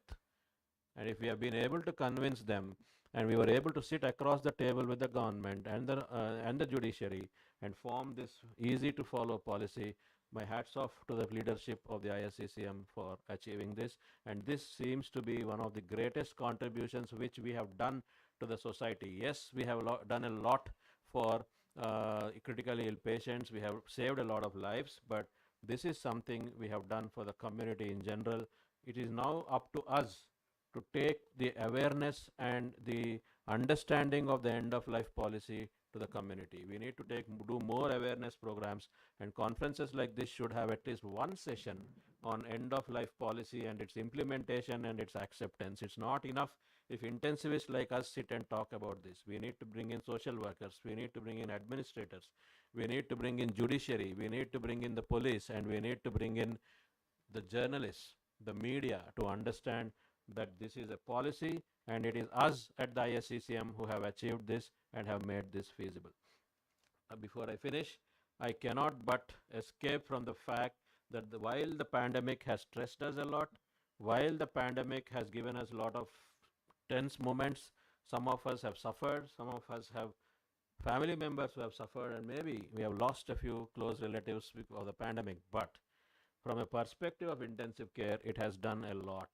It has done wonders in saying that you can scale critical care facilities, you can deliver critical care outside the four walls of the ICU, and as a country, we have become self-reliant in producing personal protection equipment. We now have unearthed talent who can manufacture ventilators with the same capability which Mackay and Hamilton or whatever machines we used in the past had. We also have understood the importance of infection control, and of course this whole paradigm of phenotypes of ARDS, hyperinflammatory, hypoinflammatory, inflammatory markers has all come in with the use of with the pandemic. And of course, added with that, the excessive use of antifungals and tocilizumab, and we need to consider that as, I don't know, good or bad. It's a lesson to be learned. How many patients we have subjected to these uncalled for therapies and what price they have paid is also a lesson we have learned in the last 10 years. So with that, I thank you for your attention. If you have any queries, you want original text of what I have presented, please write to me on my email ID. I will try to reply in 24 hours. But please do register for our annual Congress in Chennai in February, March next year, and I hope to see you all in big numbers where I will bid adieu to the ISCCM. Thank you very much. Thank you, Dr. Srinivas, for a wonderful talk.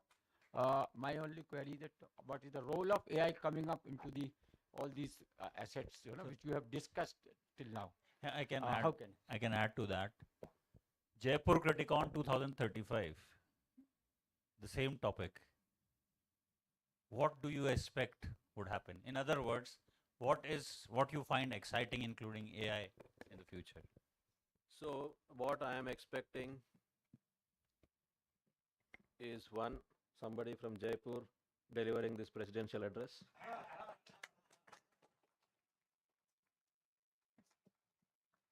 Apart from that, what I can perceive is that every disease we manage in the ICU, in the ER, like when a patient in shock comes to you, you do a blood gas and decide this patient is acidotic, he is probably hypoxemic. We are looking at genomic medicine coming to the bedside.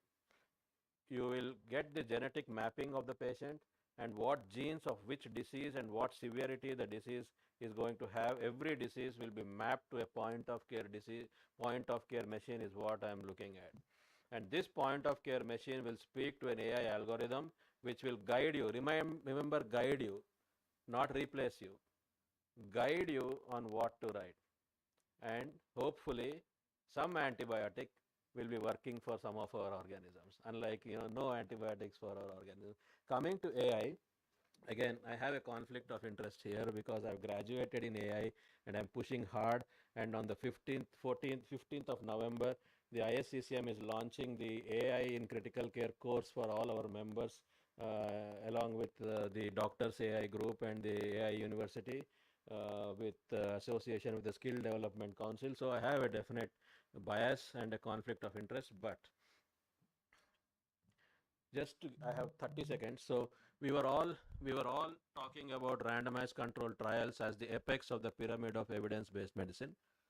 Randomized controlled trials depend upon the meta-analysis will depend upon randomized controlled trials, and every single randomized controlled trial has exclusion criteria, right? Every major randomized controlled trial in critical care has excluded the pregnant population, those with traumatic brain injuries, and some of these patients. So tomorrow, if I get a pregnant lady who had a TBI, has septic shock or ARDS, I can't tell the lady or her husband, I can't treat you because my guidelines don't talk about you, right? No, those answers will be given by an AI forest. But for that, societies like us, a society of 20,000 members of a population of 1 billion people is the right place to collect millions and millions of data points. For example, if we can collect data about obstetric sepsis, where else can you get 10 million patients other than India? Where else? So rather than look at the West and try to copy what they have done or bringing their data and say, maybe I will give lesser tidal volumes because my people are a little shorter, we don't go that way. You generate your data, collect your data, form a database, get registries going, put that million or 2 million or 10 million data points into an algorithm, get your neural network, populate it. We will be able to do fantastic work, and that's what I'm expecting in October of 2035 when the Jaipur Criticon happens here. Thank you very much. Any more queries? I'm happy to answer, sir.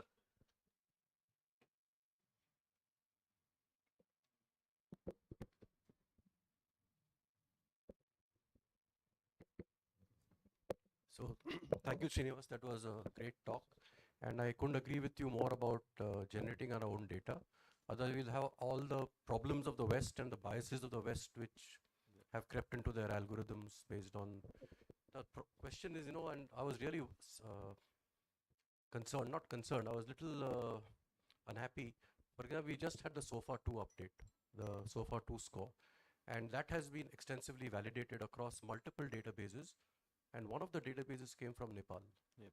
So Nepal has a critical care database.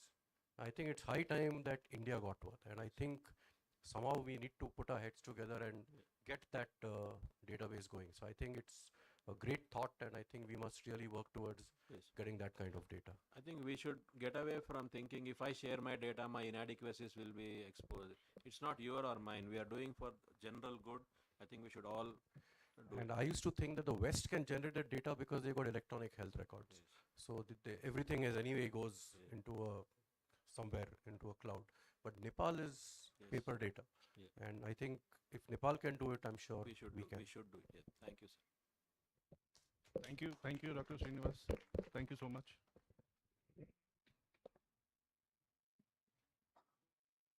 Also, on behalf of IACCM Jaipur, I would like to thank you for sharing, taking out some time and kind of joining us here. Thank you so much.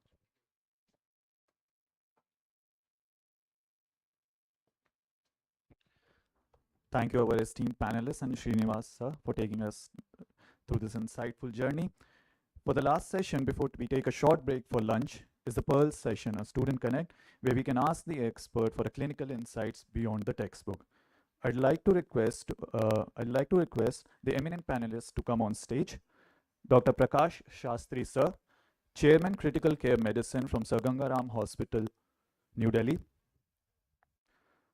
Dr. Srinivas Samavedam sir, Chief Intensivist at Sindhu Hospital, Hyderabad.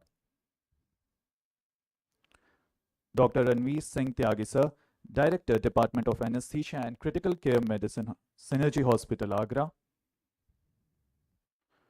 Dr. Shabba George sir, Director and Head of Department of Critical Care Medicine, a Senior Consultant in Rukmani Birla Hospital, Jaipur. Dr. Mohit Kumar Roy sir, Professor in Critical Care Medicine, NIMS Medical College Hospital, Jaipur. Dr. Madhavi Telang ma'am, Consultant and Intensivist and Clinical Instructor at Mohammed bin Zayed University, Dubai. Now I'd like to welcome our faculty, a dynamic faculty, Dr. Kishore Mangal sir, a Senior Consultant, Critical Care Medicine, Fortis Hospital, Jaipur.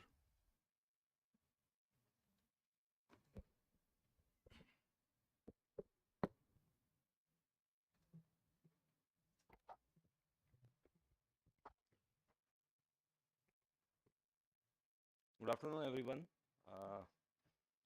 So I welcome you to one of the newest and most dynamic segments of our Criticon, the Pearl session, which stands for Practical Expert Answers, Real Learning. This is based on the feedback given by the students in the last Criticon that not everything was getting covered. Before I start, first of all, I would like to express my gratitude to my teacher and my mentor, Prakash Shastri sir. And so, when we are designing this conference theme and the scientific content, we aim to cover most aspects of critical care. However, as we all know, it is practically impossible to cover everything comprehensively. So we thought that why not ask the students about their questions and challenges and try to address them directly from insights of our experts. We had both academic and non-academic queries being asked. So let's start the session. So my first question was regarding the mean arterial pressure targets. We know that in shock, the mean arterial targets has been defined by multiple trials and is in the guidelines of surviving sepsis is 65 millimeters of mercury, and that is required for perfusion of all our organs. So the question regarding this was, what is the minimum MAP generally thought to be necessary to maintain the cerebral viability, and what is the role of cerebral autoregulation in such situation? Sir. So MAP targets for patients who are having septic shock and for the cerebrum. Yeah, so we all, again, we've been brought up saying map of 65 is good. That's what you should target. But remember that organs get their nutrition not from mean arterial pressure, but by perfusion pressure. So every vascular bed has one gradient which it has to overcome, or the map has to overcome for it to deliver good perfusion pressure. Like you have abdominal perfusion pressure, which is mean arterial pressure minus intra-abdominal pressure. You have coronary perfusion pressure, which is mean arterial pressure minus the diastolic blood pressure. You have cerebral perfusion pressure, you know it, it is the mean arterial pressure minus ICP. So the mean arterial pressure, which ensures a perfusion pressure of at least 55 millimeters of mercury, is the right mean arterial pressure. So it's not a fixed number. Again, if you look at the recent Andromeda 2 trial, they have actually tried to push the mean arterial pressures up for patients who are chronic hypertensives and have come to the ICU with some hemodynamic instability.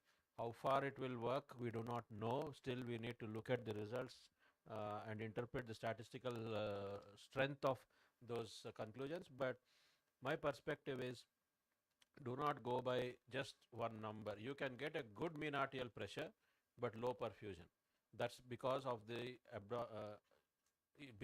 imbalance between the pressure gradient which the mean arterial pressure has to overcome. So always look at what vascular territory you are looking at. Am I looking at renal perfusion pressure? So the renal diastolic blood pressure as measured by an ultrasound can tell you the renal perfusion pressure. Intra-abdominal pressure, very easy to measure. That will tell you the APP. So use that combination and ensure that your perfusion pressure is at least 55 millimeters of mercury. Before we go further, what I want you to realize is that why we target the MAP in the first place.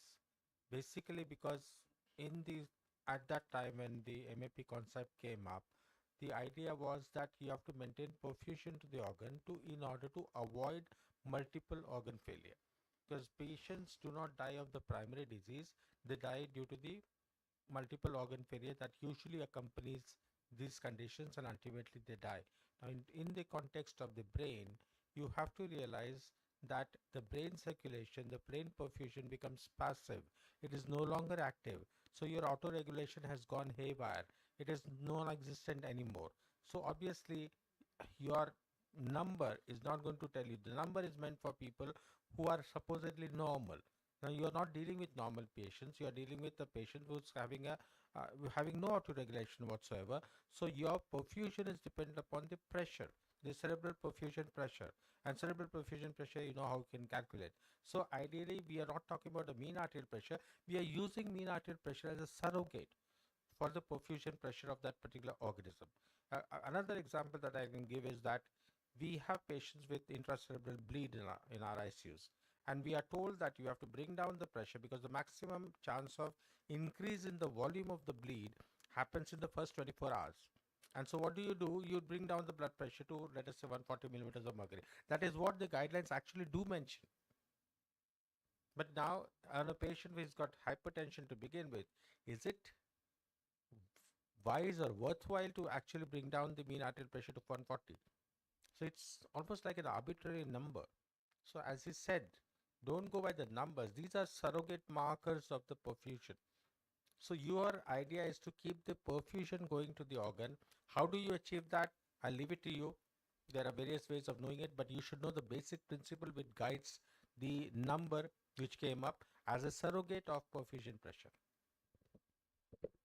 One thing more that I like to add is at the bedside, sometimes you don't have the gadget or the technology and everything. So I think a thorough clinical examination is probably the most important thing because let's say if a patient is drowsy, I mean, one of the reasons why the patient could be drowsy is because perfusion is low or maybe the capillary refill time. And most of these basic kind of, integrated sort of examination of the patient can also actually throw some light as to what needs to happen. Probably a drop in the urine output and a patient with hypertension or low blood pressure targets. There's no other cause that you can kind of think about. This is something blood pressure might be the reason why this is happening. So thorough integrated clinical examination looking at the perfusion of the organs is also possible. So we should also focus on that. Right. Thank you. So my next question is about a very pertinent clinical finding which we see in our daily practice. Many of our patients present to us in sepsis and they have very low albumin levels or protein levels. Hemoglobin levels are also on a lower side. But we see that the volume status of these patients are also altered. Okay, the patient may be severely hypovolemic and that is also contributing to the low levels of hemoglobin or the protein levels. But we have also learned that the volume status also affects the sodium levels. But when the patient presents to us in sepsis, these patients do not have that much of a imbalance in the sodium. So the question was, how does hypovolemia or hypervolemia affect albumin and hemoglobin and hematocrit change, but sodium changes are very little? Why does it happen in sepsis? And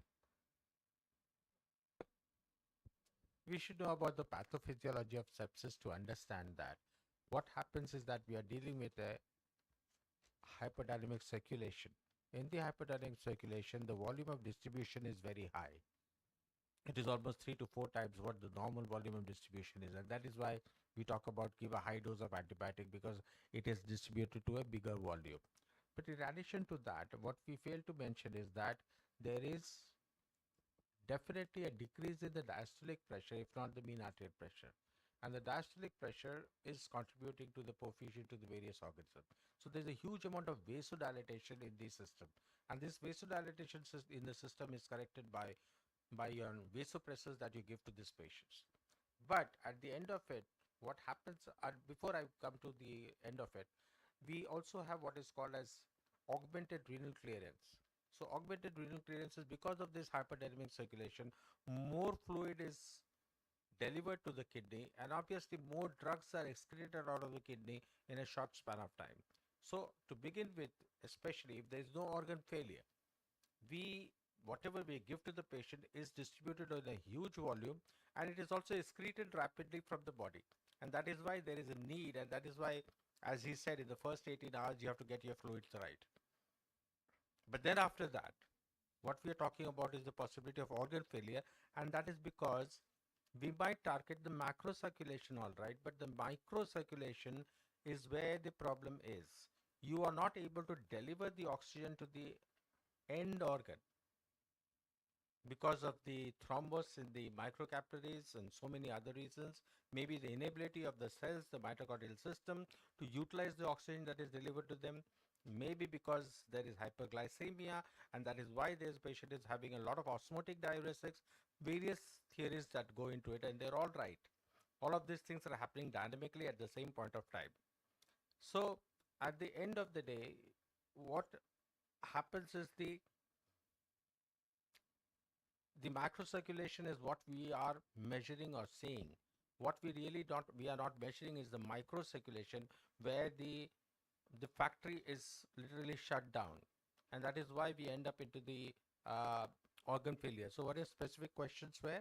so the changes in the protein levels is very high when the Yes. patient presents to us, but sodium levels are not that much change, although it is very much dependent on the volume status. I think the reason behind that is perhaps we are very good in resuscitating our patients, and the most common drug that we use to resuscitate our patient is normal saline. So that is one thing that contributes to sodium levels remaining where they are. And in, and sodium levels, let me tell you very clearly to all the young population here, sodium homeostasis is not a disorder of sodium homeostasis, it is a disorder of water metabolism. So generally speaking, you don't come across hyponatremia or hyponatremia.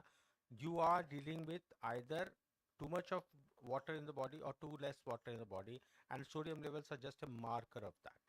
So that is why I don't think sodium levels have got a role to play. It is the volume that has a role to play, and that is why I put such a lot of emphasis upon the fact that the total body water is definitely high in these patients, but at the end of the day, the intravascular compartment, which drives the perfusion pressure of the various organs, that is depleted. And our target is to somehow or other, in that initial period in where we are dealing with leaky capillaries and the glycocalyx and all that stuff, we have to keep the intravascular volume as close to normal. I know it is a difficult task because the capillaries are leaking quite a lot, and I told you various other reasons why the body is tending to lose lot of water. So it is more of water is lost in the interstitial fluid than into the kidneys or into the urine. So the interstitial tissue becomes boggy, edematous. That also produces problems with oxygenation. But that total body water may be high, the intravascular compartment is depleted, and that is where the challenge lies, how to keep the intravascular volume just about adequate so that we prevent organ failure. So, just to summarize what we are doing, you cannot just equate the edema or the hypervolemia of sepsis and say why the sodium is not changing. The reason why important is we need the fluid to be in the intravascular compartment. That is what determines the hemodynamics. Whereas when you measure your sodium in the lab, you are not measuring intracellular sodium. Remember that. You are measuring actually total body sodium. So it is still, there is a shift between intravascular and extravascular compartments, but we are not able to quantify it. It is not that the sodium has not shifted. As sir has said, sodium is not an isolation. It is always a water shift. So when there is a water shift, there is a sodium shift. It is only that we are not able to capture it. So, the body, the body guards osmolality quite a bit. So, the sodium has to be, the body kind of tends to keep the sodium in the normal range as well. And there, once there is a shift in sodium, there are fluid shifts, as sir is saying. And there are also kind of hormonal activity like antidiuretic hormone and all those kind of secondary mechanisms which start to play to keep the sodium in the normal range. That doesn't happen with probably proteins or hemoglobin. And if there is a volume loss sort of, the volume generally what is lost is not free water. It is also sodium up or sodium down. So the loss is also, it also contains electrolytes and sodium. So that's why probably sodium doesn't move that much, and it is better that it doesn't move that much.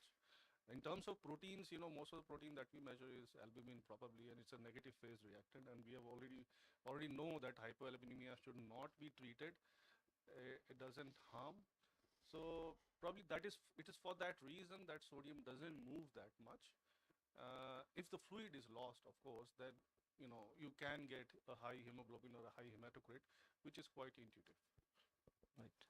Just add a little bit to that. If we are talking about sodium in this context, it's because it is the predominant extravascular cation in the body.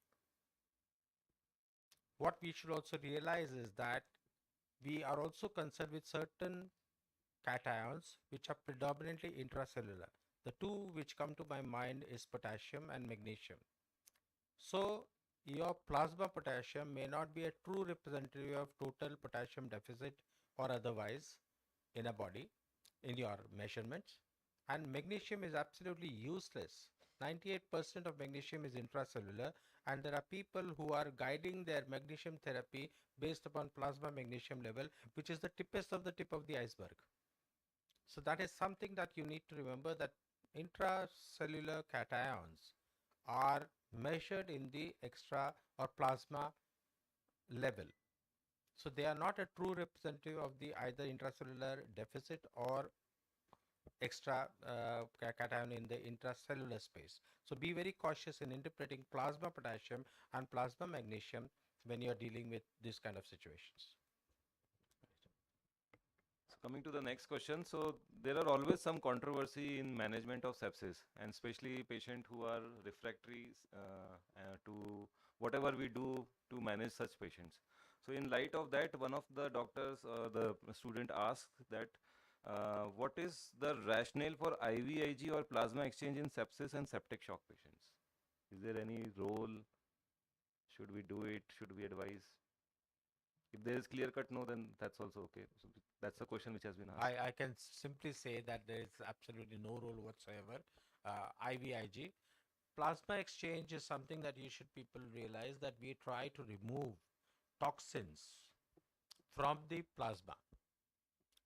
There are two ways of reducing these toxins in the plasma, which are autoimmune toxins or otherwise endotoxins that are produced by the bacteria.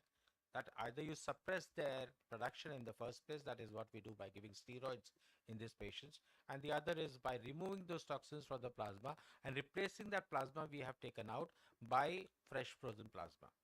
Now, in either of these cases, there's a lot of work which has been done on endotoxins in case of sepsis. But the jury is still out as to whether it is going to be effective or not. The only thing that happens in the extracorporeal remover of endotoxins in the sepsis scenario is that we tend to get a improved mean arterial pressure in those patients, or probably we tend to get a reduction in the amount of vasopressors that we give to our patients. What it does to the outcome, there is absolutely no difference, but yes, it does buy you time. 48 hours of time is a long enough time, especially in a case like viral sepsis, in which the body's own autoimmunity sort of picks up, and maybe body does something which sets itself right. And that is the basic principle or philosophy of intensive care, that you support the patient's organ systems until the time that the body sets itself right. Your antibiotics and other things actually help that. They reduce the burden on the body per se, but at the end of the day, the body has to cure itself. We can only reduce the burden, we can reduce the insult to the patient, but ultimately the body recovers on its own, and that is a sine qua non. We not only got questions regarding the patient management issues or core scientific queries, but they were also regarding the work-life balance, stress, and future perspectives. So this is as the question I got, I am just quoting it. My question, this is from the residents. So my question is how to approach residency in critical care, especially if you are coming from a background where ICU experience is lacking and you are just struggling with all the new things and treatment being advised. It's completely new to me and you feel lost at times whether I'm approaching this in right way. I'm unable to find A in this ABCD. This was as it is the question which was asked. You are not alone, brother. We are in the same boat. We also don't know what we are treating at this point of time. So don't bother, right? But I can tell you, as a resident in critical care, I have somebody who have worked through the system, started as a junior resident, senior resident, registrar, consultant. What do you want to do with your career in critical care is something that should drive you, that should be the engine which drives you. So you want to be there, a full-time intensivist with hands-on experience, make a difference to somebody who's dying, remembering that saving somebody who dies does not just save the individual, it saves the family.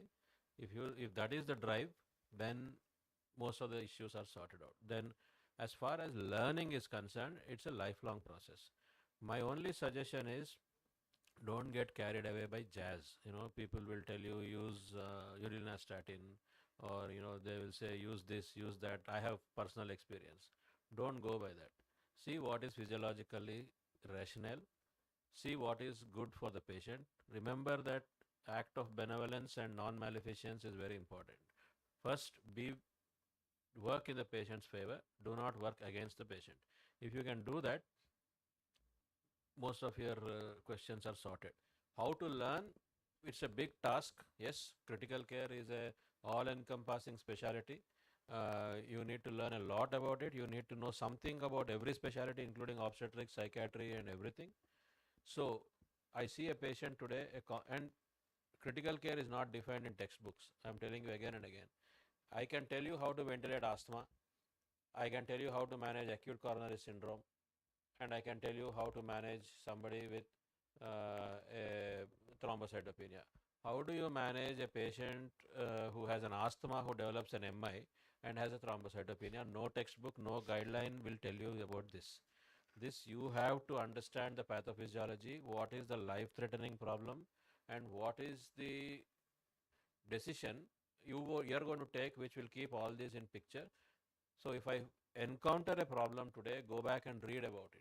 That is the best way of learning. No textbook can teach you and no teacher can teach you. But always the question you should ask yourself is, what is the pathophysiological rationale or cause for this patient's problem? If you can find an answer to that, you will find the solution. You will find the treatment falling into play. as far as this is concerned. It is a uphill task, but that's the beauty of critical care. The question asked to us, me, Srinivas, and people of my era, is definitely about the work-life balance. And obviously, I would say that you are asking the wrong people the question. The reason is that we started hearing about work-life balances, especially after the COVID experience that we had, or maybe the disaster that we faced during that time. And during that period, there is no one present in the hall who cannot say that he did not lose his near or dear ones. So that is where the importance of life came into the usual workplace, and obviously life became something which was not taken for granted, and we knew that we could lose it at the drop of a hat because the COVID epidemic taught us that. For people like me and Srinivas, work and life is one and the same, so the question of balance doesn't arise. Having said that, I would speak in Hindi now. Intensive care की training एक तपस्या है, और जब आप तपस्या करते हो उस वक्त बाकी सब चीज़ें ताक पे रख देते हो.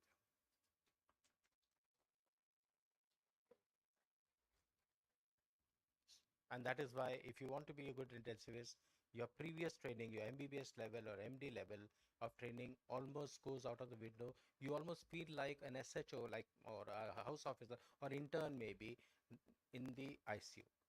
And from there, you have to have the aptitude to assimilate all the things that you observe. Initially, it will be just assimilating, and maybe then start doing some mechanical work, and maybe subsequently try to contribute to the meaningful discussions that in the ICU. And as I said, there's nothing that is going to teach you. I tell my residents, हफ्ते में एक patient उठाओ जिसको तुमने admit किया है या पहले दिन देखा है, एक नोटबुक बनाओ और उसके जितने भी फाइंडिंग्स होते हैं उसको आप एंटर करते जाओ. जो भी जैसे ऐसे रिपोर्ट्स आती जाती हैं उसको एंटर करते जाओ. And at the end of the day, have a basic plan. If I was managing this patient, how do I manage it? 1, 2, 3, 4, 5. And suppose the next day, maybe not your unit, some other unit has come and ordered something, and that is order is being carried out. And that is at variance to your thought out process. There was a thought process in your orders, but that is not reflected in the actual management of the patient. Catch hold of somebody. It could be your unit, it could be your other unit which has come to see the patient, be a gastroenterologist or anybody. कि मैं तो ये सोच रहा था और कि मैं ऐसा करूँगा, आपने इसका प्रैक्टिकली उल्टा किया है, तो उसके पीछे आपकी सोच क्या है, कारण क्या है. That is one way of learning a huge thing, because your approach was this, and maybe you are barking up the wrong tree, or you are being led to a garden path for some reason or the other, some biases that might have crept into your diagnosis. But then that diagnosis was totally irrelevant, was shown by the whoever saw the patient the next day and ordered something which is totally at variance to what you thought should be done in this particular state. So this is committing a mistake. Again, nobody saw what mistake did you commit, but you yourself realize that you have committed a mistake yesterday. Today, there is a chance to correct that mistake by asking a person who is obviously more familiar with this kind of situation than you are at this stage of time.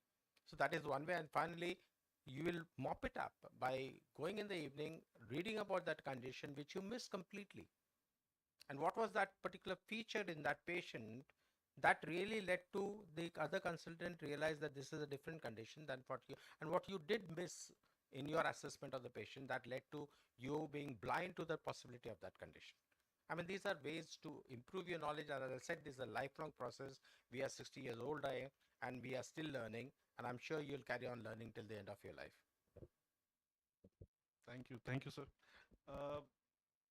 I mean, I understand the plight of that student or the doctor, and during my rounds also, I kind of feel that I also tell my residents as to how they should approach critical care. Critical care is one thing, is knowledge, but how to approach critical care, I think everybody should know the Pareto principle, where you can get 80% outcomes by 20% effort, and vice versa. What it means is that most of the things in life come easy and come basic. So if you remember your MBBS, the teaching of pharmacology, pathology, biochemistry, and those kind of things, every subject that we have read, I think a significant part of the battle is won. So I think we need to focus on the basics of critical care or basics of medicine. That's one. So one needs to make that foundation strong. Second is that, without a drive, it's kind of very hard to be in critical care. So if somebody has a drive to be in critical care, then he should probably do it. And that drive is to save, to excel. So one needs to have a drive to excel and to have compassion that I would like to do everything to save that patient. And that doesn't go only for doctors, that goes for nurses and everybody who is working in intensive care. So they need to ask themselves whether what they can do to save or the patient's life or make the patient more safe. Yeah. And yeah, so that is about it. So these are two things that one needs to kind of focus on. And the last thing is communication is key. So I find my residents who are not communicative difficult to, so anybody who doesn't communicate. So if you don't ask a question, you're fool for the rest of the life. If you ask a question, you're just fool for that moment. The thing is that one needs to communicate. Communication is key. So please don't stand silent. We need to kind of talk. We need to find out why is this happening, and that is where that ongoing learning happens. So that is what we all are doing at the moment, isn't it? There was, please. One, I'll ask a return question to all of you. How many of you know the name of the security guard, who's standing outside your ICU today? How many of you know? How many of you know the name of the housekeeping staff who's mopping the floor of your ICU today? That is very, very important, because if you take my example, I work from 7:30 in the morning till 7:30 in the evening, and I'm in the ICU these 12 hours. So I spend less than 10 hours traffic time. If you deduct, I spend less than 8 hours with the family and my pets, right? So who is the family? The family is the people with whom you are spending the remaining 13 hours in the day. And if you don't know the names of the members of your family, where is the work, where is the life, and where is the balance? Nothing. There is no work, no life, no balance. Security, come here. Housekeeping, come here. F&B, come here. Right? If some of them call you, hey doc, come here, how would you feel? Right? You have been named by your parents with a lot of research, looking what is the best name for a boy in India born on this date. They will say Google, it's again AI. So, so those names have to be called. They are there on the certificate. So I think that is what is important. The practice in my ICU is that the birthday of every single member of the team, whether it's a housekeeping, security, lab technician, radiology, nutritionist, is celebrated by all of us in the ICU. I'm sure most, and one advice I can give you is learn a hobby. All of you cannot become a Prakash Shastri. You cannot sing like him. Try. Keep his video and say, I can be like this. Your attempt to reach that level will de-stress your mind. It happens. Learn some good hobby, sing, paint, learn a musical instrument, play with your pets, have a pet, play with it. So these are things but ultimately your boss is your patient. If you understand that, there is no stress. Just one last sentence. I find this particular aspect of our personality very disturbing, and that is somehow or other because of the peer pressure or because peers have done that and got away with it. We think that once we become a specialist doctor, we are prima donnas. And that is one thing that you have to fight. At the end of the day, the person in front of you, whether it's patient or his relations, is a human being. And the kind of dignity and respect that you should give to a living person. You talk to somebody on the street, you give some deference to him. And similarly, the same kind of dignity has to be accorded to the patient and the patient's relative. And that can only happen if you feel like a human being कि वो अगर मैं उसकी जगह पे होता तो मैं क्या उम्मीद करता. तो एक चीज सीखो कि मतलब एक आदमी को एक आदमी की तरह इज्जत तो दो, और उसके लिए पहले तुमको खुद आदमी बनना पड़ेगा। तो पहले आदमी तो बनो, डॉक्टर बाद में बनोगे।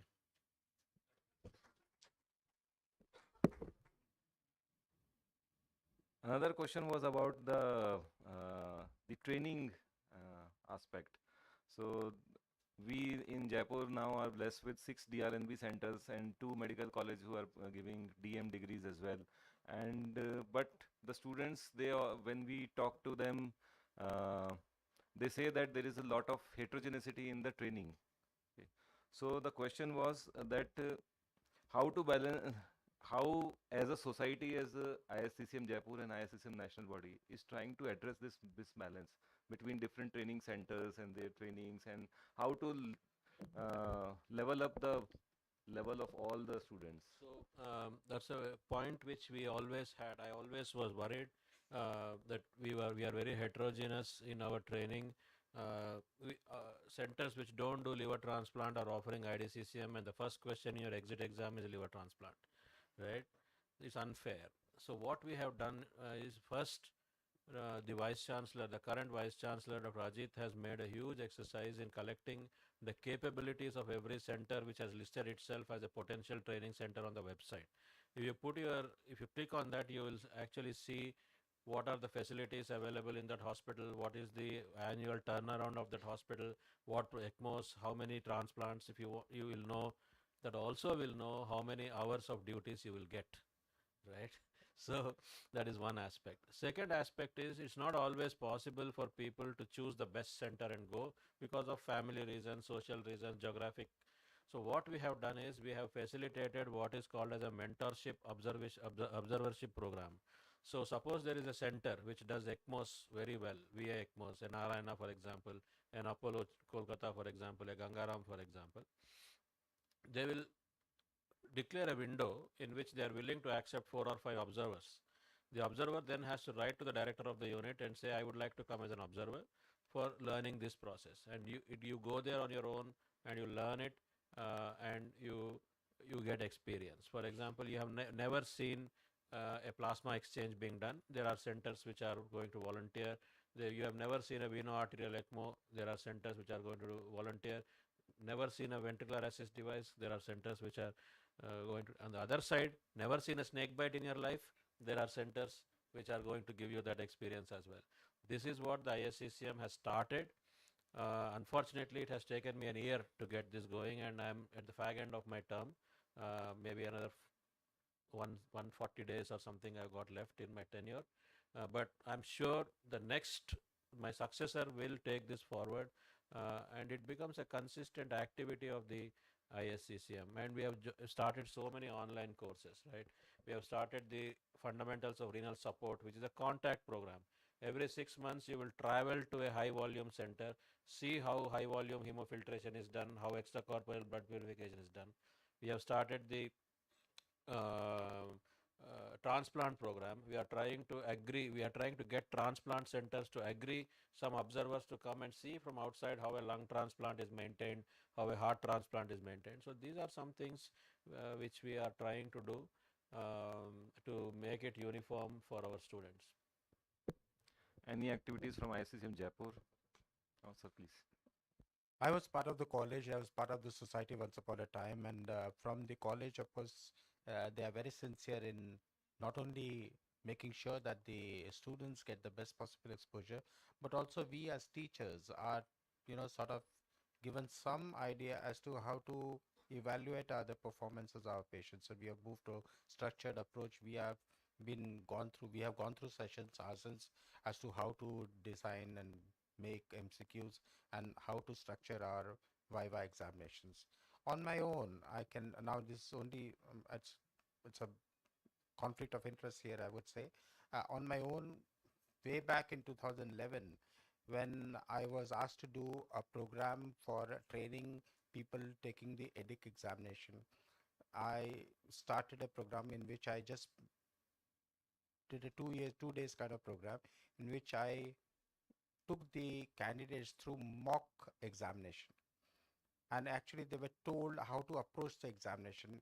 I always believe that examination is a technique. It's not a question of testing your knowledge, because quite a lot of time the examination, the lingua franca is English, and your thought process is happening in Hindi or any other language that is going on. So what you do when you hear the question is first you think about the answer in Hindi, then you translate it into English and then give it. And added to that is the nervousness and the fear of the examination that you might get failed. Your performance is suboptimal. So the examination also has techniques in which 9 times out of 10 I don't even think that the candidates who are taking the examination know what is the standard that is expected of them. So that is one thing that has to be told to them. And number two is the technique of answering the questions, common things first and less common things later.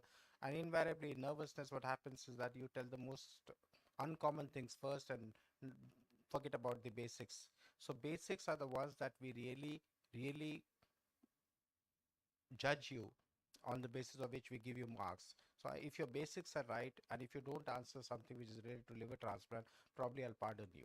So most importantly, the basics have to be right, and you should have some way of classifying your answer in such a way that in the first sentence that you tell the examiner, you actually encompass most of the question or most of the answer that the examiner is expecting.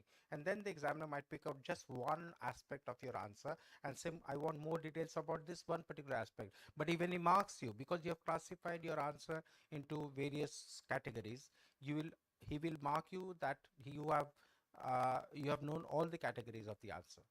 So that is something. Classify or die was something which was taught to me in my early days of my training, that if you tend to classify your answer into these are the system-wise classification or whatever, these are the common things which happen, then after that the examiner might just pick up one aspect of your answer and maybe ask in detail just to make sure that you know your subject, but he'll probably give you marks on the basis of the entire classification that you have given. So that is way of optimizing your performance.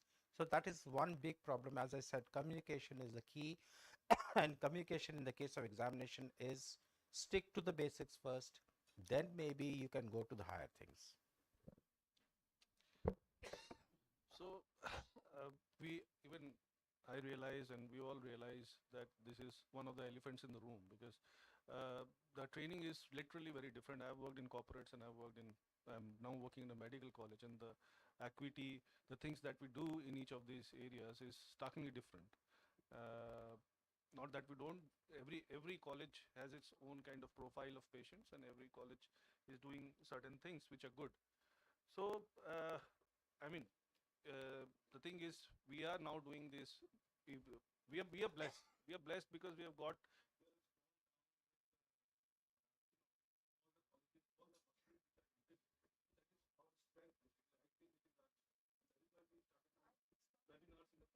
So Mike. Yeah. So, and that is why we started this webinars, and we actually devised it in a way that it happens in the afternoons, because you don't want to gobble up anybody's time in the evening, and it's very difficult. So that is something which we are doing, and all of the hospitals are actually collaborating these days, and I think that is a very welcome change. But having said that, what I and we are all kind of, we can all discuss and we can all contemplate whether a grand round, a sort of a monthly sort of a grand round, maybe everything has to be done online. But I think we can learn from the best practices of each of the hospitals in live patients, because we are not doing that at the moment. But maybe in a couple of months, this should actually become a new practice that we'll probably try and adopt. Right.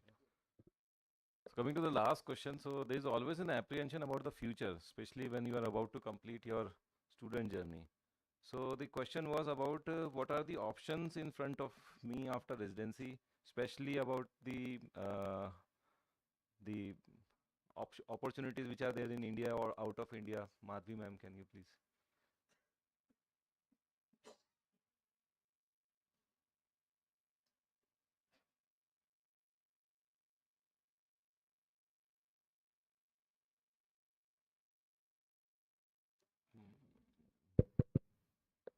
Can you hear?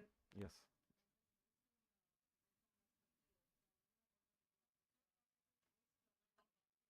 Again, not audible. So please check the mic.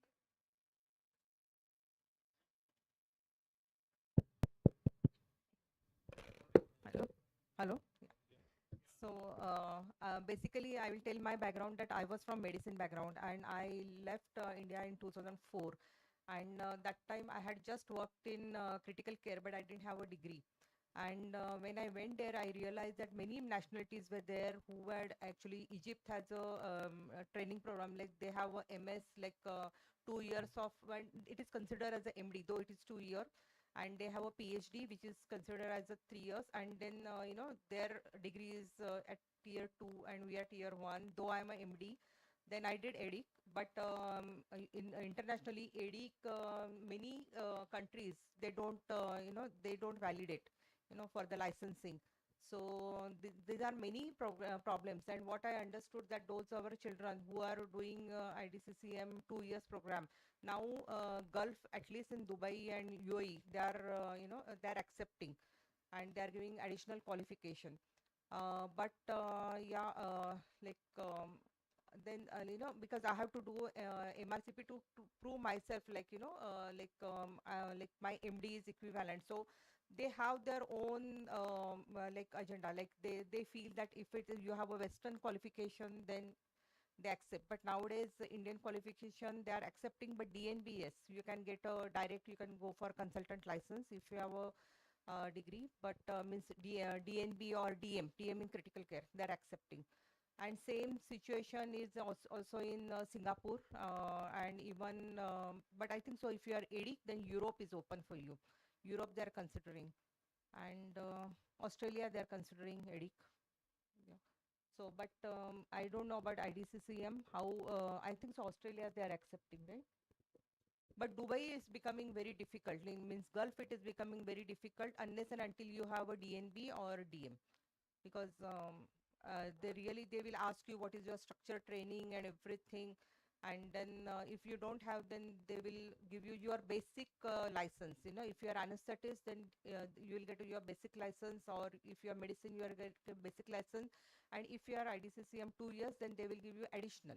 Then you have to again work for so many years, like to just say that you are consultant. And nowadays it is happening, but this where, because it is a society diploma, this is what I understood. So as she has mentioned, okay, there are ways and means by which Indian degrees are getting recognized more and more. And but one thing is certain, when it comes to critical care specialty, numbers are really very, very less. So there will be a demand for critical care professionals. How do you achieve that demand? How do you achieve that credentials to be called as a critical care specialist? That is a talk that you'll have to leave it for some other occasion. But then if you are a critical care specialist, then obviously the sky is the limit. Not only the boundaries of India, the entire world is open to you. And I think when it comes to future prospects, I think your own aptitude is what is going to limit you. That मेरे को जयपुर छोड़ के नहीं जाना, मेरे को जयपुर में ही रहना है. Short of that, everything is possible. You can go migrate to any part of the world, because the numbers are very, very few. People are looking out. Even now today, I have got 34 uh, positions of senior resident available to be. In my lifetime, I've never been able to fulfill them. At best, maximum that I've got is 24. So at any point of time, the senior resident job is vacant. So as far as prospects are concerned, I don't think there is any problem. Yes, because of the advent of corporate into the healthcare industry, there could be a capping of the salary, and what an IDCC would get 5 years ago, maybe FNB started getting 2 years back, and now maybe DRNB and MD to DM students are also possibly getting almost the same amount of money, at least at the entry level. So that is something that is a bone of contention. You would say that I am a DM, why should I get something which is an IDCC getting? What he doesn't realize is the IDCC is getting out of 5 years of experience. As she mentioned that in due course of time, having worked, having experienced in that particular area exclusively, gives you that advantage of getting promoted to that level. And but at the entry level, whether you are IDCC or DRNB or DM, I think to begin with, and I'm sure Srinivas would agree with me, we are looking at them skeptically. You have to prove everything every time. I came back from UK to India. No red carpet was laid out to me. I had to start from scratch. And when I went from here, I mean, I was a consultant in my specialty. When I left this country to UK, I went there as a grade 1. And then the secretary of the department told me that you submit all your experiences and everything. We'll see what we can do for you, because they realized in 2 months' time that I was not working like any other SHO in the department. I was obviously much better than that. So they asked me to submit all my credentials, and within a few days, I was promoted from SHO 1. There are 6 grades of SHO 1, 2, 3, 4, 5, 6. From grade 1, I was pushed to grade 6 or grade 5, and I was put into the registrar rota, even though I was not fulfilling the criteria to be a registrar. I needed to pass my primary before I could become or part 1 of my examination before I could be considered as a registrar. But I was made a registrar unofficially for that hospital. I was working with the registrars. So recognition will come if you are having the aptitude and you can deliver. But yes, entry level, there is a bit of a difficulty. At every entry level, in any medical college, any big medical place that you go to, your basic previous credentials can only help you get selected. But if you want to prove yourself, get the respect of your fellow colleagues, you have to work very hard. And then, but if you do, recognition is available to, because there are positions available. काम इतना ज़्यादा है कि मैं बहुत चाहूँगा कि आप मेरा काम कुछ बांटो, but लेकिन तो आप में काबिलियत होनी चाहिए मेरा काम बांटने के लिए. So there, if you can prove yourself on that front, the sky is the limit. Anything else you want to add? I think there is no need to be pessimistic about the future of critical care. Remember that Abhishek Sharma cannot become captain of the Indian cricket team. He has to prove himself, then only he will become captain of the Indian cricket team, if at all he becomes. Well, just to finish this discussion, I think, again, you have to acquire additional skills. As just because you finished your DM or DRNB is not enough. Train yourself in transplant critical care, train yourself in onco critical care, do something about renal medicine, or do infectious diseases fellowship in critical care. Add a portfolio, and if that is not your cup of tea, you don't want to do that, get additional qualifications like an MBA or a finance or a law, so that you progress in the organization. You add value when you sit across the table in the board of the hospital. You bring value to what you're talking about. It's not just your critical care degree, you're bringing additional points into the table. So keep learning, keep growing. I think, see, coming from nowhere, I have risen to this position. If I can do it, every one of you can do it. I mean, thank you so much, all our esteemed panelists, for their valuable and insightful experiences. Special thanks to all the students who have shared their questions and their active participation. While the questions may be endless, but please be assured that the ISCCM national body and especially the Jaipur branch is always available to you and if you need any help, we are all here, not only during this conference, but all throughout here. We are there to help you. Thank you so much.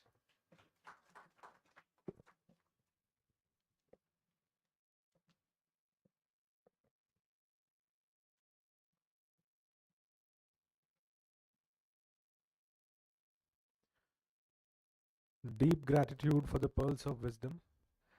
I request you to collect your mementos from the memento station. And to everybody in the hall, we are having a walk-in lunch outside, so you may have your delicious food over there. Good afternoon, everyone. Let's begin a session of ICU infections and tropical syndromes.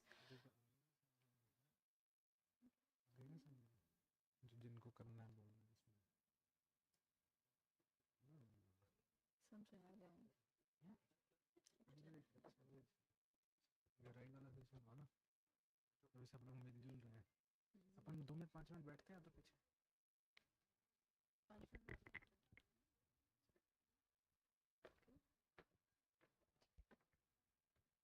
Stage वगैरह भी तो set कर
Good afternoon, everyone. Let's begin our session on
Let's begin our sessions on ICU infections and tropical syndromes.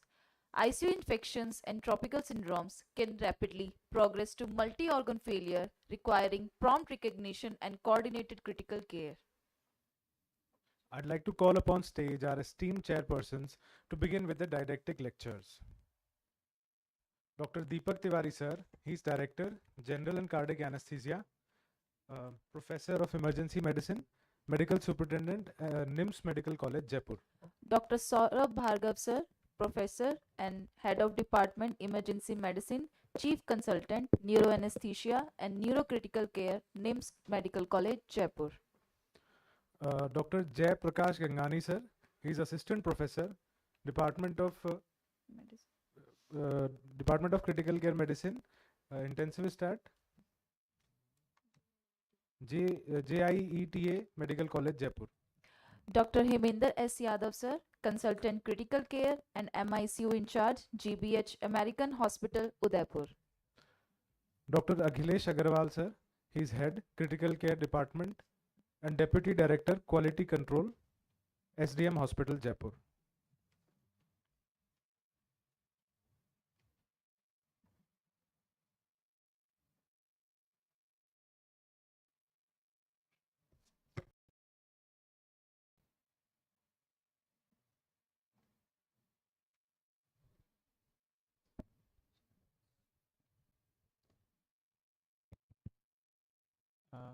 May I now invite Dr. Jyoti? She's the director of Critical Care Metro Heart Institute. She has a very wide experience in critical care with basic training in medicine. She did her DNB medicine, EDIC, and IDCCM. She's a recognized teacher of DRNB critical care. She has multiple publications in various national and international journals. Her areas of interest include antibiotic and antifungal stewardship, resuscitation and septic shock management, use of extracorporeal devices, teaching, training, and monitoring DNB and IDCCM students, and nutrition in critical care. Dr. Jyoti, please take the stage. Thank you so much for kind introduction, and good afternoon, everyone. And earlier I was thinking respected chairpersons, but most of the chairpersons are like my friends and colleagues, so I'll not say respected chairpersons. So dear friends, colleagues, and very dear very old buddies, Dr. Saurabh, Deepak, they're very close to me. We have done our training part together.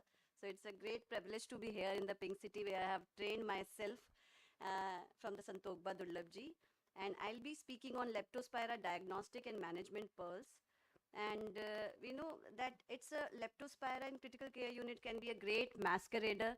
And despite being a century-old disease, sometimes it can still surprise us with its protein manifestations, because these tropical fevers, they resemble each other very much, and sometimes it's very difficult to differentiate one infection from other infection like malaria, typhoid, dengue, scrub, melidiosis, sepsis, everything looks exactly the same, and sometimes our junior doctors get confused that how to diagnose these illnesses.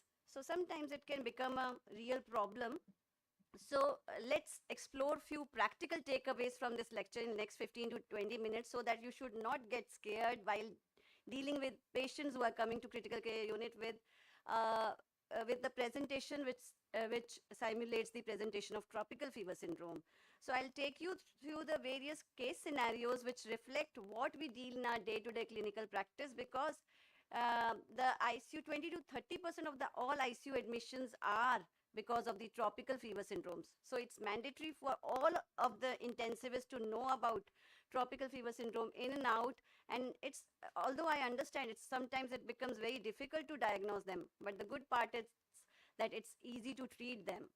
So these are the few routine clinical presentation which we deal in and out in our day-to-day practice, that somebody, some middle-aged man, farmer by occupation. So you have to identify some potential diagnostic clues during your history taking, your physical examination, and then your routine labs. So it's like a jigsaw puzzle. If you fit each and every piece in the right place, then you might be able to narrow down your differential diagnosis, because otherwise it's a very vast kind of a thing and you might get succumbed into that vast ocean.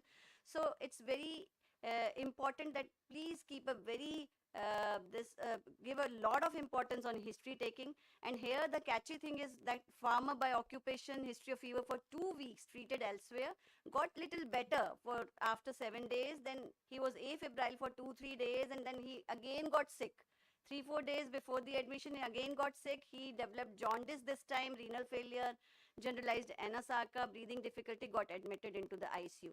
So in this case, what are the history pointers? You can easily identify that this is occupational history is suggested. There is no localization. So it's like multi-organ involvement without any localization. So he did not start his presentation with abdominal pain or cough breathing difficulty where you will suspect pneumonia, abdominal pain where you will suspect that pancreatitis or cholecystitis or dysuria, decreased urine output. He started with a very generalized vague complaints. He got better. He is a farmer by occupation. He is showing biphasic kind of a illness. Initially disease got settled, and later after settling, again the disease resurges with us very severe symptoms. Now after the this in the second part of the illness, he is very sick. He is having jaundice, he is having renal failure, he is having respiratory difficulty. So everything is well fitting into, because there's a conflict of interest that I am, since for the last 1 or 2 weeks I am studying about leptospira only. So I'm like everything is looking fitting into the leptospira in this case for me. But no, you have to take very detailed history. Negative history is extremely important. It can be anything. It's not just the leptospira, it can be melidiosis, it can be sepsis with multi-organ dysfunction, it can be scrub typhus also. So yeah, the other kind of a presentation like sewage worker with history of myalgia is a very important potential diagnostic clue in as far as the leptospira is concerned. That is why the CPK level in leptospira is high, because extreme myalgia is very characteristic of leptospira in comparison to the other tropical fevers which we were talking about. Then she's a sewage worker complaining of lot of myalgia, fever for 1 week, cough and shortness of breath for 3 days, presenting with shock, and also having on examination found to have liver dysfunction, non-oliguric kidney injury. And the third one is like 65-year-old male who is presented to emergency department with complaints of nausea, vomiting, diarrhea, fever again, then yellowish discoloration for 3 days. Then again, the fever is not settling with OPD management, and now the fever spike is going high, and he is coming to hospital, and in the hospital he threw generalized tonic-clonic seizure. So how to approach, because this is a very day-to-day clinical practice scenario. There's nothing very specific about these cases. So how to go about it? Take a detailed history, which I told you it's extremely important in history, especially including the negative history. 2 negative history important points are like, apart from your routine history taking, where you want to localize from where this fever is coming, whether it is coming from brain, from chest, from abdomen, from your urinary tract, or from skin soft tissue infection. So you'll try to localize it. If there is no localizing symptom is present, then it will come into the category of undifferentiated febrile illness, where you will try to find out the cause of etiology of these kind of symptoms. So the important history pointers in such kind of situation is history of travel. So somebody who is traveling to some endemic area of malaria or endemic area for leptospira is extremely important, and history of exposure to pets or animal contact is extremely important in such kind of clinical case scenarios. Apart from that, history of rash, joint pain, eschar, etc. These are also important as far as we are dealing with undifferentiated febrile illness.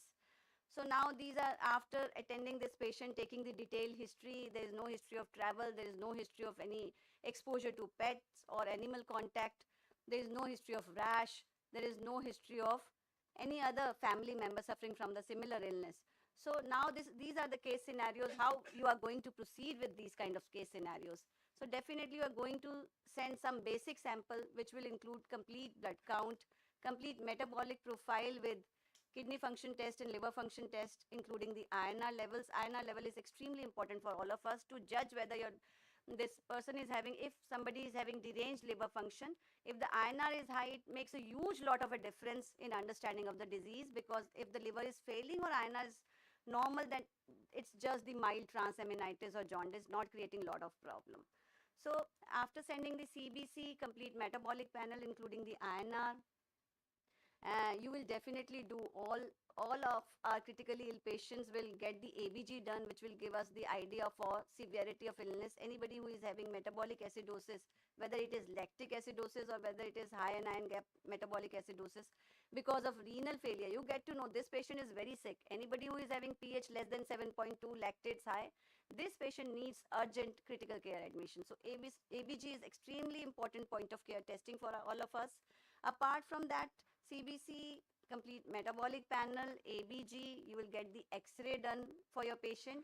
You will do the ECG, and nowadays with the help of POCUS or point of care echocardiography, you would like to get the ejection fraction, know the ejection fraction of your patient, to know the IVC status, to know the lung status with the help of B lines or A pattern, whatever it is. So these are the reports which you generally get for your patients, like complete blood count might show pancytopenia, might show bicytopenia with hemoconcentration with high hemoglobin levels, or might show mild thrombocytopenia with leukocytosis. So these are very, very small, very soft pointers which can guide you to somewhere, that whether I should focus on this part or this, whether this is more likely favoring the enteric fever or malaria or lepto or a scrub. So the pancytopenia usually happens in viral illnesses, and many of other, even the malaria can also present with pancytopenia. But the bicytopenia with thrombocytopenia is very, very clearly evident, along with hemoconcentration is characteristic of dengue fever. Then somebody who is not having leukopenia, somebody is having leukocytosis, favors that somebody who is not having complicated enteric fever. Enteric fever usually doesn't have leukocytosis. Mostly these patients, once they present into the OPD, they present with leukopenia. But once they have secondary bacterial infection, they might have leukocytosis. But the lepto has characteristically present with leukocytosis with neutrophilia, with the leftward shift of the neutrophils. So these are small pointers, although they don't give you complete gold standard diagnosis, but yeah, give you some idea. Then if the kidney function is there, kidney can be affected. It's a very delicate organ, get affected very easily. Whatever might be the infection, if it is not getting control, it's getting converted into sepsis, then it is involving the organs, and that means that kidney is the first one to get involved. So you might have increased urea creatinine, any sort of such infections. But yeah, liver function test pattern you must recognize, that give you some idea.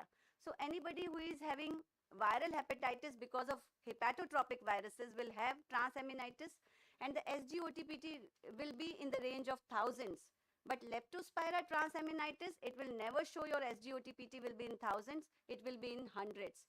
And the leptospira characteristic liver function test finding will be direct hyperbilirubinemia, jaundice, and mild transaminitis. Most of the time, in the today morning session also during the breakfast time, somebody asked me whether leptospira patients, they go into acute liver failure.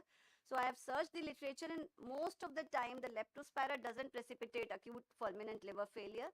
But yes, very few case reports are there, but generally it does not cause acute liver failure, and that is why the INR is usually normal in such cases.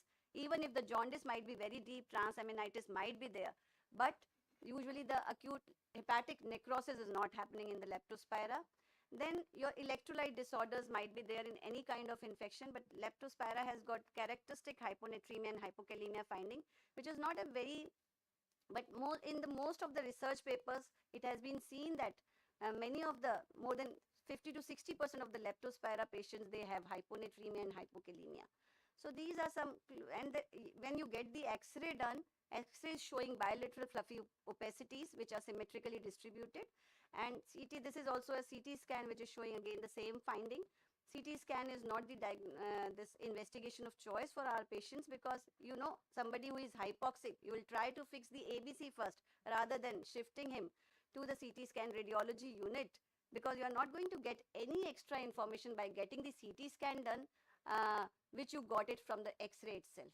So in this case, CT scan did not create any of the difference in the management and diagnosis of this patient. But I just have put the CT scan because most of the centers, if your patient is stable, they want to get the CT scan done.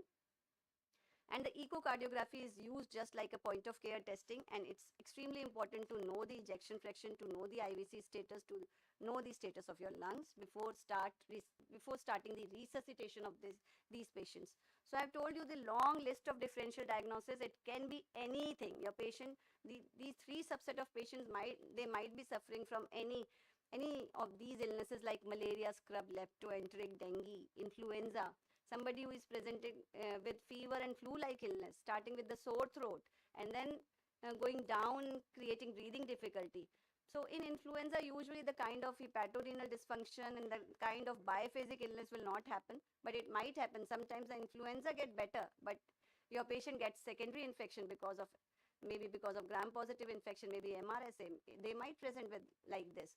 So the starting point is extremely important. You will catch your patient in the middle. You don't bother to take the appropriate history. You will never reach the right destination.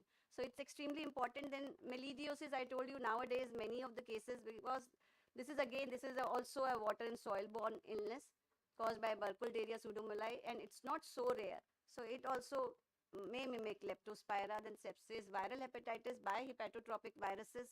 They have a very characteristic liver function test finding, so you can easily rule them out, or you can easily rule them in by getting the testing done. So that is why long back, Indian Society of Critical Care Medicine tried to sort this issue. The tropical fever group have tried to solve this issue by giving the syndromic based treatment guidelines for these tropical infections. Once your patient is suffering with fever with thrombocytopenia, fever with jaundice, fever with renal failure, with encephalopathy, fever with respiratory distress. So they try to guide you that you deal in a syndromic based approach and try to treat your patient in such a manner. The good news is that no matter how difficult the diagnosis is, treatment is very simple. Till the time you are not getting the diagnosis, it's extremely important, and fix the physiology first, fix the ABC, and start empirical antibiotic therapy, which can really save the lives of your patients. So start with, it's a blanket treatment with CEFT. We always do this. So as soon as we receive such kind of patients, we immediately put them on ceftriaxone, doxycycline. Until the time your MP report is coming, you'll try to give them the benefit of anti-malarial drug. You don't want to delay the anti-malarial treatment in a patient who is suffering from malaria. So good news is that the MP CAR test along with the smear test, if both of them are coming negative, the negative predictive value of this card and the smear is very, very high. So you can easily rule out malaria in most of the times. Only in cases where you are working in very high endemic area of malaria, there you might miss the malaria and you might continue with the empirical anti-malarial therapy, but otherwise you'll discontinue after getting the report. And if your patient is presenting with neurological symptom, you will try to add acyclovir till the time you are not very sure that your patient is having viral encephalitis or not, as shown in our third patient who suffered from GTCS in the emergency department. There we would like to get the CT followed by CSF to rule out any brain infection, localized brain infection as such. Until the time we are not very sure, we would like to cover them blanketly with acyclovir also. And supportive care is the most important part. So the ISCCM tropical fever group again has given the very beautiful this treatment guideline also, so which we have already discussed. And I'm not going into the details. I think my time is also up. I am not been able to touch the leptospira. So this is very basic. This we have already read in our UG and PG times, that how it is getting transmitted, what are the symptoms, how it there is initially it is anicteric leptospirosis, which might be a mild disease, and it might settle into the second phase, immune phase, where it might get settled 90% of the time. In 5 to 10% of the time, it might get into a very severe illness, and there it's also called as hepatorenal syndrome or Wheals disease, which is a very difficult thing for us to manage, and for all of us as a critical care expert, this is what we are interested in. So I'm not going into the details of the presentation of the Wheals disease or the lab diagnosis, because this we all know that there are some direct methods. Either culturing the leptospira is extremely difficult. To see the leptospira in microscopy, that too is dark field microscopy, you need minimum amount of leptospira, which is 10 to the power 4 per ml, which is very high amount. So the sensitivity of culture microscopy is extremely low, and the molecular labs detecting the PCR based techniques are very Dr. not Jyoti, available most of the time. You'll have to rush it up. Yeah, so I think I should complete it and as far as the critical care expert is concerned, I just want to focus on that leptospira sometimes can, as in the morning time also we have seen somebody who is presented with diffuse alveolar hemorrhage. So you have to always keep the possibility of leptospira whenever you are dealing with pulmonary alveolar hemorrhage, and never shy away of giving them pulse steroids or plasmapheresis, or there is a definitive role of ECMO is also coming up, because most of the time we think that your patient is already having bleeding inside the lung, and you shy away that I can't offer ECMO to this patient. So there are many case report and lot of literature is available which is saying that you can really save lives by offering them appropriate therapy. Timely ECMO therapy really has saved many patients who are suffering from pulmonary alveolar hemorrhage. So this is the major catastrophic leptospira presentation, which as an intensivist we should be aware of, and we should not shy away offering them pulse steroid therapy or plasmapheresis or VV ECMO, depending on the clinical status of our patients. So these are some scores which you can go through. My presentation is freely available with the ISCCM body. You can take it. And this is not for as far as the critical care expert, I just want to focus on these three things. Then there is a role of prophylaxis also. So those who are high risk workers like farmers, paddy field workers, or sewage workers, they should get doxycycline 200 milligram every week for 6 weeks, and it should not be extended for more than 8 weeks. So I'll rest my presentation here only, and I would be happily answering if the chairperson or my colleagues have any questions to ask. Thank you, Dr. Jyoti. I think we're going to take the questions in the end. Yeah, thank you so much. Thank you so much for the wonderful lecture.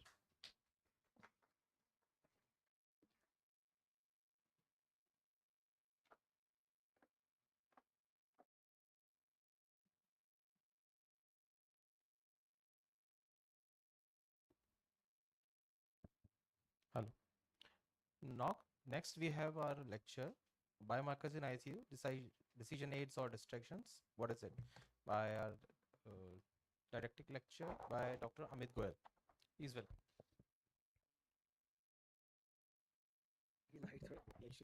Anyway, so very good afternoon, everyone. So at the outset, I would like to thank the organizer for having me here. So this is a topic which is a very fascinating one, and then the debate can go on and on. So the biomarkers in ICU, we always want to treat our patient well. We just want to, cure them and then send them home. It is either by, having some insight from the biomarker or giving some, some therapy which can turn around the patient condition. So here the role of biomarker, we just want to evaluate what exactly the role of biomarker.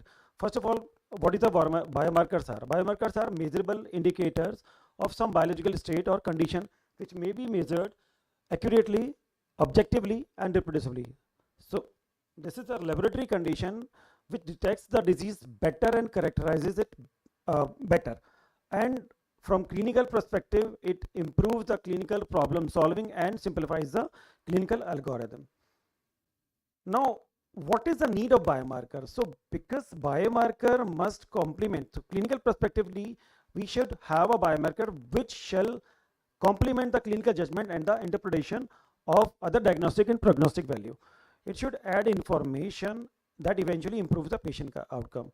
So what are the good quality of biomarker? They should be easy to measure, low in cost, have high sensitivity and specificity, shall provide additional information when we are doing the clinical assessment.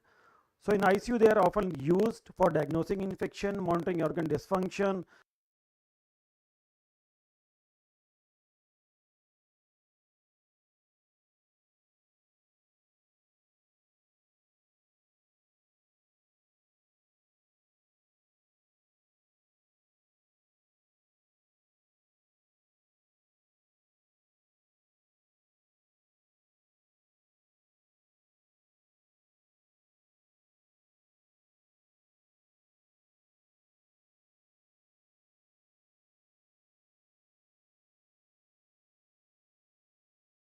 information from a biomarker.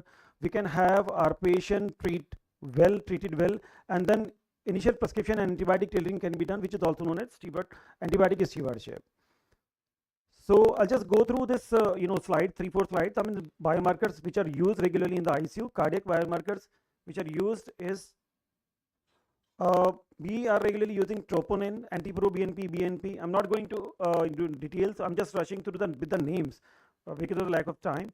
And apart from creatinine, which we use in for kidney injury, this proencephalin, nephrocheck, and NGAL. So there is a lot of discussion about NGAL, but we have still not started using it regularly in most of our ICU. However, it is also known as renal troponin. For neuronal injury, specifically for those group of patients who have got cardiac arrest, to diagnose poor neurological outcome, we can use neuron-specific enolase. The biomarker for nutrition are albumin and pre-albumin, and there could be body composition. But the most common biomarker, the most fascinating biomarker which we are all interested in, is our sepsis biomarker. It could be the perfusion marker, lactate, inflammation marker, CRP, procalcitonin, which I'm going to dwell upon. Interleukin 6, there are new biomarkers as well. I'm just going to discuss about sepsis biomarker. So sepsis, we all know, lead to the inflammation, coagulation, tissue damage, and then more this damage, more the inflammation, the sicker the patient gets, and the chances of these biomarker being high are more. So they can help in identifying, they can help in measuring, stratify the disease and prognosticate, as we have discussed.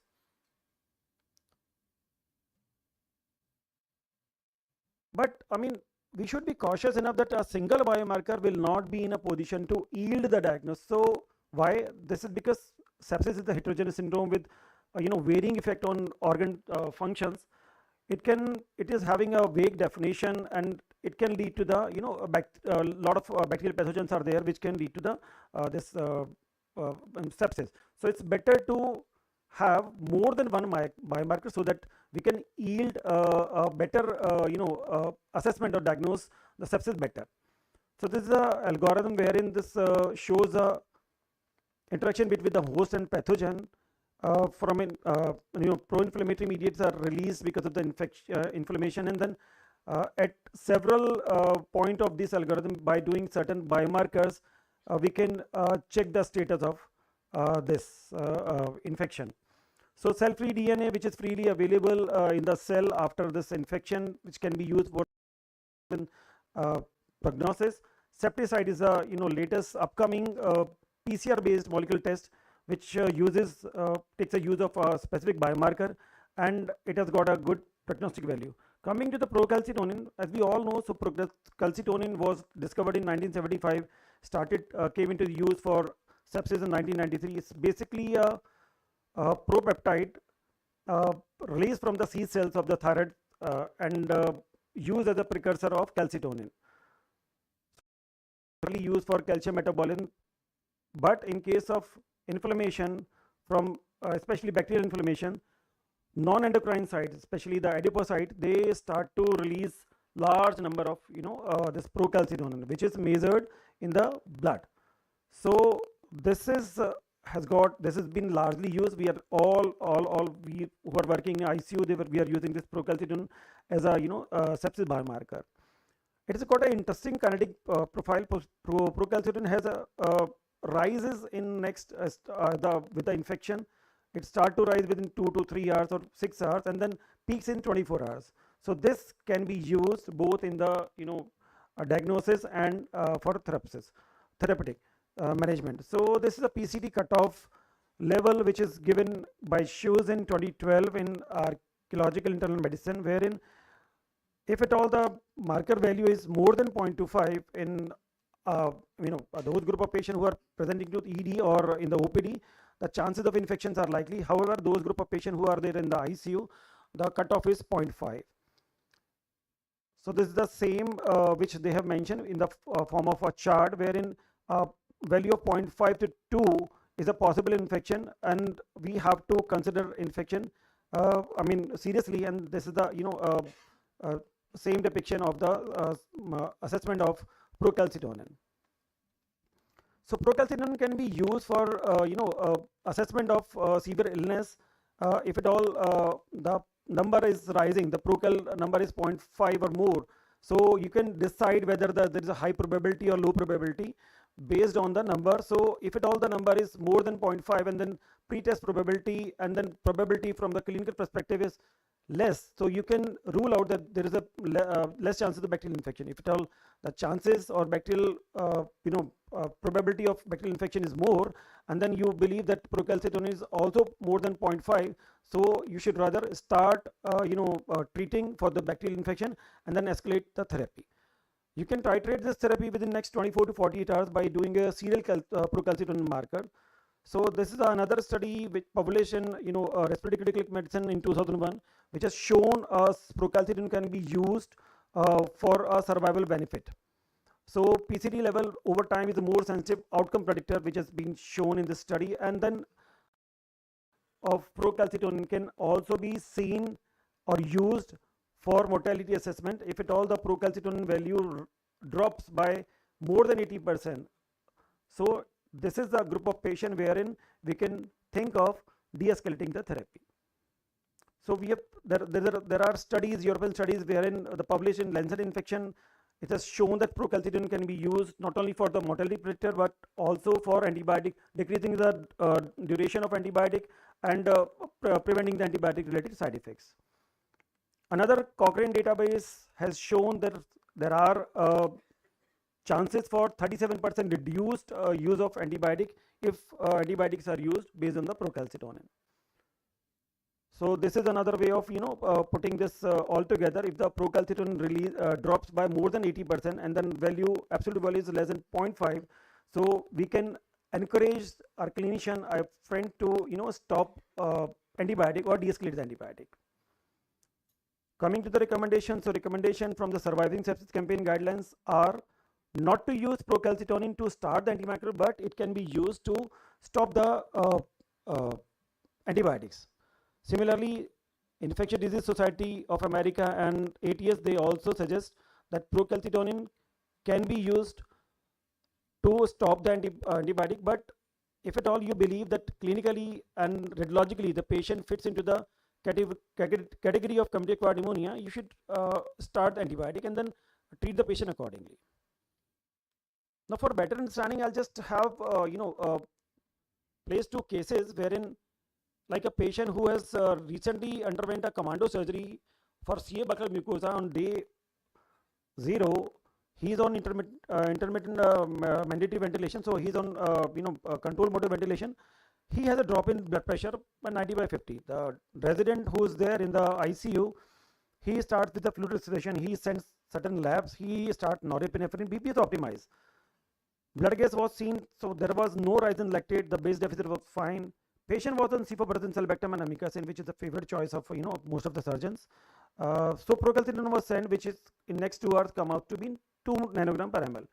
So do you suggest this antibiotic should be escalated. Yes, the resident has escalated the antibiotic, but later he found this cause was hemorrhage. So bleeding was there from the surgical side, and then procalcitonin in this situation has misled the clinician. Another group of patient wherein a patient with CKD on maintenance hemodialysis through permacath, he comes to the ER, which is a regular phenomenon which we see in our hospitals in the ED. So he comes with a low, moderate degree fever, 100 to 101 degree Fahrenheit. He was in fluid overload. His pressure was a bit on the higher side. He was tachycardic. ABG was suggestive of metabolic acidosis with potassium of 5 and lactate of 1.5. Started on cefosulbactam, but procalcitonin came out to be more than 100. So what shall be done to the antibiotic? Shall we increase? Shall we escalate? Shall we continue the same antibiotic? Patient is hemodynamically stable. The dialysis was done. Patient remained fine. So that is a question which is asked us in the morning round, that the patient came to us with this situation, and then antibiotic we found which was escalated to meropenem based on the procalcitonin. So here comes the limitation of procalcitonin. So there are limited data in the immunosuppressed patient. Those group of patients who have pregnant pancreatitis patient who has undergone surgery, patient with cystic fibrosis trauma, who had received large volume respiration, malaria. So procalcitonin does not give us a true guidance, and then studies to support procalcitonin guided stewardship in patient with a chronic infection such as osteomyelitis and endocarditis are lacking. So there are new biomarkers which are coming up. I'm not going into details. So there are presapsin, SUPAR, PSP, DPP3, this adrenomedulin. There are monocyte distribution, and then hepatic heparin binding globulin. So there are a lot of other biomarkers which are coming up. But the crux, the question which we need to ask ourselves: decision aids or distraction. So whether these biomarkers are helping us or they are confusing us. So yes, we know that there are a lot of support which are gained from using this biomarker, but they are at times confusing as well. So we should always use this objective data with the clinical perspective.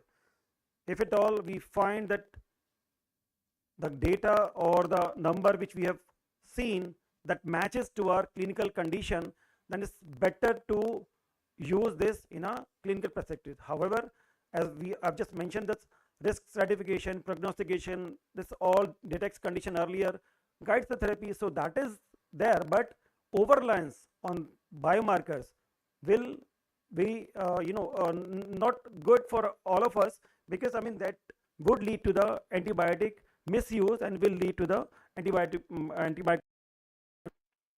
So whenever we are using any biomarker, we shall always ask these 4 questions to us. What is the pretest probability of this for the diagnosis? If at all we have got diagnosis beforehand, that are we going to get benefited by doing this particular biomarker? The factor influencing the interpretation of biomarker result, are they present or not? If at all the patient is morbidly obese, patient is pregnant, patient has trauma, patient has got pancreatitis, so perhaps this biomarker, especially in case of procalcitonin, will not lead us anywhere.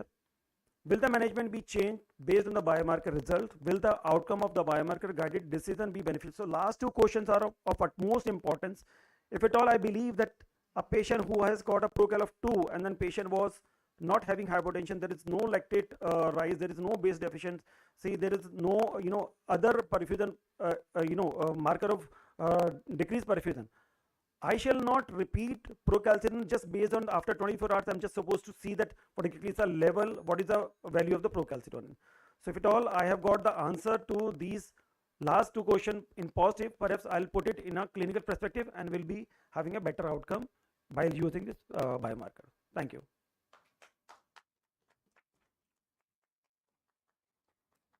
I'm sure I've finished in time.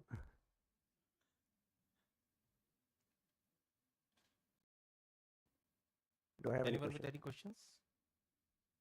That was a very good lecture, yes, sir. Thank you. And we should always use any of the things judiciously. It's all for us just to guide us. ऐसा नहीं है कि we have to rely on this only or that only. We have to treat the patient and not the reports. Agree. Very true. serial values are very important. That's where our knowledge comes. कि वो हमें decide करना है कि ये चीज़ कितनी सही हो सकती है. That depends on us. Thank you. Thanks a lot. Thank you, sir.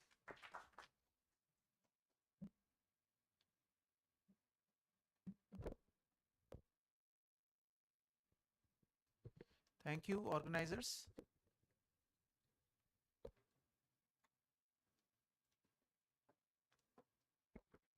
Thanks a lot, our esteemed chairpersons and speakers for their wonderful session on tropical infections. I would like to request you all to collect your mementos from the memento station outside Hall A. Let's proceed further for panel discussion. So antibiotic stewardship often it clashes with the desperate need for broad spectrum therapy in critically ill patients, creating a tension between restraint and rescue. To have more clarity on the topic and learn from the experts, let's invite our esteemed chairpersons for panel discussion. Dr. Srinivas Samavedan sir, Chief Intensivist, Sindhu Hospital, Hyderabad. Dr. Anshu S. Kotia ma'am, Professor and Head Critical Care Medicine, JNU Hospital and Medical College, Jaipur. Dr. Ravikant Porwal sir, Senior Consultant, Infectious Disease, Cluster Head, Department of Infectious Disease, Manipal Hospital, Jaipur. Dr. Arun Sharma sir, Director, Critical Care Medicine and Medical Director, Rumta Hospital, Jaipur. Dr. Amit Goyal sir, Director and Head, Critical Care Medicine, Sarvodaya Hospital, Greater Noida, UP, and Treasurer, SCCM, Delhi, Noida. And moderator for the panel discussion, Dr. Ravi Jain sir, Associate Professor, Department of Critical Care Medicine, Mahatma Gandhi Medical College and Hospital, Jaipur. Thank you, Shikhar. Thank you, everybody. Good evening, everybody. I'm blessed to have a panel like this in front of me. 1, 2, 3 seasoned critical care specialists and one our society head, and then one prominent infectious disease expert in front of me. So the buzz around antimicrobial stewardship, this is very talked about thing right now in the fraternity of medicine all across. You go to infectious disease, you go to pulmonary medicine, you go to medicine, every conference and you see that antimicrobial stewardship is being talked about. So it is not in academic domain only now.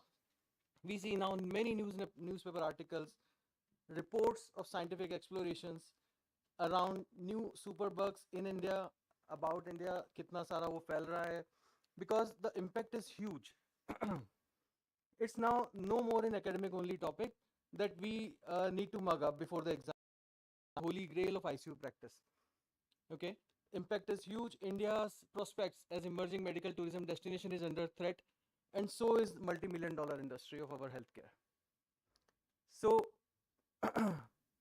worldwide, antimicrobial resistance spread is rampant, and the worst hit are the countries with poor regulations like Southeast Asian countries, like our country. CDC says more than half of the antibiotics prescribed in US are not as per the recommendations.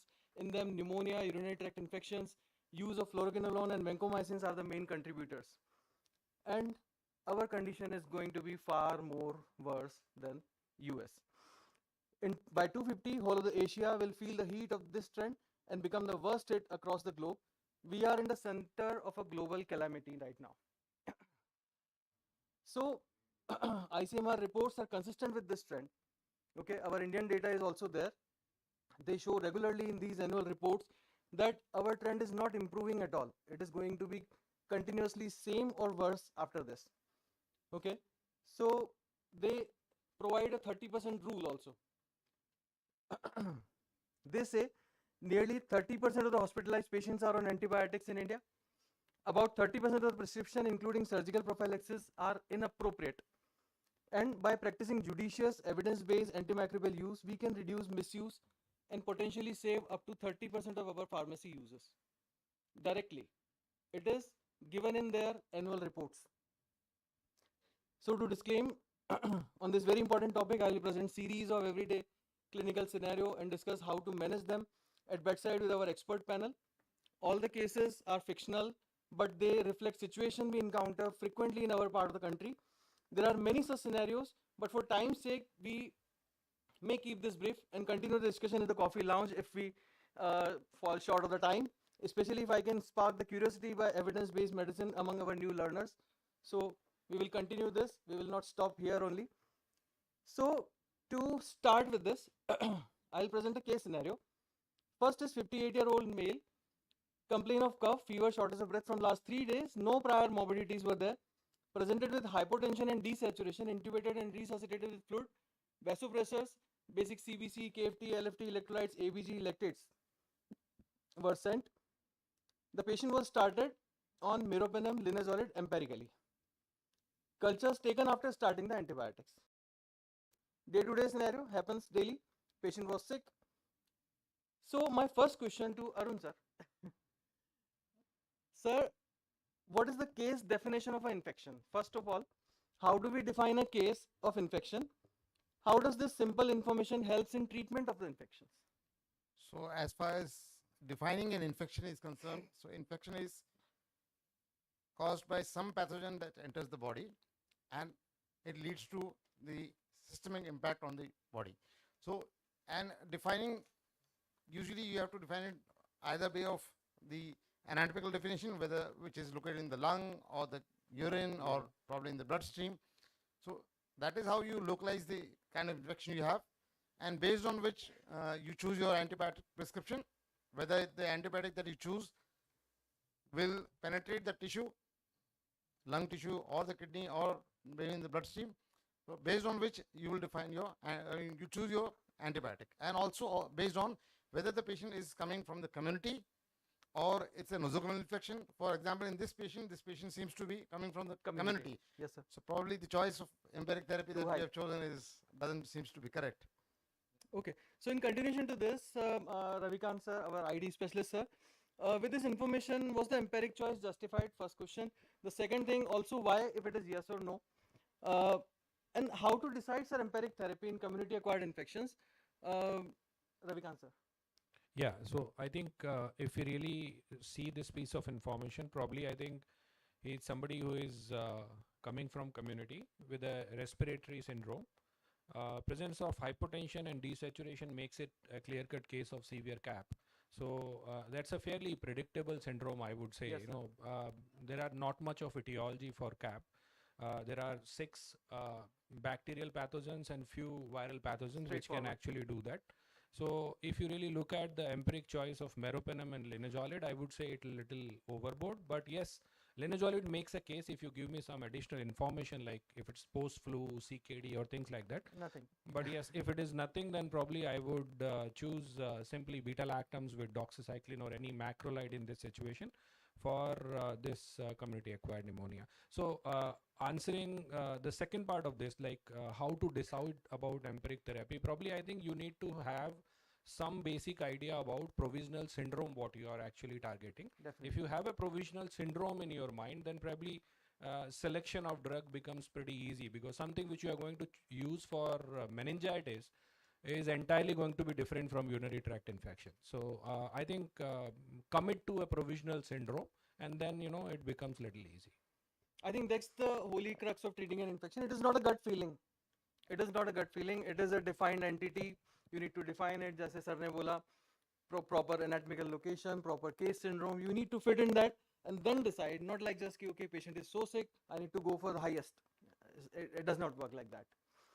I'm right, sir. So let's move on further. So the case definitions have been provided by CDC, as sir has said already. Our panelists have rightly mentioned. Okay. So these are the community acquired, these are the hospital acquired in case definitions. So going forward with the case, blood cultures, ET secretion, gram stain, culture sensitivity were delayed due to billing issues, and antibiotics were already started. But COVID-19, influenza, RT-PCR, this was the battery that was planned to be sent. So I would like to ask Anshu madam, in this scenario where we practice in high volume, low resource scenario setups like us, teaching institutes, hello, patient comes from a low paying strata. So how does it feel like in teaching facilities? Is the selection of investigation battery like this like giving everything, HbA1c, lipid profile, thyroid profile, cardiac profile, right at the time of admission. Is it justified, madam, anytime? Or is it too costly to send targeted infection investigations in this kind of subsets of patient? So, Dr. Ravi, since we all are from institutes and a lot of workload is there, and the selection of investigation battery is not appropriate for a resource limited setting. It's a big no from my side. What happens at a casualty level or the emergency or the CMO level, a jeep comes with 7-8 people and the patient. They are already investigated. They are coming from ours is everyone is a referral center nowadays. Most of us are catering to tertiary patients. What the CMO does is just sits at the table and gives a paper with 12 investigations written. The touching is missing. The stethoscope is missing. The lung auscultation is missing. Abdomen palpation is missing. This is some crude, hard truth I'm telling you. So I never justify investigation battery, a full battery, routine. And worst part is the person who orders it never sees it. The person who orders it says कि वो तो गया हुआ है, वो गया हुआ है, वो गया हुआ है. He passes it on in the handover. So we lose precious 6 to 8 to 9 hours in this battery of investigation. Yes, investigation is very necessary. Go in for CBC, go in for simple routine things which will help you, and go for a chest X-ray. Everyone has got portable chest X-ray. No need to send the patient to imaging area. So just go for a small and then come to a diagnosis by auscultating or touching. This is my personal as well as I can just put on this message to everyone. Very well said, ma'am. Very well said. Do the basics first. Do the basics first. First do the basic examination. Head Yeah, to do toe. the basics first. Everyone, and I tell you, my PGs are carrying stethoscopes which are worth lakhs. A person is carrying one from Singapore. He has never used it. He has never used it. Secondly, you asked me, is it too costly to send? No. Targeted investigations in a big setup can be sent. I'm sure other experts will agree. Is there sitting? It is justified. Only thing is they are costly. The whole personnel and the machinery gets involved. Particular AC setup should be there. RO, water, everything should be in place, and then it should be well audited. There should be, like, suppose straight away we send someone to MRI and the temperature is, because there were few MRIs, they shut down the AC. Suppose they did. So no fiddle should be there with the targeted investigations, especially like PCRs. They all should be done properly. And So in impact. Sorry. No, please go on. I think the fourth question also I have to take. No. No, I'll. Okay. Thank you. So in continuation to that, Ravikant sir, to conclude this, please explain the impact of not sending cultures before the antibiotics were given, and how does this affect the overall process of treatment or de-escalation, the special part? Yeah, so I think it is a very important prerequisite. If you really want to practice correctly, you send representative culture, which has to be appropriate volume and definitely prior to antibiotics. When it comes to de-escalation, it is not only about that you want to come to a narrow spectrum drug. At times, for a simple syndrome like Salmonella typhi, you want to actually switch over from IV to oral.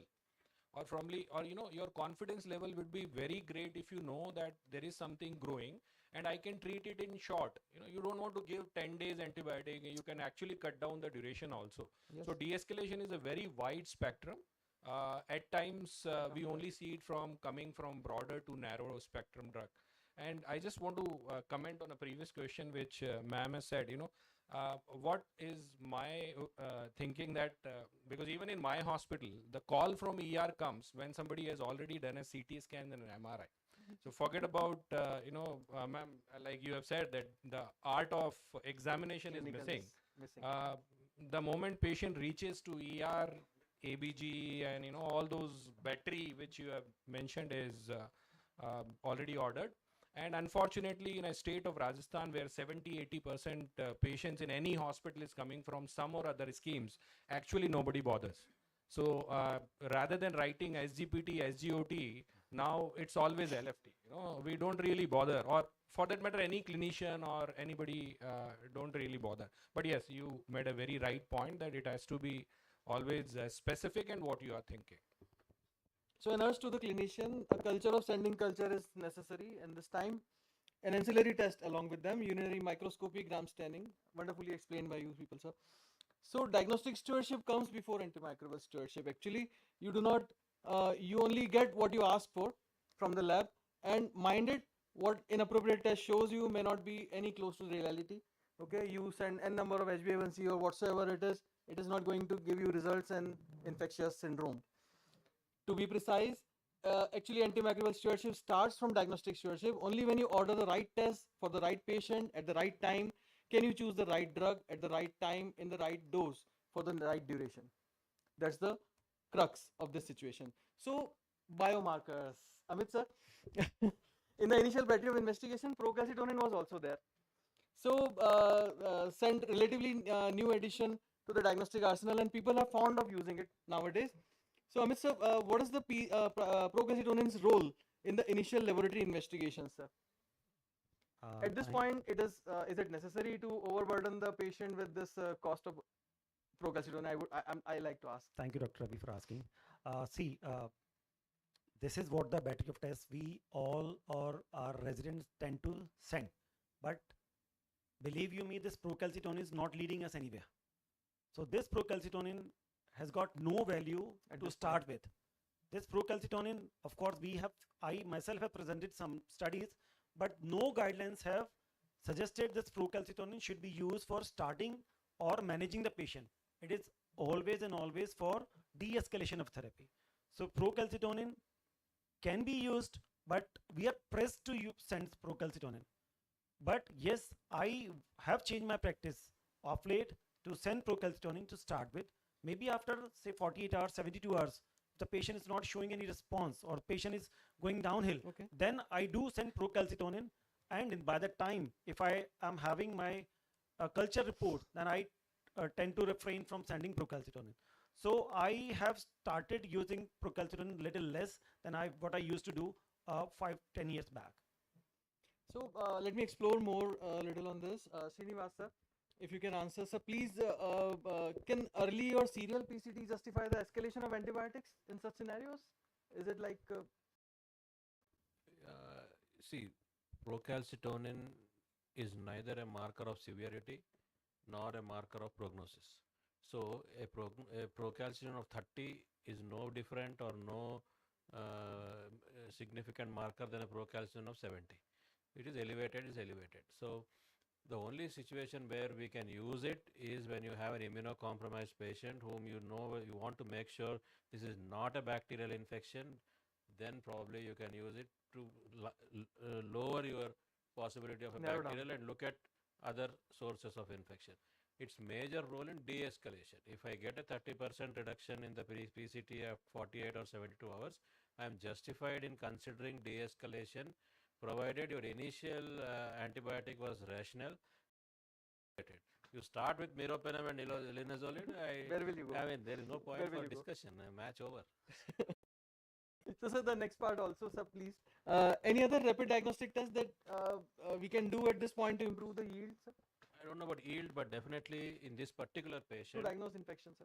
Not diagnose infection, to decide your treatment in this particular patient, CRP would be a good guide, because the current status would say, current evidence would say that in a patient who is having a pneumonia in shock, the presence of elevated CRP is an indication for early initiation of steroid, because it potentiates the effect of your antimicrobials.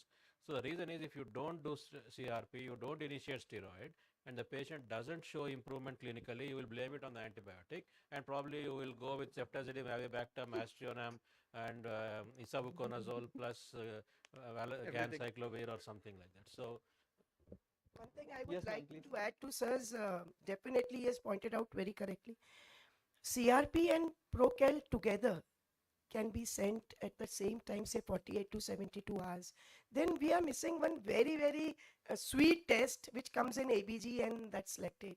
We can always make it a prognostic and basharte ki wo ABG machine well calibrated. We have got everyone has got dedicated ABG machines. Anything? So many studies I am scrolling right now. that already explained by sir, many prominent publications confirm the empiric antibiotic should be started with clinical suspicion only, and there is no role of procalcitonin in initiation of antibiotic or in any of the known syndromes so far, as I am informed till now. So to go ahead with another scenario. So now the scenario is changed. Now this is a 68-year male, complain of cough, fever, shortness of breath from last 7 days. He is diabetic, hypothyroid, controlled though, smoker with COPD, and referred after 4 days of hospitalization with desaturation and type 2 respiratory failure. He was managed with NIV intermittently and resuscitated. Basic CBC, KFT, LFT, electrolyte जो हम भेज रहे थे सब कुछ हमने भेज दिया है फिर से. And the patient is started again on meropenem and linezolid empirically. We are fond of sometimes. So now with the change scenario, less sick the patient is.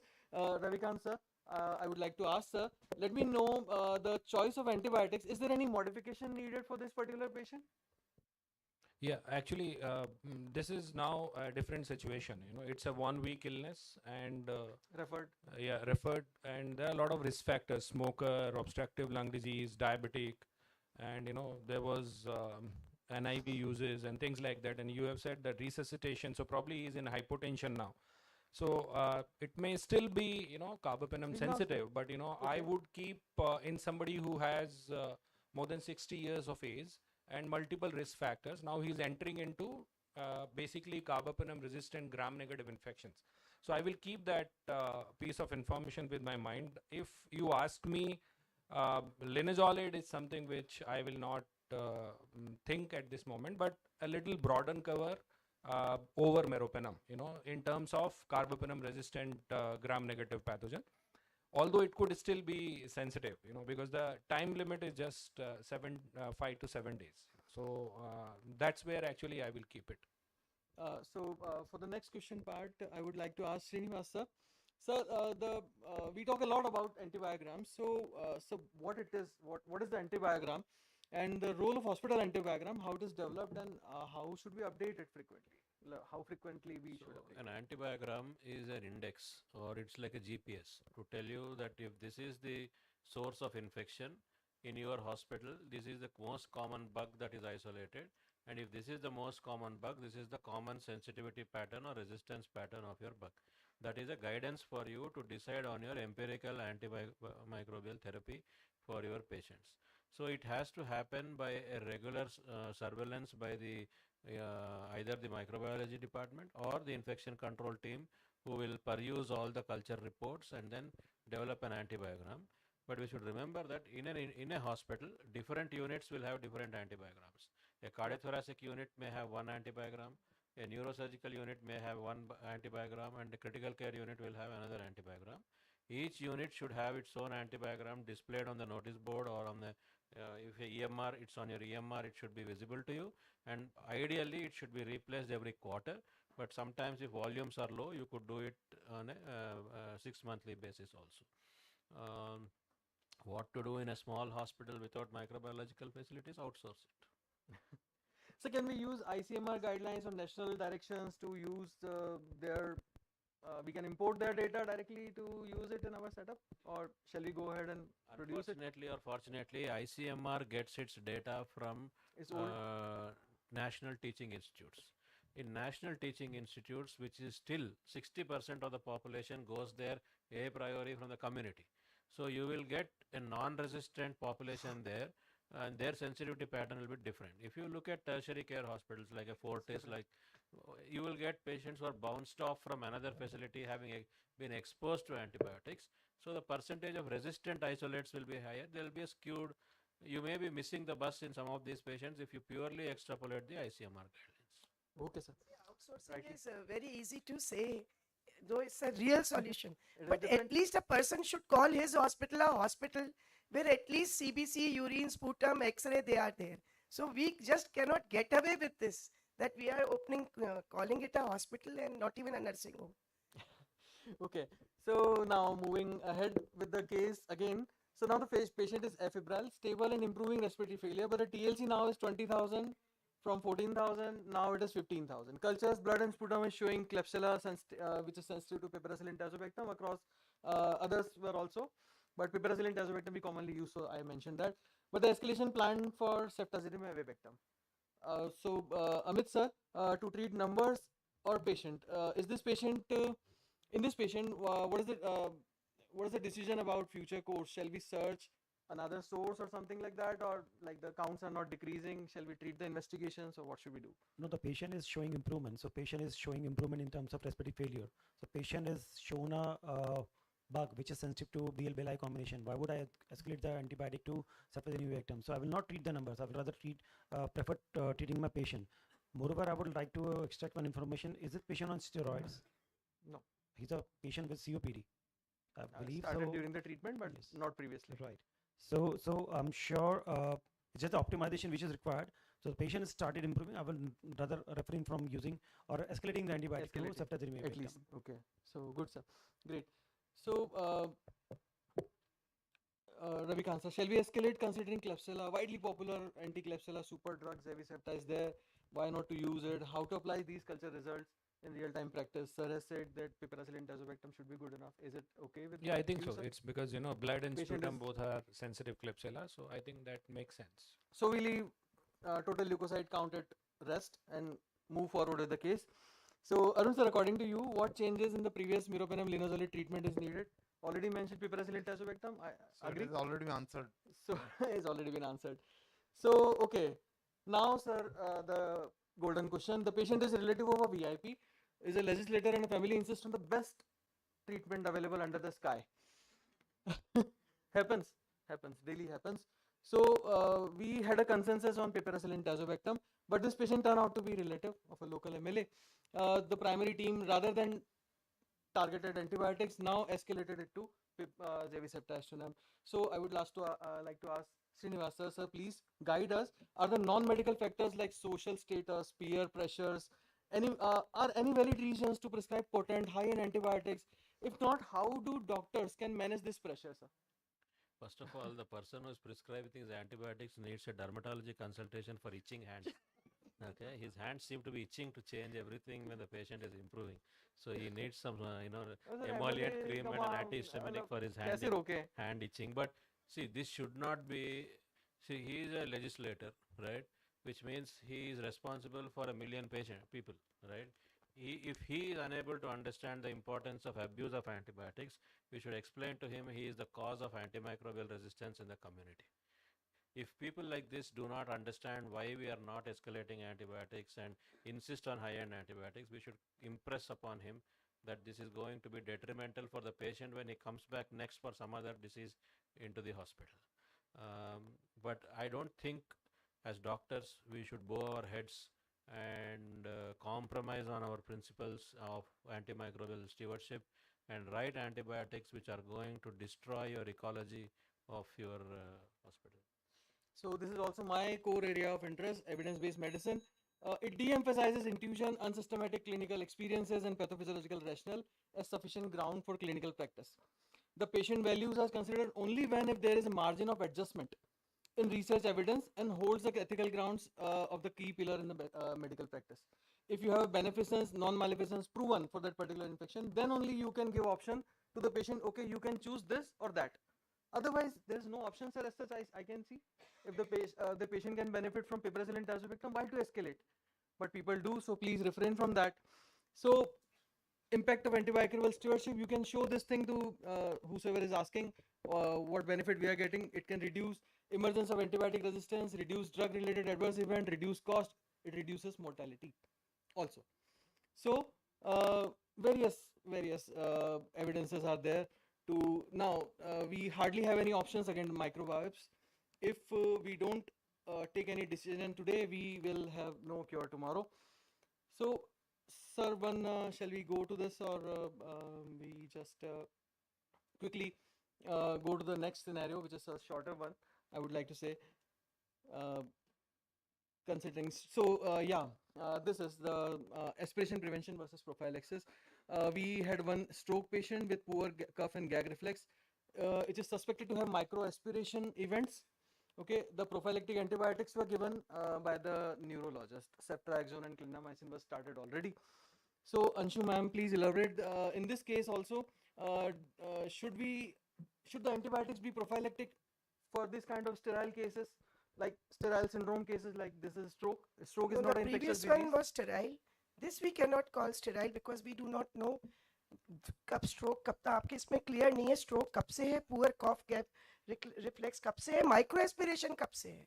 So if the X-ray, the imaging is okay, the cultures are okay, of course cultures are to be sent before we start this.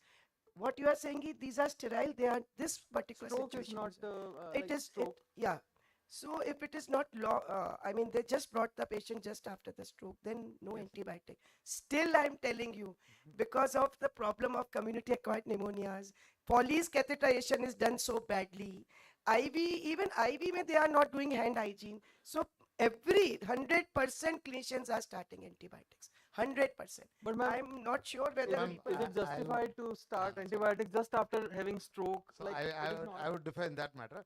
As far as stroke, MID syndrome are concerned, we have had patients in the ICU with long standing stay in the ICU after stroke. No but then we stopped antibiotics. We even didn't start No, antibiotics. stop is okay. Stop, even I stop. We even didn't start antibiotics with those patients.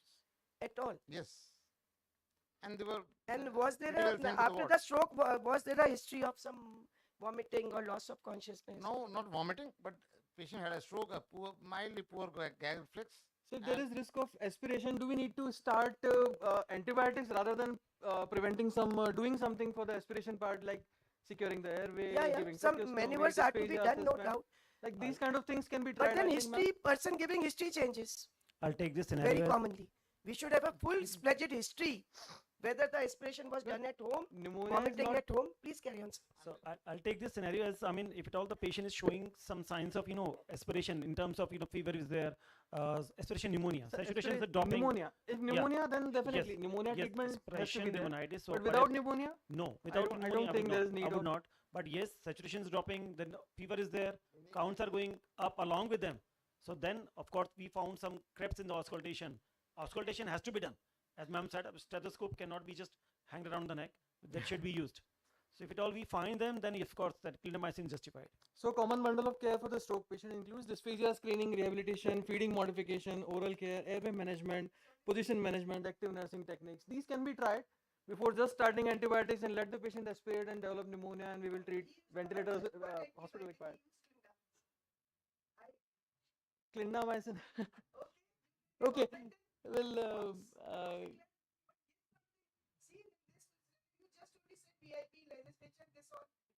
If we don't give and wait for fever to come, chills to come, we are losing time. He will not agree, or we will not agree. But it's small. so I think discussion on antimicrobial stewardship can go in any depth. We can have full day conference scenarios on basis of this. So we'll come to the. But I think sir has a flight to catch. Sir, so let's come to the conclusion part fast. The patient remains stable on ventilator. The previous one, the ICU acquired weakness was there. All other clinical, laboratory, radiological parameters are stable. Continue to start having low grade antibiotics indefinitely. वो चल रही है अभी भी. सारे से de-escalate करके now patient is on Magnex Fort, which is going on. Now, Srinivas, sir, what is de-escalation, sir? What is de-escalation? Please guide us. What is de-escalation and stopping of antibiotic and how to do it? Like. Before I begin, I'll Both just the quote, things, sir. quote one statement which I often use. Fever is not a manifestation of ceftriaxone deficiency.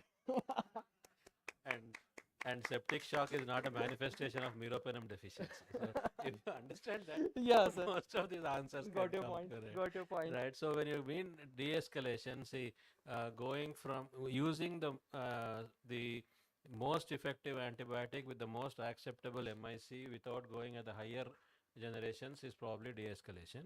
Changing from an intravenous to an oral antibiotic is also a de-escalation. And capping the duration of therapy from a longer duration of 7 to 10 days to 5 days is also de-escalation. So same antibiotic, instead of giving for 7 days or 10 days, if you stop after 5 days, the outcomes are not different. That also is de-escalation. So a crisp response from Amit sir. Can you please say that, as I think it has already been discussed, Can only ICU stay justify continued antibiotics? No, I no. believe So no. as we have discussed, I mean the patient, who, Yes, I sir. mean infection prevention control is the crux of the treatment. I should not say I will, as Sarath mentioned, ceftriaxone deficiency is not. I mean fever is not the ceftriaxone deficiency. So antibiotic is not justified to be given to this group of patient. Infection prevention control is. There are non-infectious. There are also non-infectious causes of fever. Many non-infectious causes. So this pic, so this pic nicely describes the use of antibiotic. Are we dealing with infection? Have we investigated it properly? Once started and after improvement, can I stop it early? What duration do I actually need it? So all these questions need to be answered before doing all these things.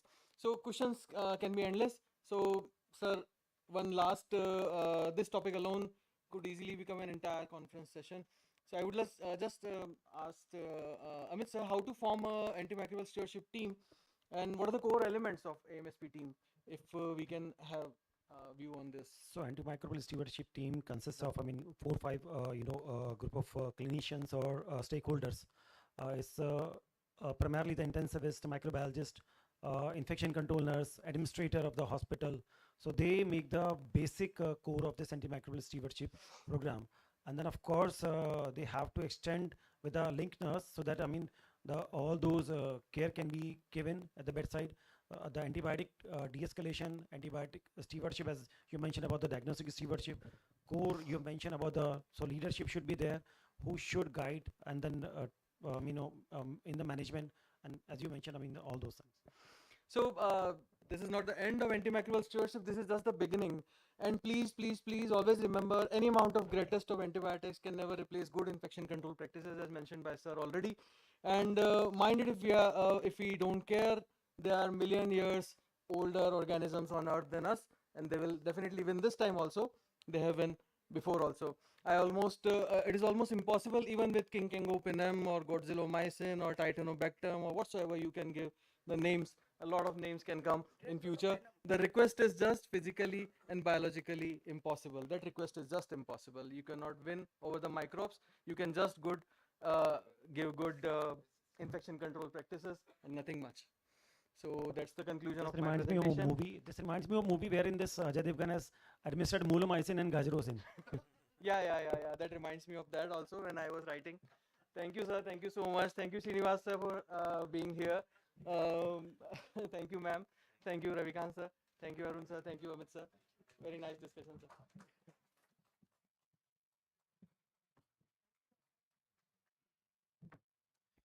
Deep gratitude for the highly informative discussion. With the wisdom of the experts, let's take a pledge to head towards sustainable critical care practices and take prudent decisions while selecting antibiotics. I request our esteemed panelists and moderator to collect their mementos from the memento station outside Hall A. Efficient acute care management in critically ill patients is crucial for timely stabilization, prevention of organ failure, and improving survival outcomes. Let's begin with our session on acute care. I'd like to call upon stage our esteemed chairpersons for didactic lectures. Dr. Gulam Mateen Parihar sir, Consultant Critical Care, EHCC Hospital, Jaipur. Dr. Nikita Soni ma'am, Senior Intensivist, Rajasthan Hospital, Jaipur. Dr. Sunil Raskaran sir, Consultant Intensivist and Head Critical Care Medicine, CKS Hospital, Jaipur. Dr. Niranjan Gaur sir, Consultant Critical Care at Park Hospital, Jaipur. Dr. Akshay Sharma sir, Consultant Cardiac Surgery at JNU Medical College and Hospital, Jaipur.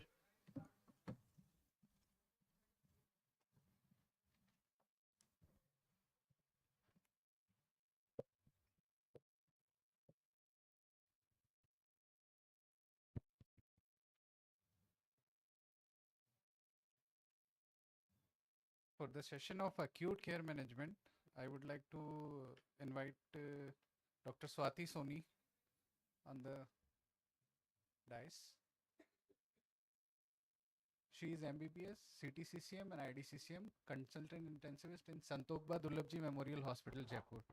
And her areas of interest are extracorporeal therapy, ARDS and POCUS. You may start.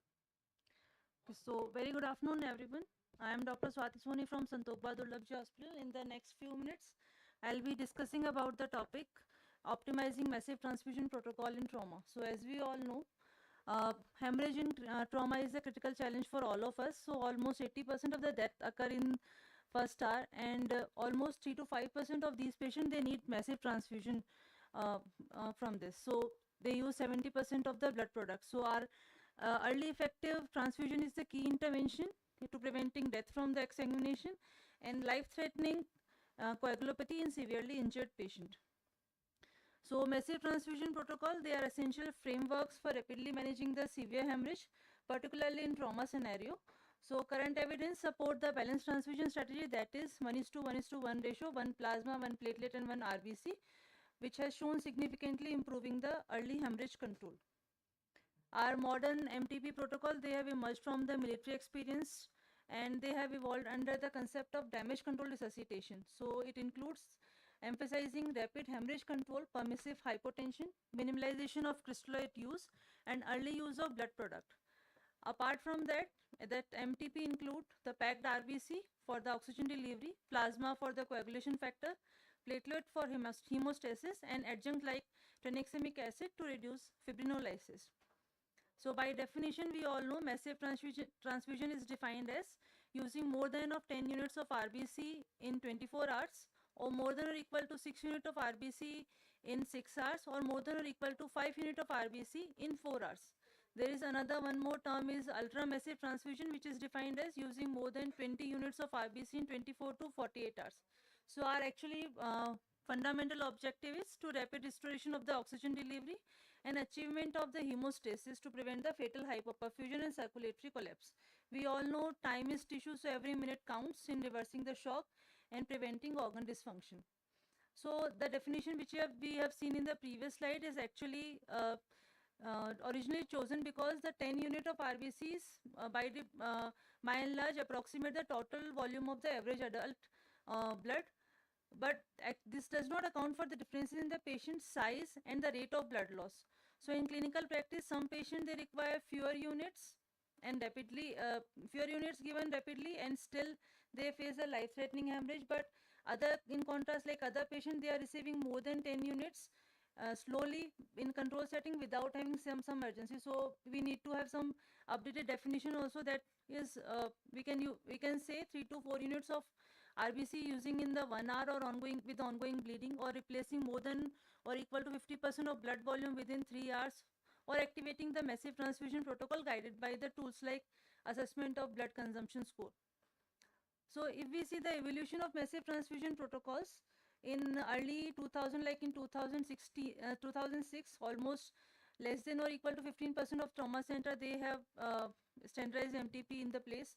But by around 2010 to 2015, there was rapid adoption by the military experiences and by the studies.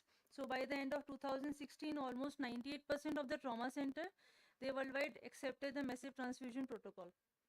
Scores which we can use to activate the massive transfusion. First is ABC, the assessment of blood consumption score, which has 4 variables. One is heart rate more than 120, systolic BP less than 90, a positive fast examination, and penetrating torso injury. So each variable is scoring one score. Score of 2 or more is suggestive of patient is high risk for massive transfusion protocol. So this score is having low positive predictive value, which is around 50%. That means half of the patient who are meeting the criteria, they ultimately do not need the massive transfusion, but simultaneously this score is having high negative predictive value. So we can safely rule out the patient who do not require the massive transfusion protocol. So obviously this is a useful tool.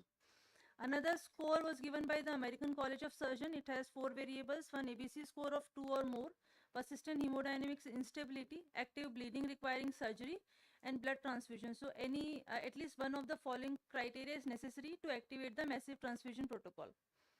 Common complication, as we all know, with the massive transfusion, one is coagulopathy. Coagulopathy again because of the massive transfusion and because of the underlying injury itself.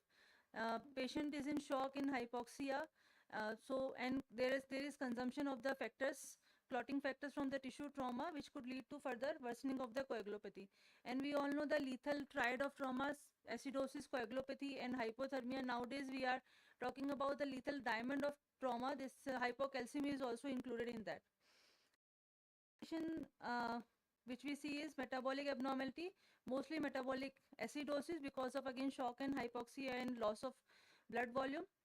Metabolic alkalosis also could be seen because of the citrate accumulation, and electrolyte abnormality like hypocalcemia because of the citrate overload. Hypothermia again because of the shock stage or because of the cooled blood product transfusion. Trali and TECO, we all know again the common complications of massive transfusions. Another additional complications are acute hemolytic transfusion reaction, mainly because of the ABO incompatibility, transfusion associated sepsis, anaphylactic reaction, and febrile non-hemolytic transfusion reaction, mainly because of the cytokine release from the WBC, and acute hypotensive reaction again because of the platelets. So fibrinogen depleted in massive transfusion due to dilution. There is some fibrinogen, but not necessarily enough. So it should be supplemented via the administration of fibrinogen concentrate or cryo. And recent guidelines, they suggest the fibrinogen level should be around 100 to 200 to appropriately control the hemorrhage. The targets for platelet transfusion are more than or equal to 50,000 billion per microliter. Fibrinogen we have seen 100 to 200. Coagulation factor till the INR less than or equal to 2, but it's not helpful in patient with cirrhotic liver disease, so TEC could be helpful in those patients. Then to treat hypothermia if it has developed, and to manage any electrolyte abnormality. Multidisciplinary coordination, obviously it is a backbone of success. So trauma team, laboratory person, blood bank, operating room surgeons, and the critical care team should work as a team.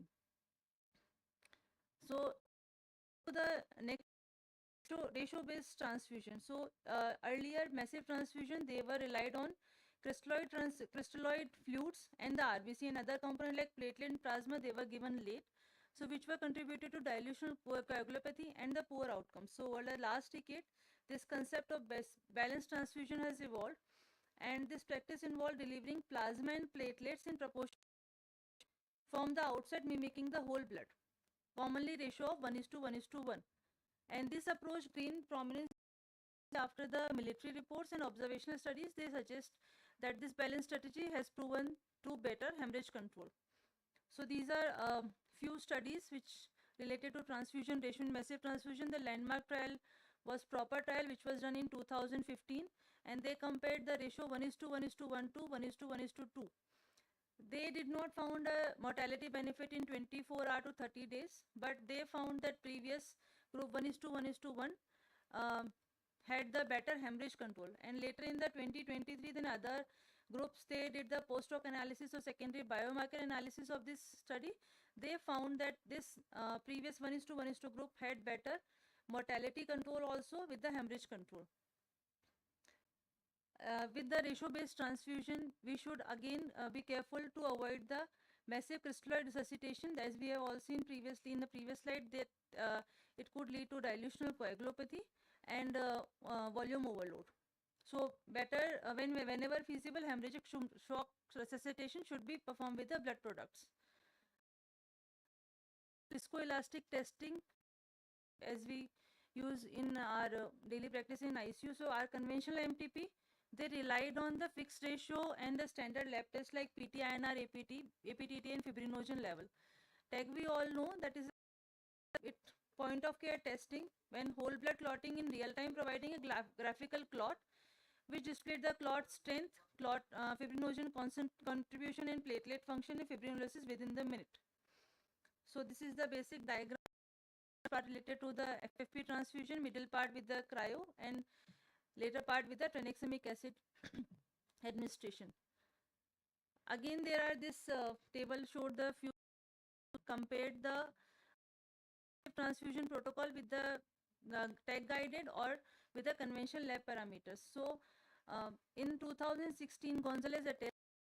A comparison study, and they found that TEG guided group showed the better survival compared to the conventional lab parameter when used in the passive transfusion. The landmark trial was ETACTIC trial, which was done in 2021, but they did not found the mortality benefit between the both the group. So there was a difference between the actual result and the desired result. So secondary analysis was done in 4, and they found because of the VHA triggered intervention. 54% of the VHA patient they receive the VHA triggered intervention. Although the data is mixed, but tag and rotem effectively diagnose the trauma issues like hyperfibrinolysis to guide the tranexamic acid use and fibrinogen depletion to cryoprecipitate administration. And European trauma guidelines, they also have included recommended in monitoring and better guiding the massive transfusion protocol. Our current consensus by 2025, they say that these are activating the massive transfusion protocol criteria first, the shock index, ABC score and clinical judgment, then using tag and rotem to refine the ongoing resuscitation rather than delaying the transfusion while awaiting viscoelastic testing results. The whole blood versus the component therapy in massive transfusion. So our from 2020 onward, our whole debate has shifted from should we use whole blood in the massive transfusion to how to implement whole blood safely and effectively. The evidence to date suggests that whole blood is at least equivalent to component therapy and likely superior in certain aspects. So again, there are few studies which has compared whole blood to component therapy. Initially in 2020, Goller et al. They did a comparison study between the whole blood and the component therapy. They did not find out the mortality benefit in 24 to 30 days, 24 hours to 30 days. But later in 2023, when the systemic review and the multi-center cohort study it was done, they found out the whole blood group had the better mortality control and the less of the blood product transfusion, lesser units of blood product transfusions. So overall, the consensus emerging by the 2025 is that whole blood is an effective option for massive transfusion and likely at least equivalent to component therapy with some evidence to superior outcome. And there are some ongoing trials also with the whole blood. One is SWIFT trial, which is going on in the UK, and another is Webster trial, which is going in the Colombia. And in future, they aim to give the level of evidence that whole blood is either equivalent or superior to conventional MTP protocols. So clinical implication of whole blood. So recent data highlight practical advantages. Typical whole blood donation of 450 ml will start an average hematocrit of around 42%, coagulation factor concentration around 100%, and platelet count of 250 multiplied by 10 raised to power 9 per liter, framing fresh whole blood as a pre-balanced product superior to reconstituted 1:1:1 ratio. So patient receiving whole blood, they require fewer total units and experience the reduced donor exposure also. But apart from that, although the component therapy remains necessary in certain aspects like patient with rare blood groups or strong allo antibody, they require the type specific components only. And few hospital, they lack the low titer O whole blood access. So these patients in those scenario, 1:1 strategy is the main cornerstone. So rather than completely replacing the MTP, whole blood represent an evolution of balanced transfusion with many protocol using whole blood initially before transitioning to component if hemorrhage persists. So in my conclusion, balanced transfusion remains foundational. Ongoing research and practical experience highlight the critical importance of rapid implementation, individualized care, and strategic integration of advanced diagnostic and whole blood transfusions. Future research should further clarify the optimal integration of VHA, define the patient-specific transfusion strategy, and expand the practical application of whole blood use. Thank you. Any questions from the audience? Very well. Okay. Thank you, Dr. Swati.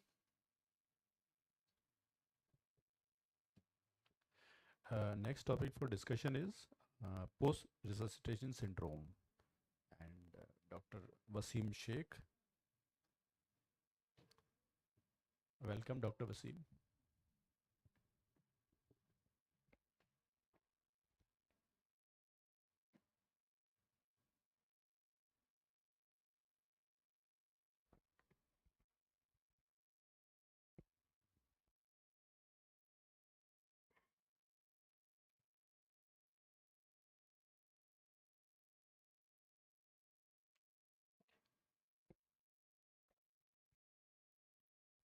Good afternoon, everyone. Thank you, moderators. and it's my pleasure to be here for this academic feast, and really it's been an honor to present here. So I would like to, my topic is post-resuscitation syndrome, neuroprotection and neuroprognostication.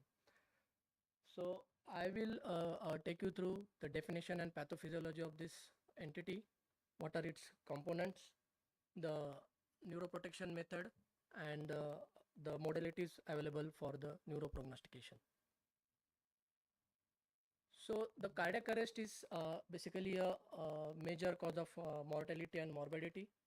And even though the resuscitation techniques and the awareness has evolved in the last decade, nearly around 35% of patients are achieving the return of spontaneous circulation when they have out of hospital cardiac arrest. The around 12% of patients only surviving till discharge, and even less than 7% of patients having neurological recovery. Even though this is a USA data, I'm sure our Indian data, if it is available, it will be, these numbers will be pretty less than this. So the major culprits behind such numbers is post-cardiac arrest syndrome. So what is this basically? So this is an abnormal physiological state which occurs when whole body ischemia is followed by the whole body reperfusion after return of spontaneous circulation. So basically it is a two hit states. First there is the ischemia, and then secondly it is followed by the cascade of inflammation. So initially there is a Krebs cycle sets in when there is a ischemia, there is a acidosis, and then accumulation of metabolic byproducts, and these byproducts, when the ROS is achieved, they spills into the systemic circulation and leading to SARS like a response, and it aggravates the endothelial injury, and then it causes more and more organ dysfunction. So there are phases of post-cardiac arrest syndrome. As theoretically, it has been divided into like immediate phase, like as early as once we achieve the ROSC, then early phase, intermediate phase, and then a recovery phase. The mechanistic phases occurs at the cellular level. I'm not going into details of that. So this post-cardiac arrest syndrome, it's basically a multi-organ dysfunction syndrome, and it has a majority of 4 components. The first one is the brain dysfunction, the myocardial dysfunction, systemic ischemia and reperfusion, and then last one is the persistent precipitating pathology. So the brain dysfunction following the post-cardiac arrest is the major driver of mortality and morbidity. It can present clinically like seizures, myoclonus, and to the extremes of vegetative state or brain death also. And again, the pathophysiology is impaired cerebrovascular autoregulation and cerebral edema and post-ischemic neurodegeneration. Post-cardiac myocardial dysfunction, it can present clinically with hypotension, arrhythmias, and cardiovascular collapse, and because of global or regional wall abnormalities. Systemic ischemia reperfusion response is the cascade. It mimics the sepsis, and clinically we can see all the symptoms like a sepsis, like a hypotension and ongoing tissue ischemia and hypoxia. Again, so we need to focus on the treatment of this. Persistent precipitating pathology, again we need to focus on the specific cause which can cause the which can complicate the post-cardiac arrest syndrome. So the neuroprotection is very important. As I said earlier, the brain dysfunction is the major cause of morbidity following the post-cardiac arrest. And we must focus on minimizing the brain injury after cardiac arrest and accurately estimate the neurological outcomes for survivor. So our first goal should be to maintain the adequate cerebral perfusion and oxygen delivery to the brain. So there are many modalities have been studied for the neuroprotection, and one of the most studied interventions for neuroprotection is therapeutic hypothermia, as they used to call it earlier. So back in 2000, there was a lot of studies was done, and most famous was hypothermia after cardiac arrest study, and they gave the evidence that deep cooling around 32 to 34 degrees Celsius in selected out of hospital cardiac arrest patient had a favorable outcome compared to the normothermia. But then as the evidence evolved, the TTM trial and TTM2 trial followed on, we clearly know that the unconscious survivors of out of hospital cardiac arrest of presumed cardiac cause, hypothermia, at a targeted temperature of 33 degrees Celsius did not confer a benefit over the temperature of 36 degrees Celsius. So real question is, does the therapeutic hypothermia still improve the neuroprotection after a cardiac arrest? Yeah, the ERC guidelines and ESICM guidelines in 2021, they said initially the recommendation was to maintain the temperature of around 32 to 36 degrees at least for 24 hours of return of spontaneous circulation and avoid the fever for at least 72 hours post ROSC. But again, recently on this year only, they have changed the terminology, and the main focus is on now temperature control rather than going into the deep cooling. So they recommend the guidelines, the ESISM, they recommends the actively preventing the fever by targeting the temperature 37.5 degrees for at least 72 hours. It is very important to avoid the secondary insults which can undo our initial success of resuscitation. So our ventilatory strategies should focus on targeting normoxia and normocapnia because extremes of either side can worsen the brain outcomes. Maintaining the hemodynamics is also very important to avoid the secondary brain injury. Glycemic control and seizure controls is also needs to be taken care of. So perhaps the most difficult part of this lecture is the neuroprognostication. So the ERC and ESICM recently came with the post-resuscitation care guidelines, and they have given us a protocol or to what stage, what are the steps to be followed while you are intending to do the neuroprognostication. So first and foremost, before you go for the neuroprognostication, please eliminate the confounders. Please see that there is no hypothermia, no acidosis, no electrolyte imbalance. The timing of the neuroprognostication should be after the 72 hours of achieving the ROSC. It should not be earlier than that because again, these confounding factors may confluence your decision making. And again, there are so many modalities available, but we need to we need not rely on single modality, and rather we should use the multimodal approach. So there are different tools we can say that they are available for the prognostication. The clinical signs, like we are commonly seeing like absent pupillary and corneal reflexes, if they are absent at the 72 hours, it does not go well with the neuroprotection. Neuroimaging like diffuse anoxic changes on CT scan, on MRI, we all know that this patient is likely to have poor prognosis. EEG, though we don't interpret and it is the neurologist domain, but some of the ICUs do have portable EEGs, and we can easily detect some malignant patterns like burst separations which can predict the poor outcome. Somatosensory evoked potential also is one of the tool for neuroprognostication. Whenever there is a neuronal damage, there are some biomarkers are released into the circulations, and one of them is neuron specific innolase. And if the level of the neuron specific innolase, the trend is rising over the period of 72 hours, we can use it. Even the ESICM recommends that it supports the rising trend supports the poor prognosis. So all in all, if the patient is unconscious out of after the ROSC and 72 hours had passed by, and if you have at least two of the unfavorable signs which I mentioned in the previous slide, then poor neurological outcome is very much likely.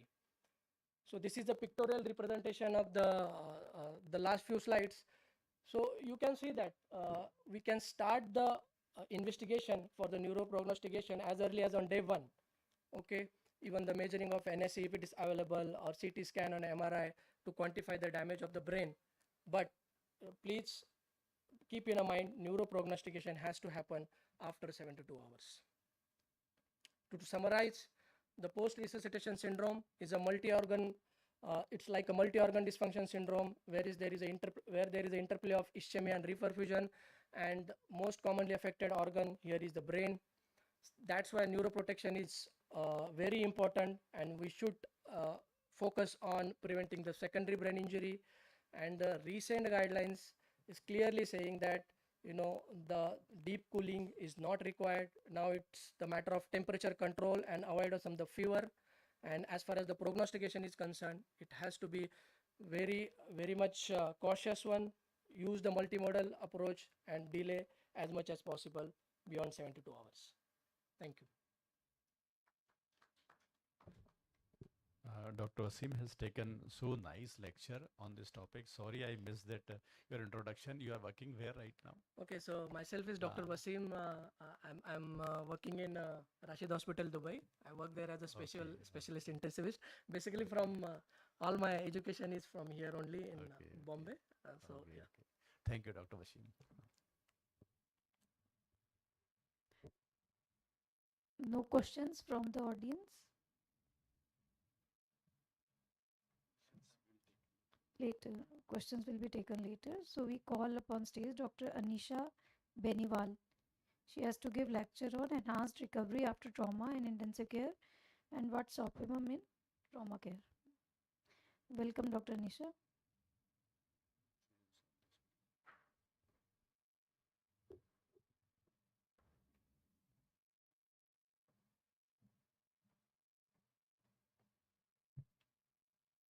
Good evening, everyone. Myself, Dr. Anisha. I am working as a critical care consultant in Solni Hospital, Jaipur.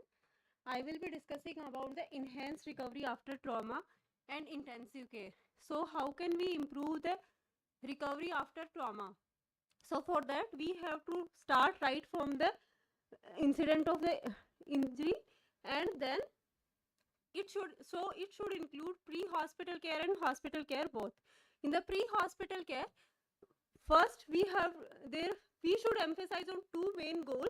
First should be we have to immediately transport the patient to the trauma center, and after that we have to manage any life-threatening injuries, because immediate transport is important to the trauma center because it will improve the outcomes of the patient. And for during and before transportation of the patient, we have to notify the receiving hospital regarding, as per the ATLS protocols, we have to tell about the MIST, that is mechanism of injury, injury sustained, sign and symptom, and the treatment received. And then we have to manage the life-threatening injuries. That should basically include the airway interventions and the attempts to control the bleeding.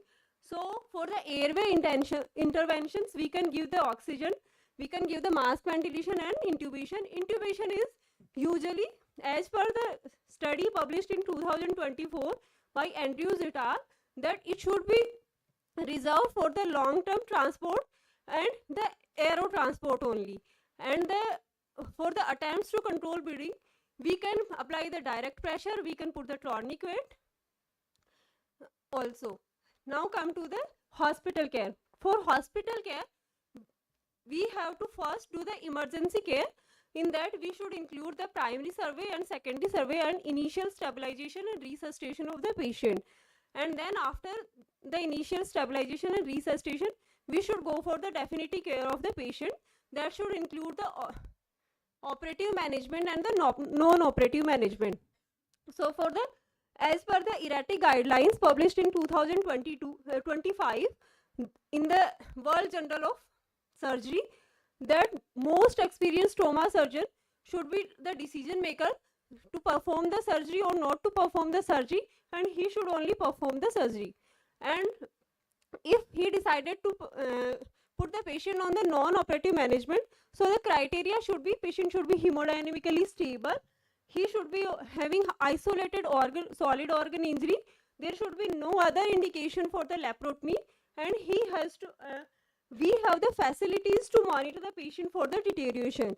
And in the blunt trauma injury patients, usually the standard of care is putting the patient on the non-operative patients. But in the penetrating trauma patients, also we put the patient, or patient should be put on the non-operative management if we have an experienced high volume center with rapid access to the operating facilities in case of there is failure of non-operative management. And if we put the patient on the non-operative management, Then if there is uncomplicated solid organ injury, then there is no need of repeat CT imaging. But if we are suspecting grade 3 or 5 splenic injuries, then, and that is also not embolized, then we have to go for the contrast enhanced ultrasonography and CT on the day 3 to 5 to exclude the pseudo aneurysm. And if we are having a hemodynamically unstable patient because of the solid organ injury, then we should go for the operative management. In case of splenic injury, we should go for the splenectomy. In case of liver injury, we should do the systemic packing and temporary abdominal closure. In the pancreatic injury, we should go for the distal pancreatectomy and wide drainage. And in case of kidney injury, we should go for the nephrectomy. And if the patient is having splenic injury, now we will see the isolated solid organ injury. So if patient is having splenic injury and he is unstable, then go for the splenectomy. And if he is stable and he is having grade 1 and 2 injury, then we should go for the non-operative management. In grade 4 and 5, and there is extravasation from the spleen, then we should go for the preemptive selective artery embolization. But if the grade is between 3 to 5 and there is no extravasation, then we can either go for the selective artery embolization or we can go for the non-operative management only. And if we are treating the patient for the non-operative management only without any selective artery embolization, then we have to do the contrast ultrasonography or CT on day 3 to 5 to see the status of the injury. And as previously we thought that we have to do the immunization after selective artery embolization, but in the 2000, the surgery done by the Slater et al. In 2022, they told us the immunization will remain patent in patient after selective artery embolization, so there is no need of immunization. And in the liver trauma patient, he is unstable, then systemic packing and temporary abdominal closure is advised. And stable, then go for the non-operative management. And if there is ongoing signs of bleeding, then angiography should be done and closed section drainage should be applied in case of biliary leak, and the ERCP should be reserved only for the last resort if there is suspicion of the CBD injury and there is persistent bile leak after several weeks. Now come to the pancreatic injury.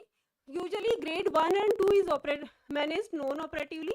Grade 3 can go for the non-operative management also and for the distal pancreatectomy. And grade 4 and 5 usually require wide drainage. And the Whipple's procedure is usually required at the last resort if there is massive restriction of the pancreas involving CBD and duodenum. And if there is renal injury and patient is unstable, so we can go for the nephrectomy. And if there is urinary extravasation, then we have to do the repeat imaging. If there is any leak persistently increasing or if there is any infection, then we should apply or put the JJ stent and percutaneous drainage. And if patient is having persistent hematuria and contrast extravasation, then angiography with selective embolization should be done only because of the. And if there is devascularized kidney on the CT, then stenting is not indicated because the warm ischemia time is more, so there will be no benefit of the stenting. And if the patient is having chest wall injuries, then either we can go for the conservative management or we can go for the rib fixation and we can put the chest drainage. For the rib fixation, if the conservative management, we have to either do the chest physiotherapy and the drain insertion. And in case of rib fixation, as per the ATLS guidelines also and erratic guidelines also, should be done only if there is flail chest or more than 3 contagious fracture. And timing of fixation is also controversial. And drain should be inserted under the USG guidance and the optimal position should be apico-posterior position, and there is no use or advantage of larger tubes than 16 French. Only smaller tube with the pigtail should be used because it will improve the comfort of the patient. It will provide the comfort to the patient also, and wall-based mobile drains can also be used that will improve the mobility of the patient. And after inserting, we have to put the patient on low pressure suction, and then after some time we have to transition it to the water seal. And if the drain output is less than 200 ml fluid drain in 24 hours and there is no reaccumulation in 6 hours, then we should remove the chest drains. And it can be drained both in the maximum inspiration and maximum expiration also during the positive pressure ventilation. And skin closure by the sutures and the occlusive dressing by the cyanoacrylate glue, both are effective.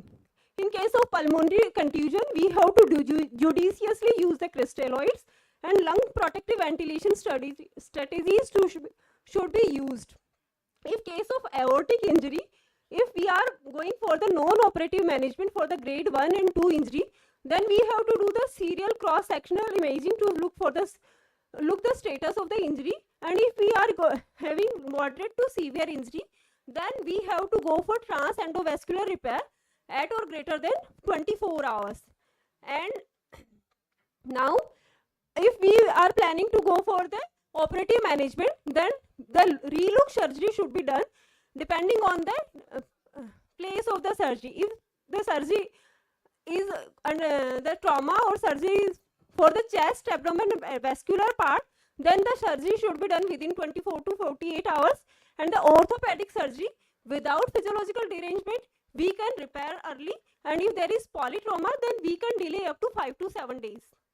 And during the surgery, the skin should be prepared by alcohol-based chlorhexidine solution, but povidone in alcohol can be used as an alternative. Antibiotic prophylaxis should be used for maximum 24 hours, and redosing is advised if there is extensive blood loss of 4 to 6 units and prolonged surgery for more than 4 hours. And if there is suspecting cavity contamination, then we can give short course of the therapy also. Sepsis screening should be done according to the routine ICU protocols. And the anesthesia, for the induction, the best drug is ketamine, and for the maintenance also, the best drug is ketamine. And for maintenance, low dose volatile anesthesia can be given. And for the induction and maintenance and intubation, before that, fluid resuscitation should be done, because there is high risk of hypotension during the intubation and induction. And for intubation, saxamethonium and rocuronium can be used. The drain, routine peritoneal drainage is not indicated, and if we have put the peritoneal drain, then we have to remove it earliest, and remove when the output is less than 30 ml per day. And for the abdominal closure, during the closure, the surgical team should do the chlorhexidine hand stuffs again, and they have to change the gloves and use the new set of instruments for definitive closure. For the temporary abdominal closure, usually it is done to prevent the abdominal compartment syndrome, and when there is requirement of second laparotomy. And during the temporary abdominal closure, either we can use the commercial system or homemade system, but that should include the negative pressure wound therapy. Simple whips procedure can be used as an alternative. Delayed closure is used when closure is delayed after 5 to 7 days, then we have to do staged abdominal reconstruction, and the dynamic facial traction combined with mass mediated traction and negative pressure wound therapy is best for delayed surgical closure. Direct peritoneal resuscitation is the new experimental therapy. Now come to the blood products. We all know that the fluid restriction should be done in the pre-surgical phase, and restoration of volume should be done after hemorrhage control. And plasma components should be given, and with the ratio of blood with 1:1, and for the tranexamic acid and other blood products also, dynamic coagulation acid should be done, and according to that we have to give the blood products. And hemoglobin target should be more than 9 in case of brain injury patients, and in case of, and for the maintenance we can sustain for the hemoglobin target of 7 gram per deciliter also. Crystalloid should be used as a last resort if there is blood is not available and patient is having high risk of organ decrease organ perfusion. And lung protective ventilation should be used in case whenever there is requirement of ventilation. Neurovascular blocking the agents also, bolus dosage should be done and with maximum duration of 48 hours. And if patient is having traumatic brain injury, then we have to do the BIS monitoring to assess the neurological status of the patient and use the lowest effective dose. For the aspiration pneumonia, routine antibiotics should not be given, and if we are suspecting an infection, then the antibiotics that are covering the community acquired pneumonia should be given, and that should also given in the short courses and de-escalated after 72 hours. For the analgo sedation, we have to use non-opioid, non-benzodiazepine drugs with a validated sedation monitoring tool, and sedation hold should be done in every 24 hours. Ketamine is the best drug that either used for the analgo sedation or for the intubation also. It is safe in children's trauma ICU patient and traumatic brain injury patient. Newer drugs like dexmedetomidine and lignocaine infusion can also be used in ICU for the analgo sedation purpose. NSAIDs can also be used. Weaning protocol should be used in low risk of opioid withdrawal patient. We have to decrease the infusion rate by 20 to 40% initially, then followed by 10% every 12 to 24 hours, and in the patient having more prone for withdrawal syndrome, 5 to 10% reduction should be done. Cross cover with the dexmedetomidine can be given. And in the ICU and trauma patients, there are increased risk of substance withdrawal syndrome. So we have to set a protocol for to avoid the withdrawal syndrome also. For that, there are different drugs given in the erratic guidelines also. Like for example, for alcohol, we can give the benzodiazepine, phenobarbital, opioids, methadone can be given. And if patient is agitated, delirious, first we can give the droperidol and haloperidol, and then we can give for them risperidol. Thromboprophylaxis within 24 hours if there is no brain injury, and if there is high grade solid organ injury, then 48-hour delay. And in the traumatic brain injury also, if there is no progression, then 48-hour delay. And if there is neurosurgical intervention, then it depends on case to case discussion. In spinal cord injury, it should be started within 48 hours and maintained for 3 to 6 months. And dose, low molecular weight is heparin is preferred. IVC filter should not be used as a routine use, and routine ultrasound DVT is also not advised. Renal replacement therapy according to the normal ICU protocol should be given, and feeding, early enteral feeding is advised if there is continuous bowel. Temperature management should be according to the routine ICU guidelines, and mobilization, early protocolized mobilization should be done. And we have the standardized clinic protocols for palliative care and DNR orders also.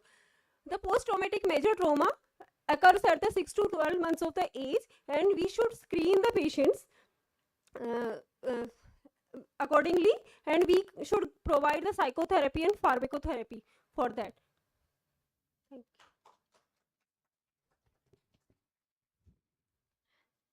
Thank you, Dr. Anisha, for your presentation. It was a very elaborate presentation rather. You might be tired also after this elaborate discussion. I think in a nutshell, we do want to say that if a patient of trauma comes to ER and the patient is in shock, if you find in primary survey, you find the reason. Primary survey has to be done very early, and damage control resuscitation, that is the goal. If you find the source and you need that the patient is a surgical, we should rush the patient to OT rather, and in the meanwhile maintain his vitals, preload whatever blood products, crystalloid, whatever. Damage control resuscitation means the early surgery, the fine surgery, and the minimum duration of surgery. What else is required can be done later. What is life threatening has to be controlled early. That is what has to be done in OT, whatever surgery, whatever trauma, liver, kidney, whatever. And we don't have to prolong the duration of that surgery and shift the patient. If we think that the surgery is going to take long, then we should early arrange for colloids, blood products. We should not put the volume on that patient for crystalloid. Crystalloid is only till life-saving measures have arrived. Actually, ma'am, the new erratic guidelines just published in 2025, they restricted the use of colloids and they advise that we should not give the colloids. But we don't have it bedside at the time of admission. Definitely the first fluid will be crystalloid to any patient, because even if you have blood bank in house, it will take some time for the blood to come. You preload the patient with crystalloid, you find the source in primary survey, rush the patient, call the surgeon, and take a minimal invasive surgery to save the life. Next is the ICU team, which has to take the handover from the surgical team. For this, we have massive transfusion protocol, and this should be initiated right from the emergency department, and blood should be immediately available for the patient to avoid loading with the crystalloids and later dealing with the pulmonary edema and ARDS for the patient. Yes. Thank you. Well covered. Thank you, sir.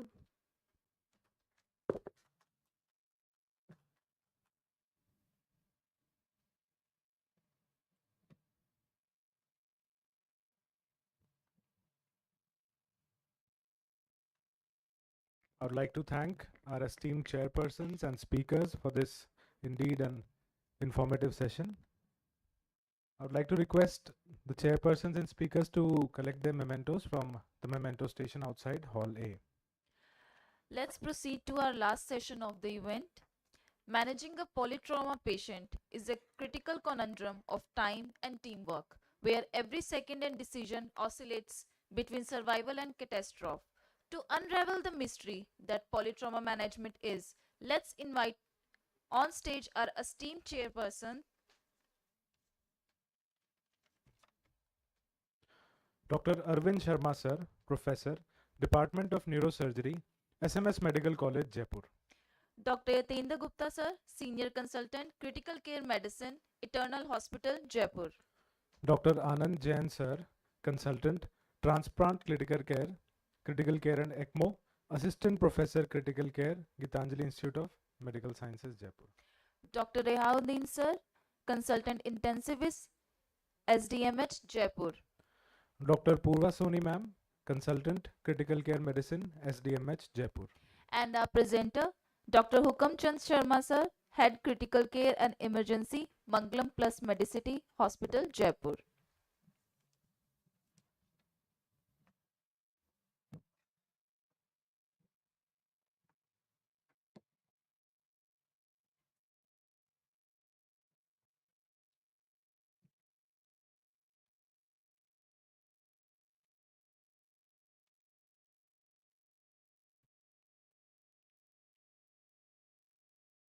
So, can I start? Yes. Good evening, everyone. So, this is the last topic of our Criticon. So, I think everyone is awake till now. So, we will take just 10 to 15 minutes. So, be awake at this last time. So, I welcome all the panelists. So, this is case capsule of polytrauma conundrum. The panelists are Dr. Arvind Sharma sir, neurosurgery, and Dr. Yadanthan sir, Dr. Anand sir, Dr. Rehan sir, and Dr. Purva ma'am from the critical care. I think from all four corners of Jaipur, we have all the panelists.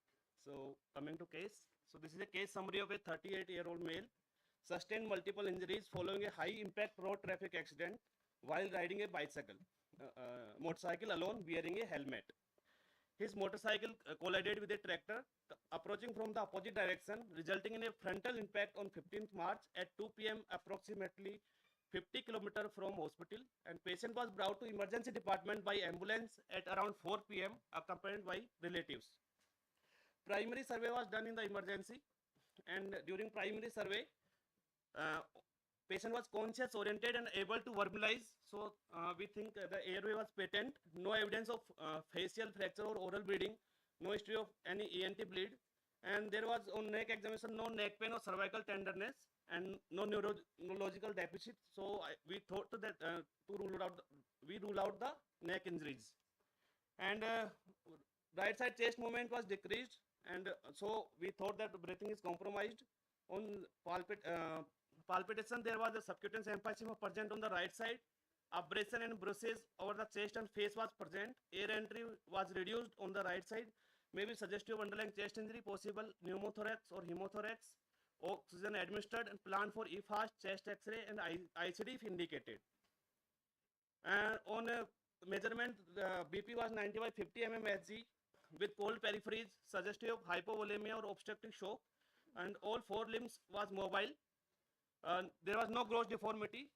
Abrasion and contusion on the right forearm was present. Abdominal distension present with abrasion on the abdomen. Possible internal injuries, liver or spleen maybe. And there was a pelvic region tenderness was present, so that can be a possible pelvic injury. And so the two wide bore IV lines secured, warm crystallized started, blood sent for cross match. Initially, patient had a LOC of 5 to 10 minutes just after the impact, as history told by the bystanders. On arrival, patient was conscious oriented, pupils equal and reactive bilaterally. GCS was full, and patient was planned for CT for further evaluation. And there was on a whole exposure, there was abrasion and bruises on chest, face and right forearm. No other hidden injuries was noted. Patient kept warm blanket and warm IV fluids to prevent the hypothermia. On clinical examination in the ER, patient was tachycardic with pulse rate was 132 per minute, sinus and regular. Patient was tachypneic with 34 respiratory rate, and BP was 84 by 40 mmHg. Temperature was 95 degree Fahrenheit with cold peripheries. SpO2 was 88% on oxygen by nasal prong at 4 liter per minute. On systemic examination, GCS was full, pupils were normal and reactive. S1, S2 was present, there was no murmur. Right side air entry was decreased with subcutaneous emphysema was present, and tenderness was present in right hypochondrium and pelvic region. ABG shows high anion gap metabolic acidosis with hypoxemia. With the lactate was raised around 4.6 millimole per liter with pH 7.22. So I would ask the first question to Dr. Anand sir. Sir, on the based of the history, clinical and lab finding, what do you suspect in this patient? Yeah. Hi. So, whatever the history has been given and the clinical findings and lab findings which have been briefed out to us, it appears that the patient has got a sort of injury. This is a case of trauma. If it's trauma can happen at any place. This can have a head injury, he can have a thoracic injury, he can have abdominal injury, limbs, anywhere, and he is probably bled. So that's what I can conclude with. And specifically when we were talking about subcutaneous emphysema, yes, there is a possibility that the patient can have a pneumothorax, hemothorax or anything. It can be a pneumothorax as well. There is a possibility of even tracheal injuries as well. The airways can also be compromised. So everything has to be taken into account. So whenever a patient of trauma, whatever the trivial trauma he had, we should consider each and everything. He can have or she can have anything. So be vigilant. That's what I would say. So my next question to Dr. Yatandra sir, what is a polytrauma? Is this patient having polytrauma? Yes, this patient is having polytrauma because as per the definition of polytrauma, it's a significant injury at least at 3 sites in at least 2 organs with one physiological derangement at least. So in this case it was hypotension, lactates were raised, acidemia. So any one of them, so this is a case of polytrauma. So obviously, so we can suspect the head injury, we can suspect the pneumothorax, hemothorax, and with abdominal distension and abdominal trauma, and forearm injury also. With there was hypotension and elevated lactate. So this falls in the polytrauma category. So now my question to Apurva ma'am, then what is ATLS latest addition to the primary survey framework? We actually do ABCD approach. So now in latest addition, this ABCD approach is changed. Yeah, so in the 11th edition of ATLS, which was recently published in July 2025, the ABCDE of the primary survey has changed to XABCDE, which is very important. X represents exsanguinating hemorrhages. So even before the airway is given a priority, X is considered, that is to control catastrophic external bleeding with various measures like applying a direct pressure, applying tonic-weights, applying hemodynamic dressings, and this is to be taken care of before any airway management because it has been found that if the bleeding is not controlled adequately, the chances of patient landing into death is much more. The rest of the primary survey remains the same, that is airway and cervical spine motion restriction, breathing and ventilation, circulation, disability, environment and exposure control. This remains the same, but the most important thing is X, that is control of the external bleeding. So X come before A. So in Okay. So, can anyone tell me why X has been before A, B, C, D, E? A was the always priority. Any of the residents? No. Right, sir. 10.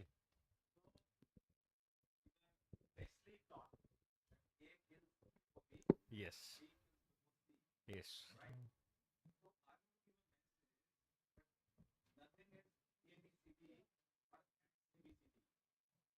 It's simultaneous. So every approach,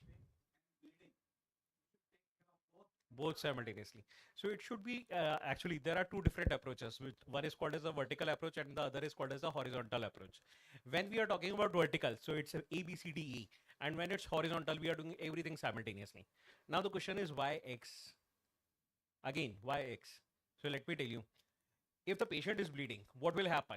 What will happen to the circulation to the brain? It will drop down. Now, will you be able to assess the airway? That was the reason to consider X prior to A, B, C, D, E. And this is something which should be taken care of at the first priority. Thank you. So next, I think Anand sir will give answer to how will you assess and restrict polytrauma patients. So as for this patient, first thing is assessment. Assessment has already been done. We have already assessed A, B, C, D, E. Now comes his resuscitation. So whenever we are resuscitating, this patient is having a high lactate and has got an anion gap of somewhere around, I think, 6, 10.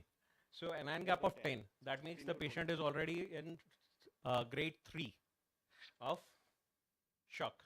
No, so he needs or she needs a resuscitation. And when we are resuscitating, the first fluid which comes into our mind is giving crystalloids. Which crystalloid? The question will be that. According to the latest 11th edition, the crystalloid of choice, which was earlier normal saline, has been changed to balanced salt solution. The volume is going to be just a liter of it. That's it. Apart from that, if you need further resuscitation, you have to consider the blood and blood products. So this is again a new update to the edition. So it can be given. It can be given. Earlier it was can be given. Now they have told it completely out. Yes, rightly said. Now in assessment we can do primary survey, then secondary survey, then adjunct to primary and secondary survey with labs, investigations. We should classify the shock. Then we should go for resuscitation principles, and we should continuously ongoing assessment. We should start the secondary survey either in the emergency itself or when the patient shifted to ICU. There we can start secondary survey, and then we can go tertiary survey and continue. Then coming to the again on this case, in emergency 2 IV cannula secured and IV bolus started, one EJV cannula and one cannula in left hand, because right hand was already both one fracture was present and swelling was there, so cannula secured in left hand. All investigation sent as per clinical status, and blood bank was informed regarding requirement of multiple blood product arrangements. Injection Trenexa 1 gram state given. After 1 liter of warm fluid bolus RL, NORAD started at 2 ml per hour through EJV line. Patient BP improved 110 by 50 mmHg and pulse rate settled to 124 per minute. So already the answer given by Dr. Anand sir. What is the choice of fluid in polytrauma patient and how much fluid bolus indicated according to recent ATLS guidelines. So actually we always confuse with septic shock patient and with polytrauma patient. So in septic shock we follow 20 or 30 ml per kg guidelines, but in ATLS we maximally we try to minimize the fluid resuscitation up to 1 liter of the crystalloid fluid, and we should start early blood products. So according to so there is a difference between ATLS 10th and 11th guidelines. So in 11th guidelines we emphasize on the balanced salt solution to avoid hyperchloremic acidosis, and we should reduce the initial volume to prevent the fluid overload and dilutional coagulopathy. and so we can prevent the lethal triad. Now, next question is what are the scoring system commonly used in the trauma patient? So I will ask Dr. Yatandar sir. So which scores we commonly use in the emergency or in ICU in trauma patients? Yeah, there are various scoring systems based on anatomy, like injury severity score, revised injury severity score, on basis of physiology, which has been compromised, like trauma score, revised trauma score, or you can or a combination score like trace score. But you should not waste much of time in just documenting scores. You should proceed with the clinical, So this is the main reason we are not able to follow the school, because it takes some time. So we cannot waste out the precious time to just in scoring. So already we have the manpower deficient in emergency. So I think for hospitals who have less manpower, we cannot follow these scores. So now I will ask to Rehan sir, what is the role of tranexamic acid in the trauma patients? As the tranexamic acid is a synthetic antifibrinolytic agent which acts by inhibiting the plasmin, which prevents the early clot breakdown. Actually, according to the CRASH-2 trial, it is beneficial in preventing the early mortality and morbidity. So the dose is recommended dose is 1 gram IV stat, followed by the 1 gram over 8 hours, but it should be given within 3 hours. So ideally we should administer the Trenexa before the patient comes to emergency. So in ambulance itself. So as early as possible we should give the injection of Trenexa, and or within 3 hours. After 8 hours there is no use of Trenexa. So continuously 1 gram TDS or 2 gram TDS we should not follow this dictum. Excuse me. So another question. What if the patient is on DOAX? Will you give tranexamic acid? He has a trauma. He is bleeding. I'm on DOAX. Will you give tranexamic acid? So a history should be taken whether the patient have been on DOAX or not. If the patient is on DOAX, yes, tranexamic acid can't be given. It's going to increase the mortality. So reconsider and take a proper history before you give tranexamic acid. I will ask Yatendra sir, how do you classify the fluid responders in trauma and why? Why this is important of classification? This is important because when you receive a patient in emergency and you start resuscitating the fluid, a patient is not responding well. So this has a different process of management, because if patient is responding well within few minutes, it means that BP has normalized. It means that the blood loss was mild to moderate, and you just need monitoring and cross match. But if the patient is responding, but as soon as you stop the IV fluid, you decrease the IV fluid, the BP again drop. It means that yes, there is an ongoing loss. It may be moderately high. So you should arrange the blood for the transfusion, and possibly it may need surgery. But if the patient is not responding to the IV fluid, it means that you should not waste time. Emergency blood release and high likely of surgery is there. So always the shock classification or fluid resuscitation classification help in the early activation of the multidisciplinary team and the early activation of the blood bank facilities. So now coming to case, the EFAST was done in the emergency. Right upper quadrant shows the collection of the fluid in the right hypochondrial region. Left upper quadrant there was no free fluid. Subxiphoid there is no pericardial effusion. So this question to audience, what should be the next step should be? So we should EFAST was positive, right upper quadrant blood was present or fluid was present. So what should we do next? We should perform the DPL, diagnostic peritoneal lavage. We should proceed to CT abdomen. We should proceed to emergency laparotomy, or we should observe and repeat fast after 1 hour. So I think in coming few slides you will know the answer and you do self-assessment of your answer. So the contraindication of DPL is absolute is evisceration of the bowel, and related contraindications are pelvic fracture, coagulopathy, prior abdominal surgery, and morbid obesity. So EFAST on chest, right chest was pleural effusion was present, barcode sign suggestive of right pneumothorax, left chest was normal, and pelvis there was mild fluid present. On chest X-ray shows the multiple rib fracture with hemopneumothorax, So a 32 French intercostal drainage tube was placed in the right, fourth and fifth intercostal space. So we call that shape triangle, and connected to an underwater seal drainage system. And immediately drainage of approximately 250 ml of blood with air bubbling was present. So patient vitals improved after initial resuscitation. So patient shifted for imaging CT head, HRCT chest, and CT abdomen, and shifted to ICU on face mask. On the CT imaging, NCT head shows mild right side frontal contusion without any midline shift. Neurosurgery reference taken, which advised conservative management only. So this was the CT scan, and there was a mild frontal contusion is present. So my question to Dr. Arvind sir, should we give prophylactically anti-epileptic in this patient, and when should we consider anti-epileptic in brain injury patients? No, every patient of the head injury does not require antiepileptics. There are certain criteria. Patient must be catered into high risk category for the epilepsy. So there are two types of the epilepsy in the trauma. First is early, that is within the 7 days, and another one is late onsets. So the only antiepileptic works on early onset seizures.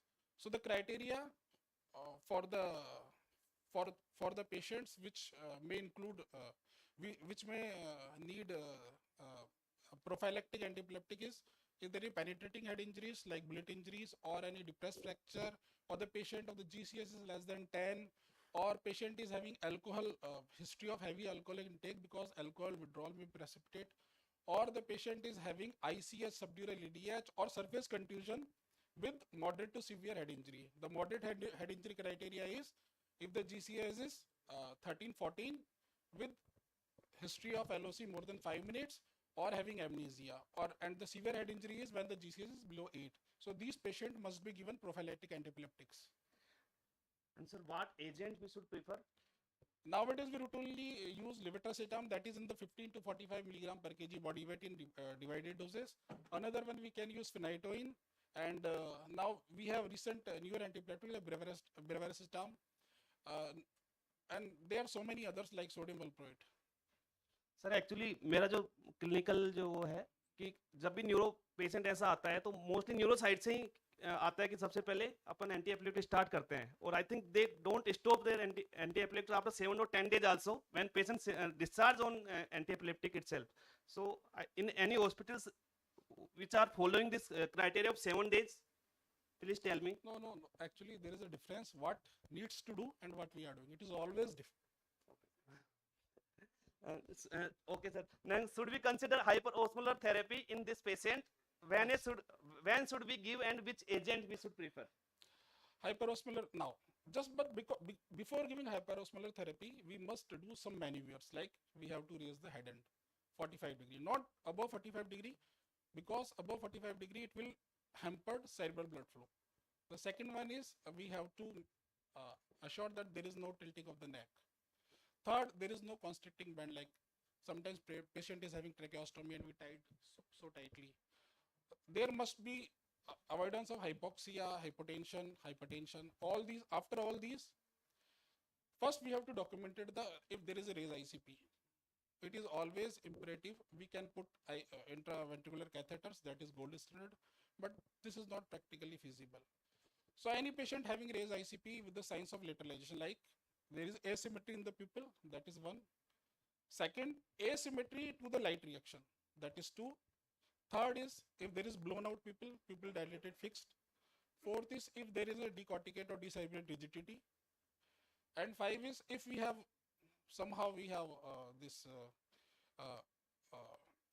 ventricular pressure monitoring, then if the ICP is more than 20 to 22 range, and if the CT is showing impending herniation or contralateral shifting of the brain in these cases.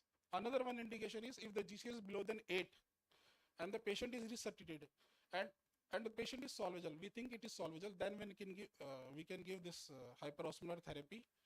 Another indication in the case of VDH, although it is contraindicated, but suppose patient is unconscious, we are thinking there is impending herniation and we are preparing the patient for the OT. Meanwhile, in the shifting, we can give mannitol. The another agent which is often used is hypotonic saline at the 3%, 7.5% and 23.4% concentration. All these, the 7% and 23.4% is usually given under strict monitoring. And 3% we can give with peripheral cannula, but 23.4 we need central line. Thank you, sir. So in mannitol, we can give 0.25 to 1 gram per kg IV bolus over 10 to 20 minutes, and hypertonic saline 3% 250 ml bolus. Again, I think hypertonic saline we are using, but in a less amount, like 10 ml per hour, 15-20 ml per hour. I don't think we are bolus also we are giving, but 100 ml, not 250 ml. I think some institute now they started to give 250 ml. So I think we for the sense of the patient go in There is a hypernatremia. known fear of giving bolus. I think. Yes. So actually Harrison has a quote, it's on the right side of the book, last edition as well had that yes, 3% saline can be given as bolus according to the weight based calculation. So it's nothing like that, that it has to be given as 10 ml per hour only. It's what we have created. So what he said earlier, what we do is different and what is written is different. So the purpose of this to just follow the evidence-based practice. Yes. So in mannitol, 20% I think we should check the osmolarity. 320, if less than 320, we should use. Otherwise, if already osmolarity is more than 320 milliosmol per kg, we should avoid the mannitol. And which osmolarity sample we should use? So we should always use the lab osmolarity sample, not the ABG osmolarity sample.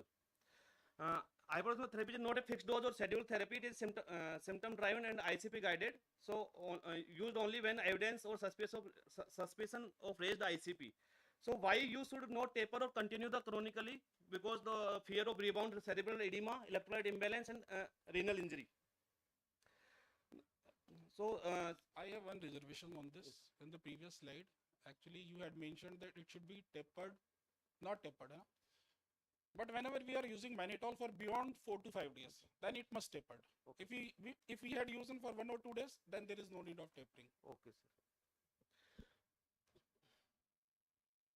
And so these are the golden points. Send serum osmolarity sample 30 to 60 minutes after mannitol bolus. Continue monitoring every 4 to 6 hours if repeated doses required. Target osmolarity 295 to 320 and use lab measured osmolarity, and stop mannitol if osmolarity more than 320 or osmolar gap more than 20. Now there on the right side on HRCT there was right side hemothorax was present in the HRCT, and ICT was in situ. There was no flail component. On CT abdomen there was irregular hypotense area seen in the right lobe of the liver laceration. No active contrast extravasation was there. Perihepatic fluid collection was there. Adjacent organ was preserved, and CT value shows pubic rami fracture. And initial lab value shows that hematocrit was a higher side, suggestive of hemoconcentration or shock, and creatinine on urea just was borderline.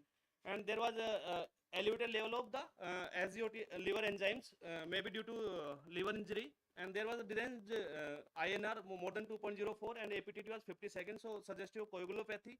And electrolyte was within normal limit, and CPK level was around 618. To suspect or rule out the crush injury we did. Now coming back to the case, right, both front fracture was present on X-ray film, so artery line inserted in the left radial artery, right side POP plaster applied, and pelvic binder applied. Patient intubated in view of agitation. Although patient's GCS was full, respiratory distress was there, and in view of increased work of breathing and chest discomfort, patient was intubated and kept sedated and paralyzed. Police catheter was tried but failed, and urethra bleed was present. Urologist reference done, and suprapubic catheter was inserted. Right side subclavian center line placed. So what is the significance of failed Foley's insertion with urethral bleeding, and what should be the next step? So I will ask Dr. Rehan. So what is your point on this?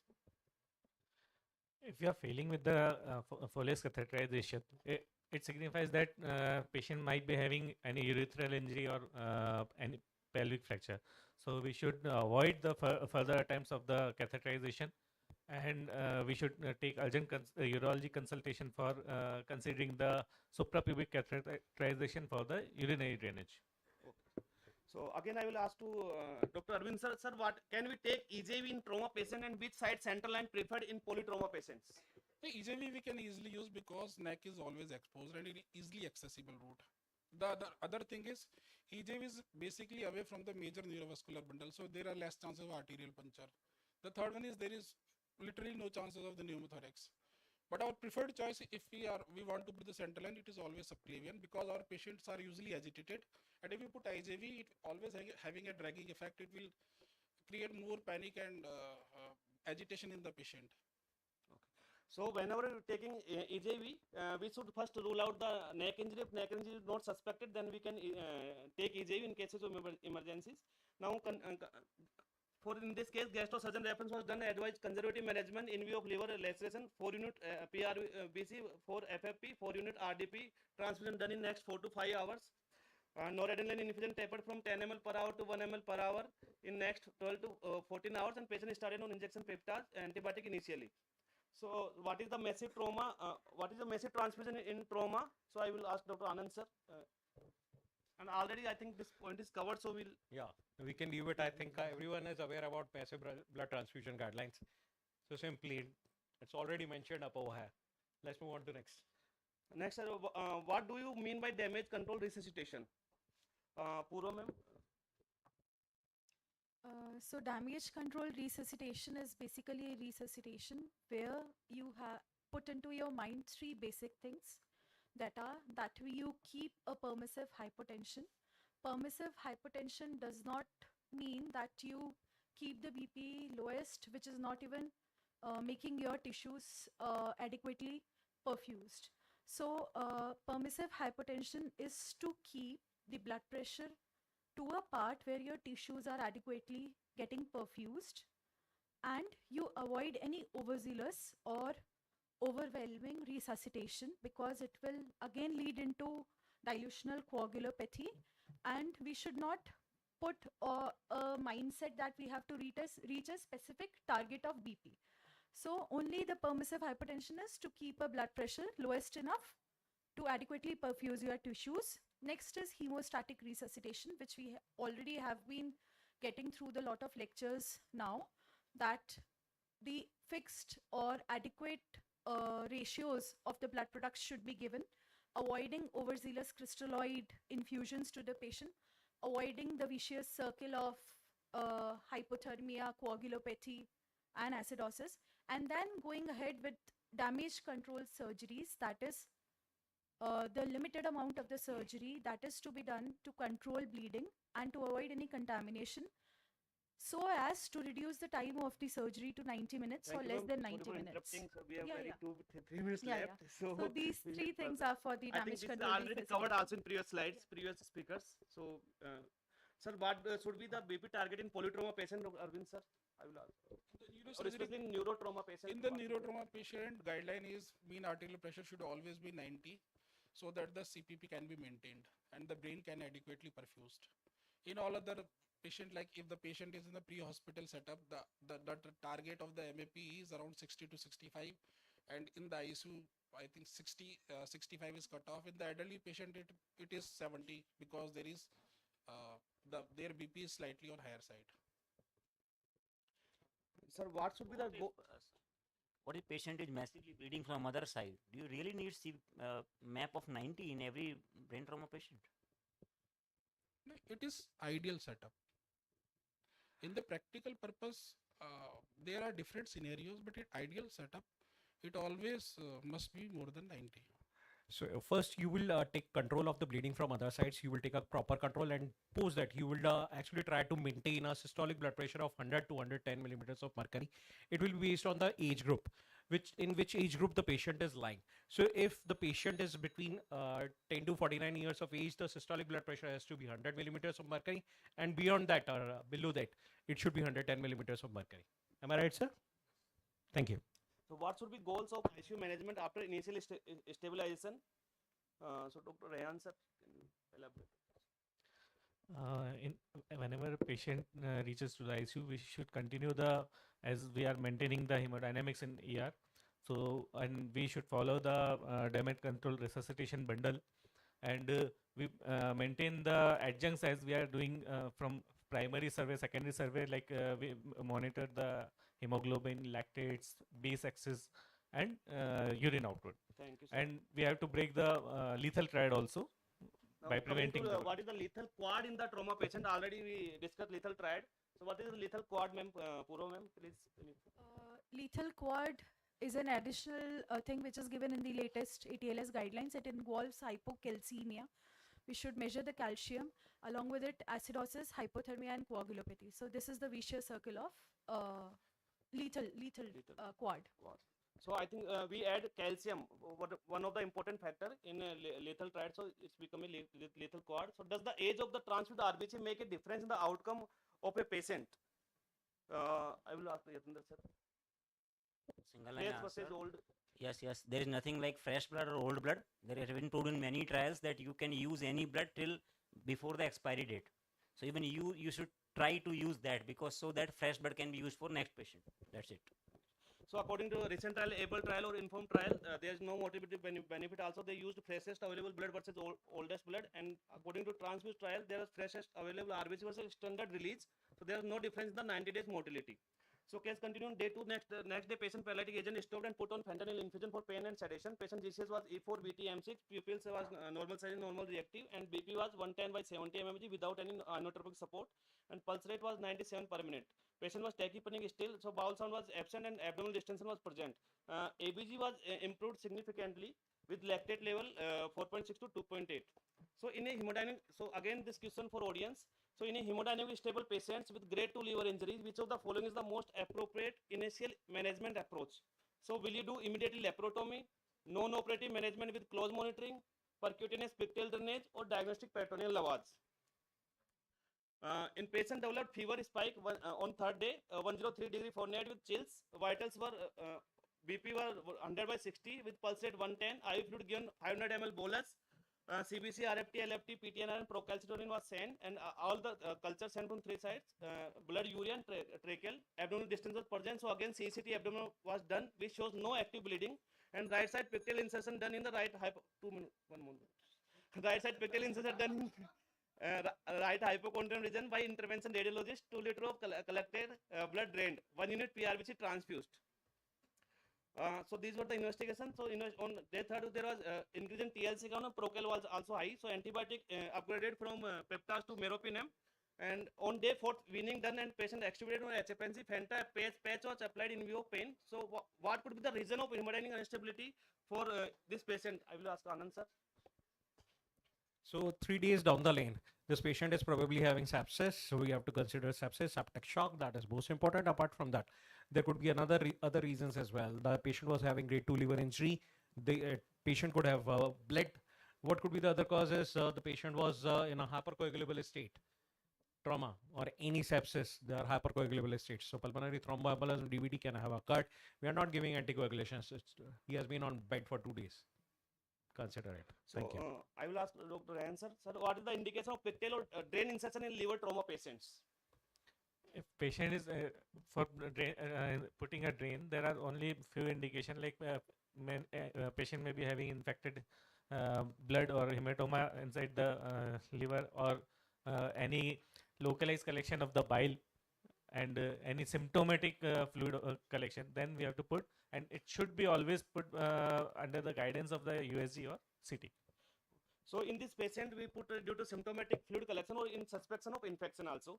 So on day 4 to 6, patient was hemodynamic stable without inotropic support. Right side ICD column movement was present. So arterial line was removed, and there was no further significant output in the right hypochondrial region. So drains of pectoral catheter was removed. And tracheal culture, so the pseudomonas aeruginosa, which was sensitive to meropenem, which antibiotic continued, patient shifted to SDU, and the day 6th ICD was removed. After removal of central line, patient shifted to the room, and next 4 days, patient kept in the room with supportive care, daily physiotherapy and out of bed mobilization done. On day 10th, patient discharged at home on room air with a suprapubic catheter in situ as advised by urologist. After 3 months of follow-up, patient suprapubic catheter was removed. So my last question to Puro ma'am, what is the trauma-induced coagulopathy and what can be done to prevent it? I'll cut it down to short. Trauma-induced coagulopathy involves 3 phases. The first phase is because of the tissue hypoperfusion or because of the direct tissue damage. So thrombomodulin is released from the endothelium, which combines with the thrombin, and this activates the protein C, which inhibits the extrinsic pathway. This combination also inhibits the plasminogen activator inhibitor. So there is hyperfibrinolysis in the first phase. In the second phase, which is iatrogenic because of our excessive amount of the resuscitative fluids which we are using, there is dilutional coagulopathy. And the third phase is the prothrombotic phase, in which there are chances of thrombosis. To prevent trauma-induced coagulopathy, early recognition is priority. The bleeding should be controlled. The vicious quad should well be taken care of. There should be damaged controlled resuscitation. There should be damage control surgery, and tranexamic acid should be used as advised. Thank you all the panelists and audience for tolerating this session.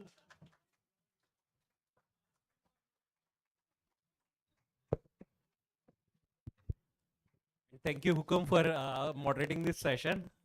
Thank you.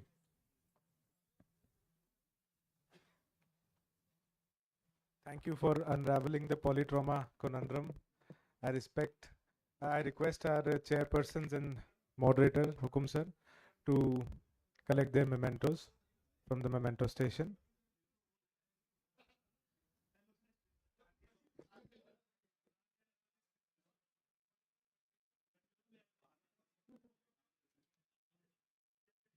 So finally, we are done with all the sessions, and we'll be proceeding for the award distribution and valedictory soon.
Very good evening. Evening ही हो गई यार शायद to all of you. Thank you for your patience and thank you very much for joining Jaipur Criticon 2025, 25th year celebration of ISCCM Jaipur. A big round of applause for ISCCM Jaipur.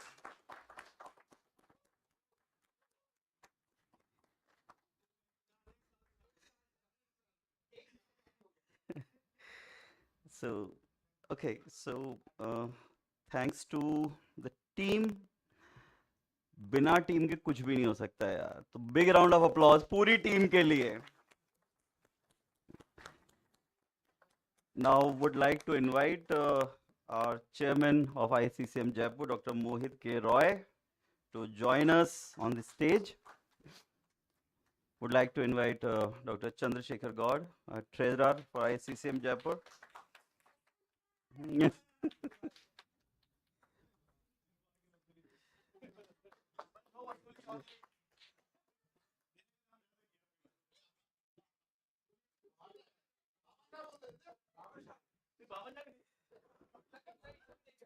For giving prize for quiz, would like to invite Dr. Sunil Garg, our quiz master. Is he here? Sunil. Dr. Bharat Paliwal from Jodhpur. Dr. Pratik Kulwal. Dr. Sudhinder. Sudhi. Suchi. Suchi is here? No. And Hemraj. Yeah? No problem. So would like to invite Dr. Ayush Gupta, who stood first in Quizathon. Dr. Ayush Gupta.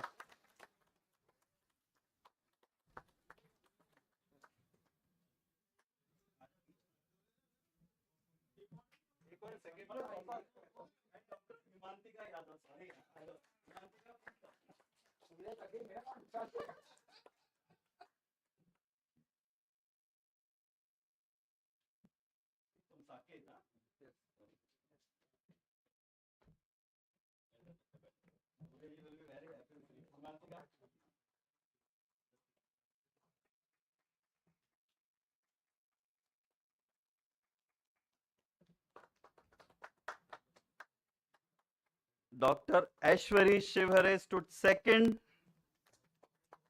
and Dr. Krishna Boliwal. Big round of applause, guys.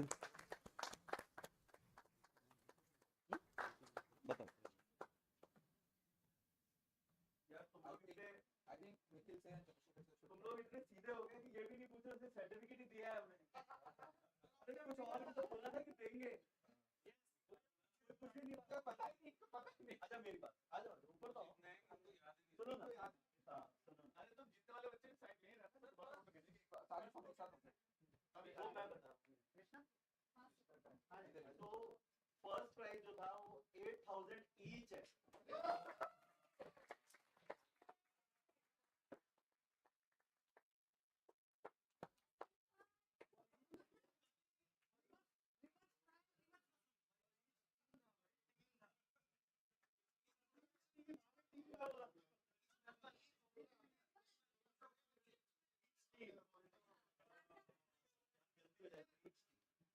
अभी तालियों में कमी तो नहीं आ रही है ना.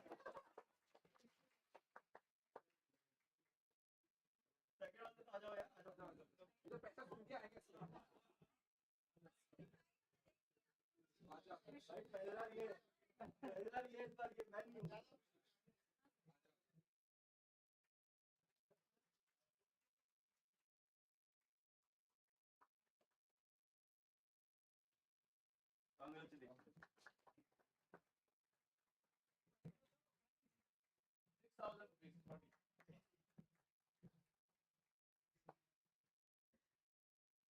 So, Dr. Priya TK stood third position in Quizathon, and Dr. Gajendra Sharma.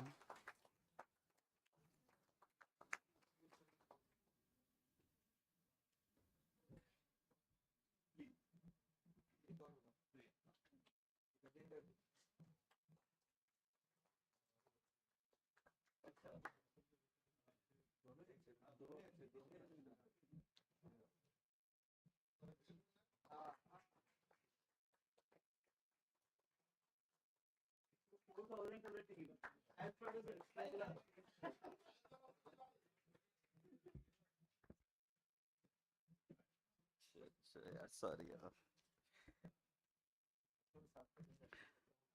Actually क्या है कि ये तो अनाउंस ही था ना सारा. अब मजा तो अब है ना असली मतलब.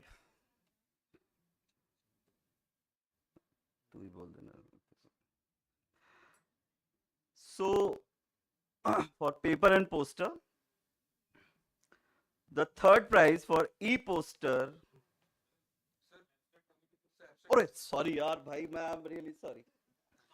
So would like to invite Vaibhav, please. Vaibhav, come in. Pramod Sarva, Pramod, Yatendra, and Nitika. Is she here? Sorry यार, देखो मैं भी थक गया यार, आई एम सॉरी, हाँ फटीग है, please.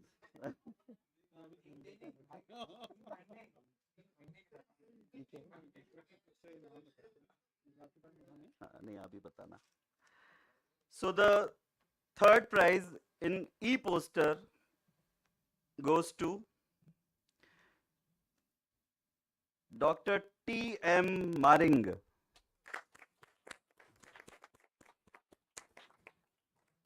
And he presented the poster on neuroparalytic snake bite with local sign, a case series.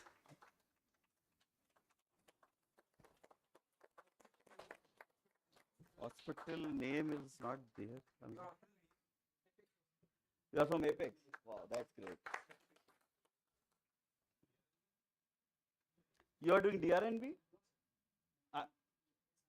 Acha, yes, sir. Okay. Great. You announce.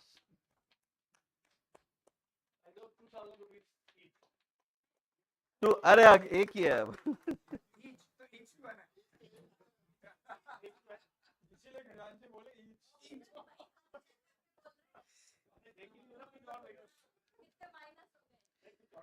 So the second prize for e-poster goes to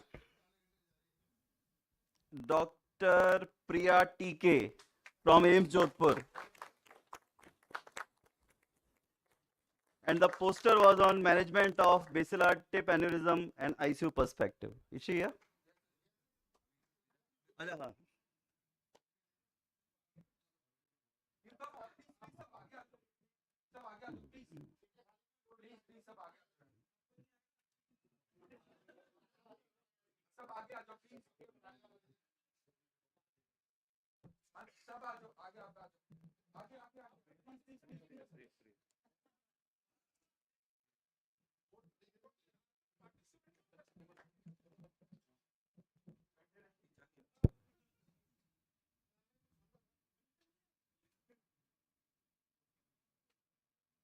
Cash prize of 4,000 rupees.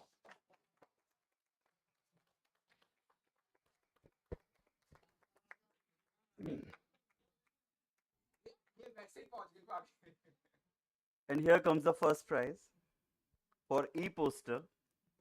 It goes to Dr. Krishna Boliwal for role of access score in guiding fluid management and preventing AKI, a case series of 3 critically ill patients.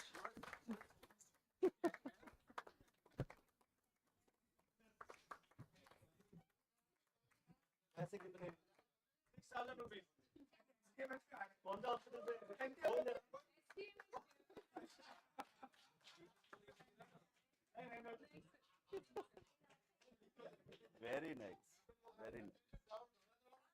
बेटा हमारे तो आते doubt हो गए, हमारे लिए तो है, नहीं आया जब तक कुछ नहीं था।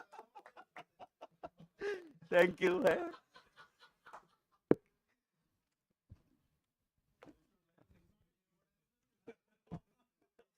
हाँ वैभव,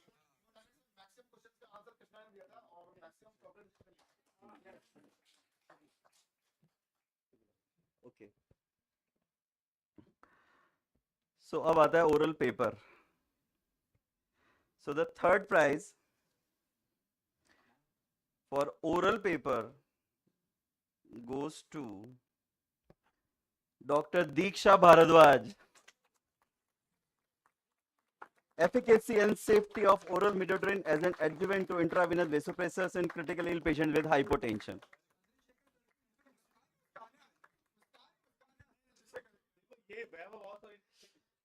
हमें तो रिजल्ट नहीं पता था यार।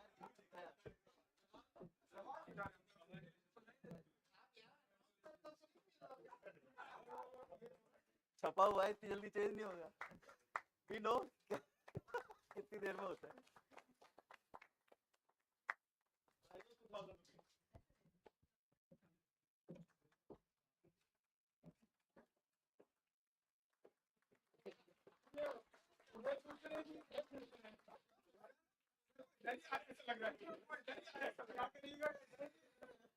So the second prize for oral paper goes to Dr. Manish Kindra. Is he here? Manish? SDMH.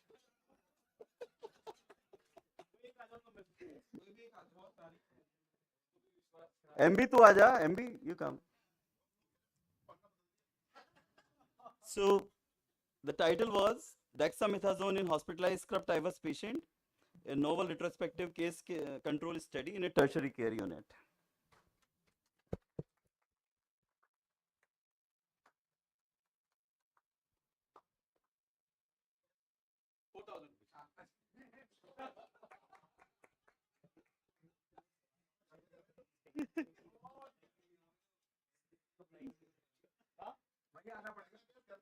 And the first prize for oral paper goes to Dr. Sankalp Rajan.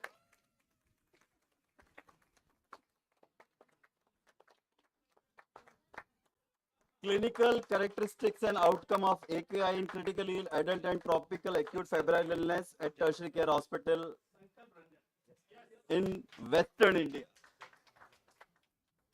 Mahatma Gandhi? आ रही है मुझे. I got 6,000 rupees. 6,000 rupees. Congratulations. 6,000 rupees. Congratulations. Congratulations.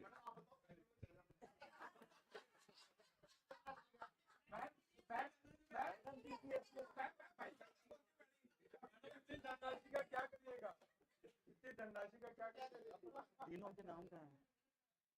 तीन तो लाओ, इधर लाओ.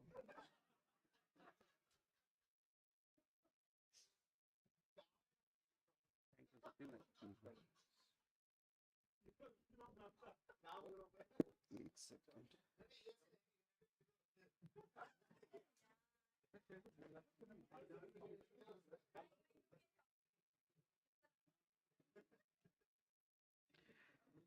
Now would like to felicitate our anchors for 2 days actually. They have done a wonderful job, and for that would like to invite Dr. Srishti Jain. इनके मालकिन जो है ऊपर आइए. रवि प्लीज.